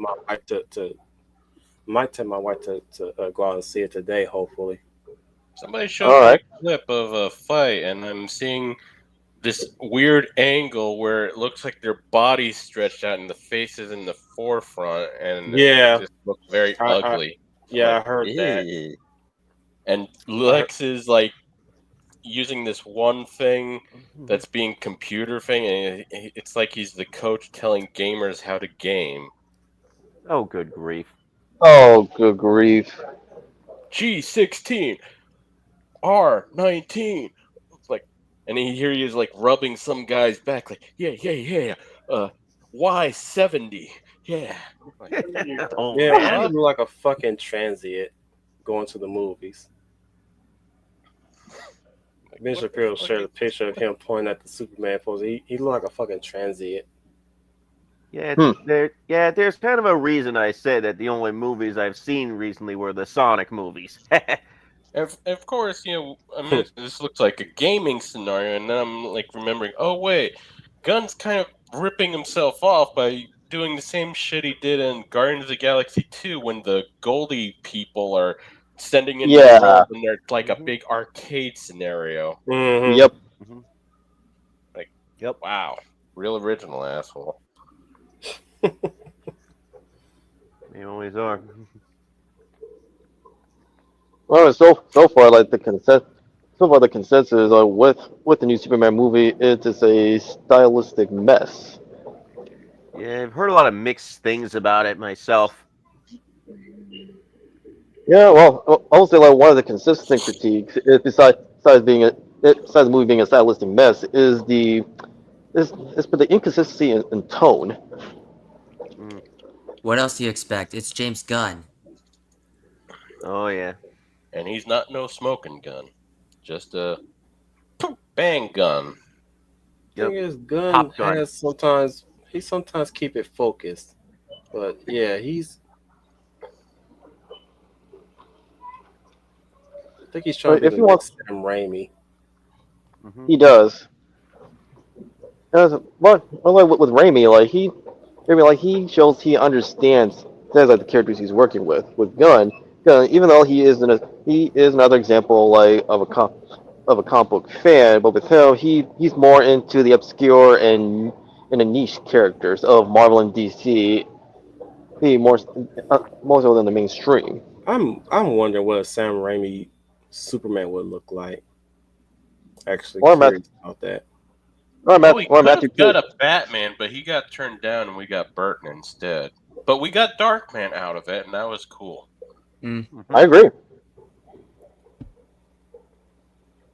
And Darkman like, did get a comic book series, a mini series, but a comic book series nonetheless from Marvel. It was meh. But the movies were better, anyways. Oh yeah. Yes, even the direct-to-video movies. With Yeah, Arnold no, Crusoe, later Yeah. known as the Mummy. Imhotep. Imhotep. Imhotep. Well, also he was in Hard Target with Lance Henriksen. Yeah. I can't believe you would hurt my feelings. And actually, looking at like took pictures today, he kept himself in good shape. That's good, because I thought you were going to hurt my feelings. You know, I can see honestly see Vosloo like as a voice actor. But the question is, has he done voice acting before? I believe he has. He was. Okay, I thought so.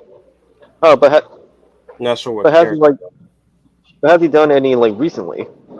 No, not recent, but he has been a voice actor. Oh, he has voice acted. I don't know what movie though.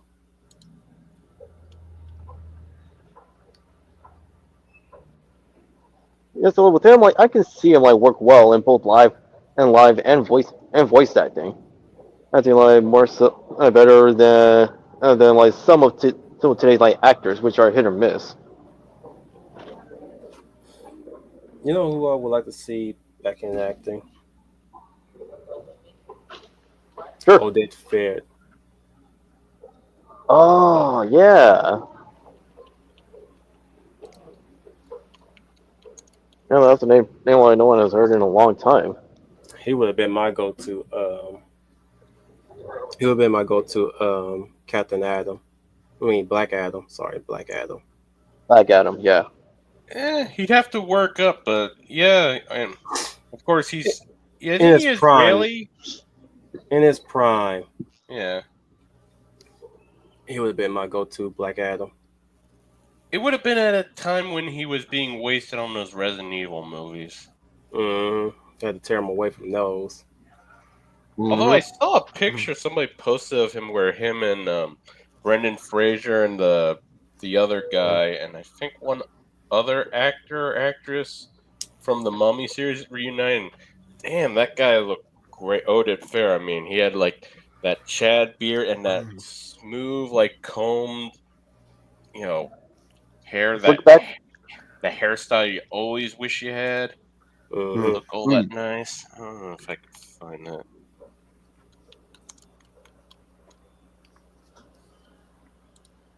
But yeah, he looks great. Even at his age. Oh yeah, he was in the latest Star Trek ship, Discovery. Ooh. Ooh. Big oof. Oofta. And there's Humble in the corner, speaking when she wants to. That's still a big oof. Like STD of all places.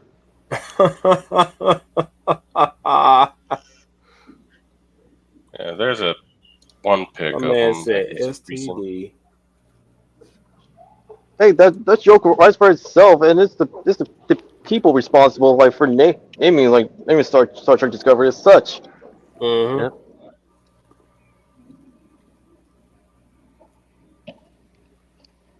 And need to be very careful on how they name their projects. Or were they doing it intentionally? Because let's face it, when it started, what was all the craze? Well, there was also that one other thing where they had a copyright case over copying someone's tardigrade drive. Yeah, from some Egypt guy or whatever, and Oh, think- From a guy doing a dating simulator where you date a tardigrade. man's got a nice grade. Wait, what? Going inside the exercise? Homeboy grade the right way. Mm-hmm. He grade the right way. Yeah, I No, told too you, he's got bad, that so- look that just really. Oof. Wish we all aged like that and had that hair. Mhm. Like who else did that? Who else? Like Gary Oldman. Yeah, yeah. Gary Oldman did well. Just gotta live a good life, I suppose. I can't. Oh, yeah. I can't post that because it's a web image.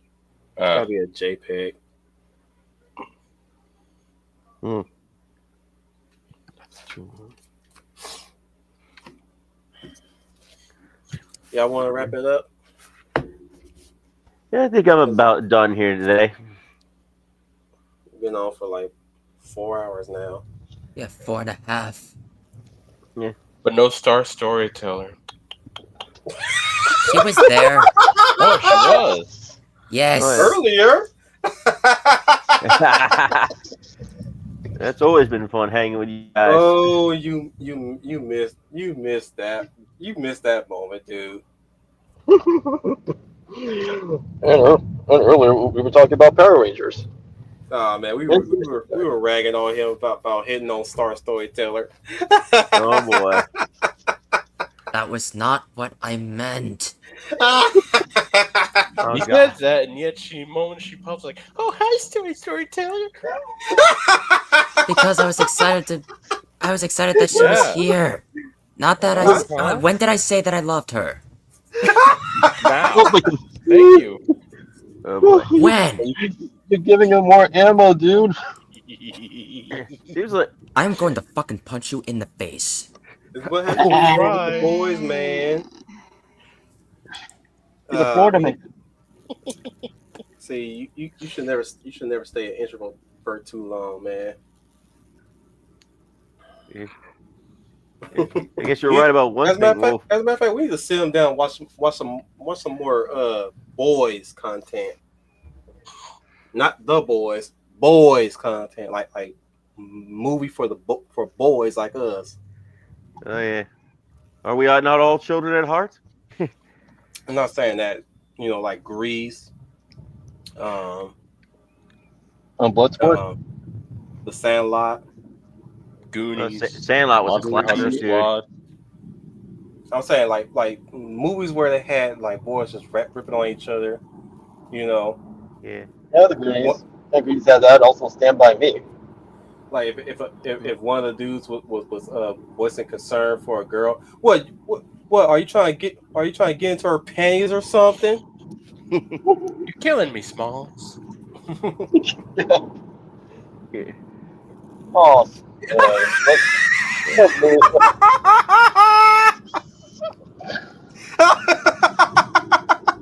When a Damn, virgin Jacko. brags on another virgin. Hey, Jacko, you better watch it. We're gonna get on your ass too. Oh boy. Oh, I'm still wondering if we're gonna get a part 3 of him and me and Mrs. CVS. Oh boy. We got a thing going on. Bro, Wolf, you have no idea how much I miss your antics, bro. Me and Mrs. CVS, CVS.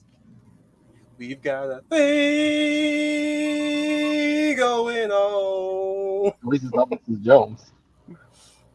It's like, oh yeah, we were getting on his ass about that shit. Well, Yeah. mostly. Yeah, I'm sure it's all in good fun too. Oh yeah, very much.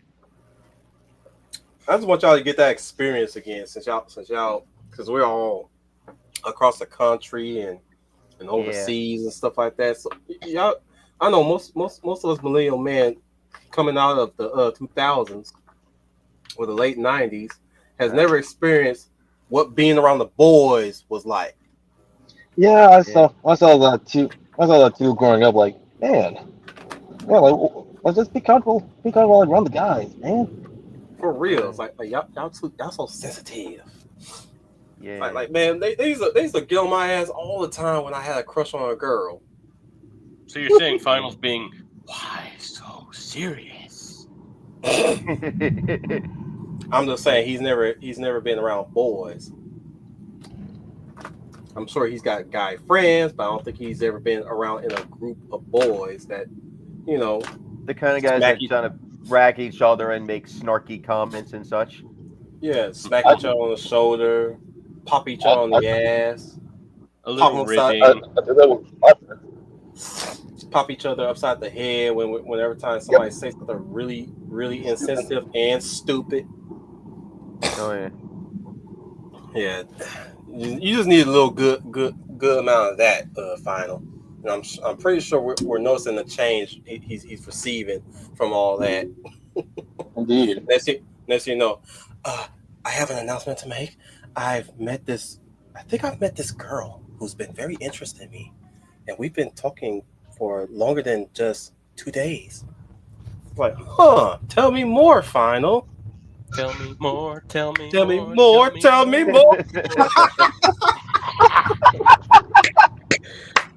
He knew it. He caught on. Yep. I'm surprised Humble's not laughing. Where's she at? Did she disappear on us again? She's still here.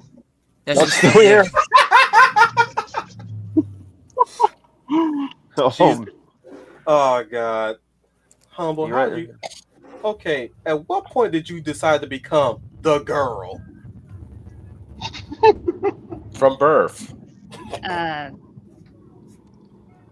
Since I helped the guys duct tape girls to chairs in FFA class back in probably like 2005, 2006. That sounds oddly specific. Oh boy. Please give us the descriptors. I'm slightly curious where this went. Yeah. This went to a really crazy place. That was high school, and our God. ag teacher was also a wrestling coach. Oh my God. It sounds like a teaching Mrs. Tingle scenario. Please go on. Uh-oh. Or maybe it's like that scene from Beavis and Butthead where it's like, get away from me! He's got a boner! Oh my God. No, it's one of those things where you have all the class clowns in one room. Oh no, I know what that's like. Oh, no. It's something like that in my own high school. And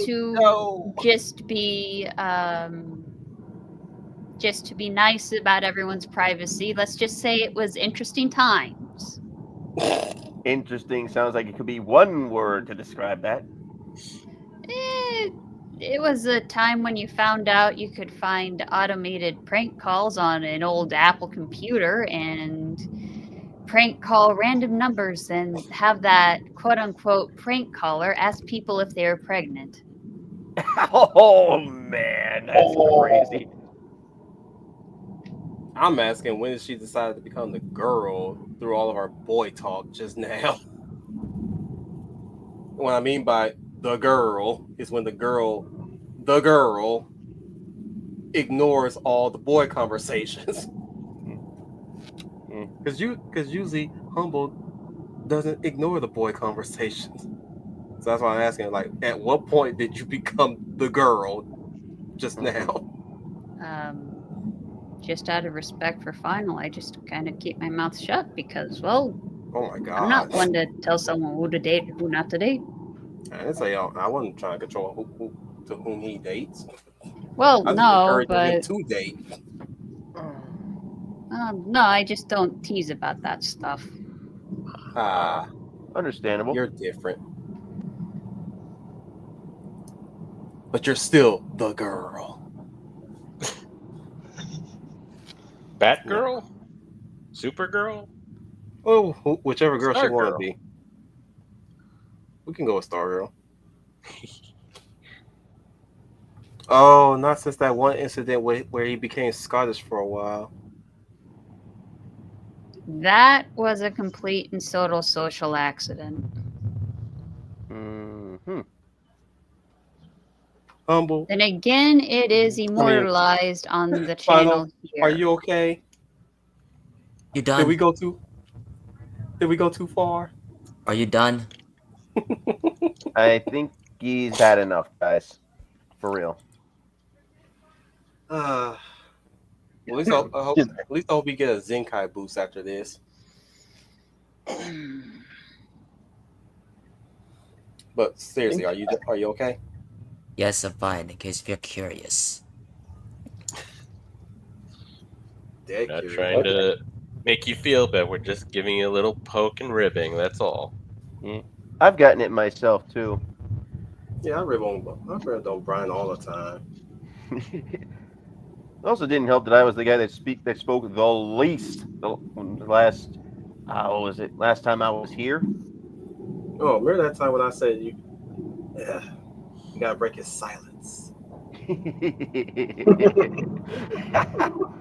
I guess it also didn't help that it was like my first time ever doing anything live. So yeah. Yeah. I had to pretty much be carried by everybody on this damn stream. So what are you gonna do?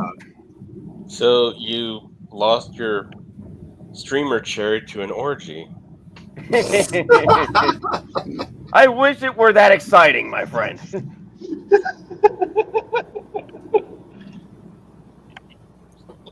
Oh man, it was good seeing you back here, my friend. It's good to be back, my friend. But after so long. That's what she said.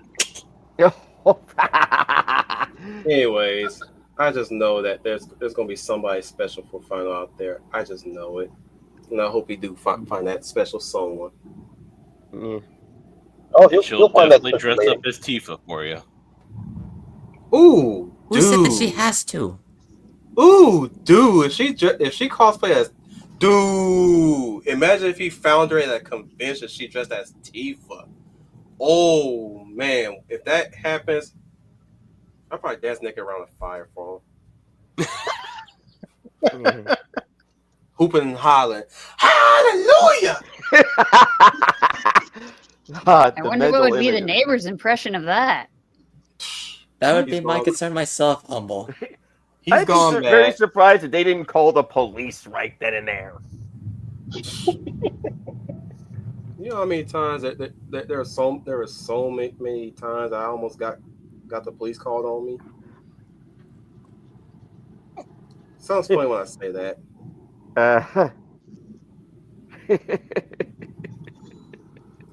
And not because of aggravation either. Not for the lack of trying. Mm-hmm.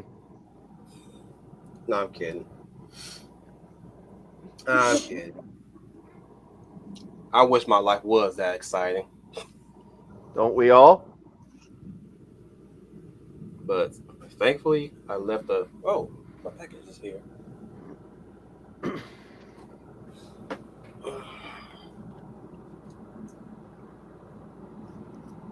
Yeah, Amazon, y'all down some. Oh, there's the man.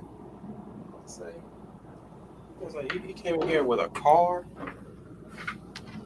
It's like what the like y'all falling on hard times this soon, Amazon? Yeah, it's probably the Mexican protests. No, he came in the van, but I'm looking at the neighbor's car. I was like, wait a minute, did he come in the car? Like, damn, Amazon, you struggling this early? Not when everybody's too afraid to go shopping. They should be making a killing right now. Yeah, especially ever since, well, you know. Yeah, we know. But I'd like to thank everyone for being here. Those three of you left, and those Nazi motherfuckers that keep popping in and out. I needed this today because, man, yesterday was kind of it was quite a day. Debbie Downer?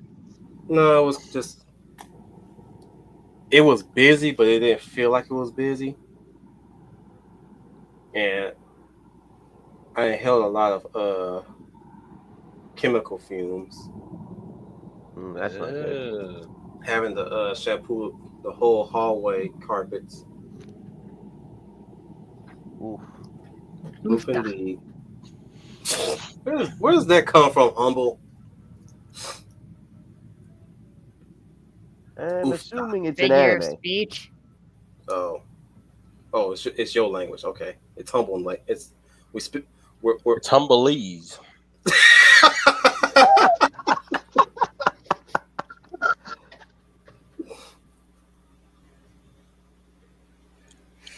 Oh, Ethereal has a question. Final question. What Power Ranger color would you each be? That's easy for me. I'll let y'all go first. Well, we already know Wolf. It's pink.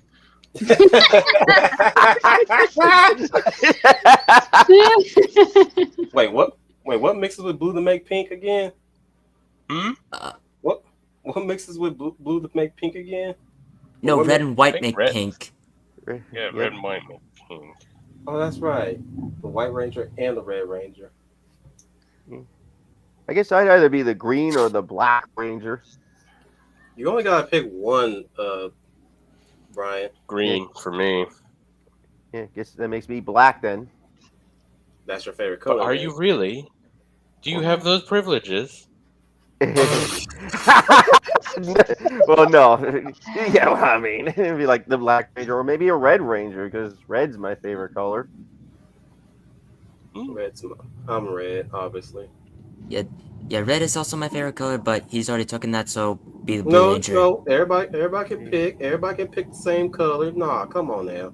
He said, "What color would you be?" Blue Ranger? Yeah, we all know you're Billy. Billy Joe. I guess I wonder who I would be in that. It's not the character. I'm just again ragging. I'm just roasting. Final. We all know you. We all know you're Billy. Yeah. Yes, Black Billy Ranger Bob is Thornton? Yeah. I loved you in that one movie with the oil and stuff. Gangs Oh of my New York God. was a bit insistent on itself, but Oh my go for God. I like that. Stupid. I would be the White Ranger. Oh yeah, we all know you like to be a holy savior. Yeah. What about you, Humble? I'm partial to pink. Well, there you go. I assumed yellow. Well, Or Tori's color, cyan. Well, to be a true troll, anyone trying to be if they had a black guy play the White Ranger, and then every time he ends up saying white power,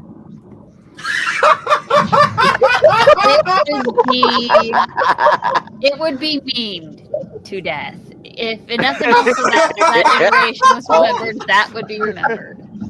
I would imagine. I'd say that'd be great, but Marvel already beat you to that with Black Panther. Oh. Oh, good Or lord. what's up the Marvels? Either way, Marvel did some really questionable shit over the years. Yeah, I think. Oh, I know. I've witnessed most I of think it. their silliest one was the eco-terrorist in Morty Moose Antlers. I think. Yeah, that would be Nature Girl. Who made her debut like in Wolverine and the X-Men? Not Wait. the animated series, but the comic book series. Whose Wait, idea was the it Morty to debut her Moose with that Girl name? is literally just called Nature Girl. Yes. Yeah. They Morty couldn't have called her Martina the Moose. They couldn't have her dress up like a hippie at least to go with that name, because only a hippie would name themselves that. Mm-hmm. I would have been okay with it if they went with the look of a hippie with her. Like She with would have Dust. been perfect for one of Magneto's henchmen because she rewrites the brains of animals and calls it liberation with her telepathic moose antlers. No, She'd be the poison ivy of PETA. Yeah, she She'll be- would. I would think Magneto would just look at her and just like, yeah, we'll have to call you back. Magneto would make her the errand girl among his henchmen. She'll be the second Brotherhood? Toad. Yeah. She'll be the second Toad. Not as fondly thought about, but has a lot of potential. She'd be like the Madam Python of like get-togethers. What's your I'm just secret saying. power? I'm just an acrobat with a large snake. You're hired. I'm just saying, like, Yeah. Toad has a lot of potential, but the thing is, whoever's writing him doesn't really achieve that potential with him. Because all they think is, he just got Toad powers, whatever. Like, Toads are very resilient animals, if you really think about it.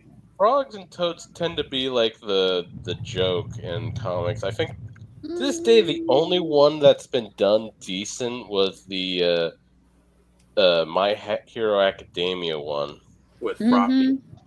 Yeah. It's like people are not studying up on their animals enough to know that frogs are very resilient animals. They could fall like damn near 10 feet from the air and still live. Oh, very much. It's like these motherfuckers are fucking durable. That's why in Five Deadly Venoms, the toad martial art is basically the iron skin. Because you can't hit that motherfucker anywhere and hurt him unless you find his hidden weak spot. Which he ain't gonna tell you. He ain't that dumb. Nope. Because my God, I was like, man, I hate when they beat up on my boy Toad like that. Just for the simple fact that I know most of the wildlife today, not everything, but like most of it. It's like I know for a fact that if you get Toad powers, that's not really a bad power to have. It really isn't. And he actually, well, it's also go ahead, Dark. Yeah, Mortimer Toynbee. Yeah, that's probably why. It's also like worth mentioning that he actually showcased like leadership capabilities when he did like lead the Brotherhood for a time. And you know how good of a spy he is? He can be. Right? Even being lookout. man could look. My man can look at look in different directions if he could. Yet, when he joined Wolverine and them like to rebuild the Xavier School, but renamed it the Jean Grey School to get the youngsters, because he was given the role of the janitor of the school, which was like, oh come on, Aaron, really? Why would you do that to Toad? Just like Hank McCoy. I think the only really good adaptation with him, I mean, I would have loved it if they did more with him, with Darth Maul playing him in the first Ray Bryan Park. Singer. Yeah, Ray Park. But adaptation-wise, probably X-Men Evolution, where they're kind of, will he, won't he, with Scarlet Witch, which is kind of cute. Yeah, it was. That's what I say. Like, no matter how many people who are X-Men fans, and they are X-Men fans, and I'm not going to pull their card, despite the fact that they don't like that series, that's actually still one of the best adaptations to date.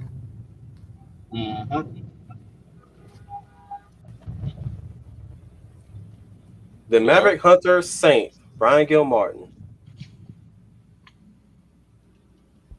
Your mic's muted. Shoot. He's still with hell.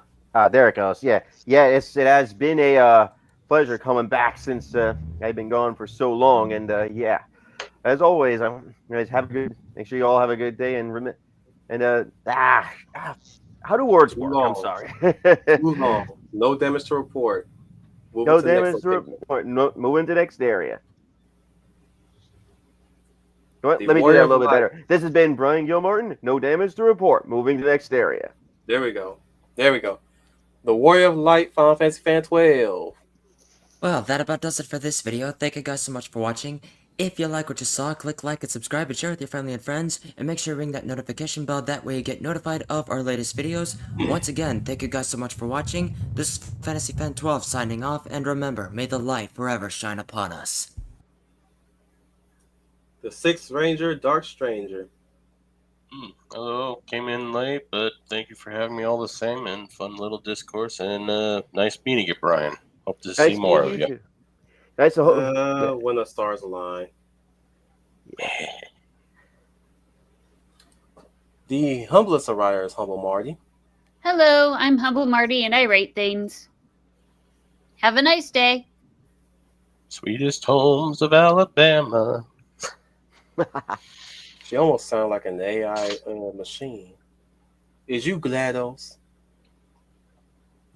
No, I do you're terrible not her. GLaDOS impression. You're just another unwelcome visitor. Wow. That's actually really good. That is good. Actually, no, she's more of Megan.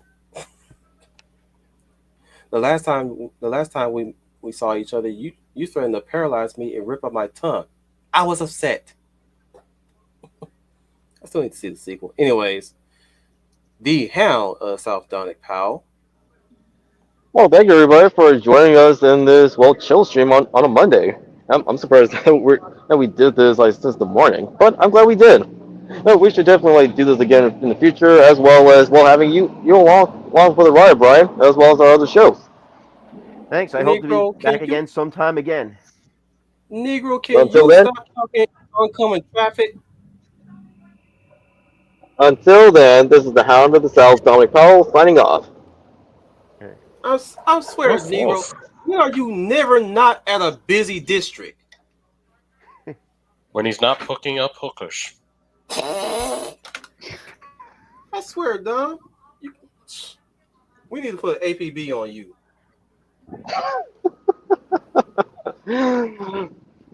And remember, everyone, make sure to keep hope, optimism, and ideas alive in the world, because remember, cynicism and nihilism are for losers.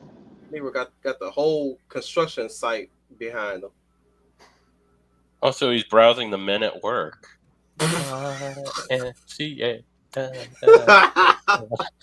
Oh, man.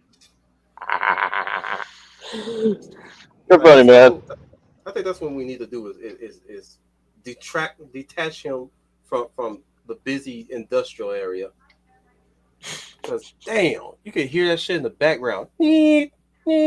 Where the hell are you? Near the beepers.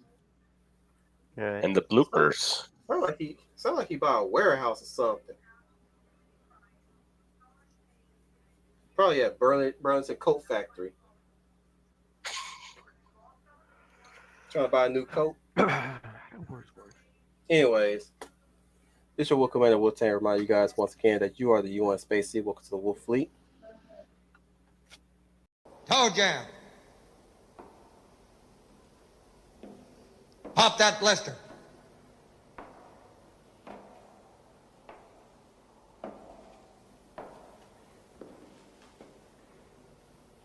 Jesus H. Christ.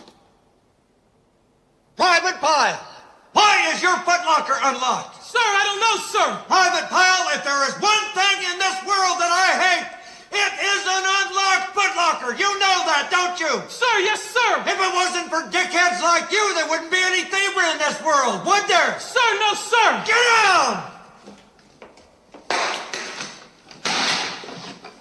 Well, now, let's just see if there's anything missing. Holy Jesus. What is that? What the fuck is that?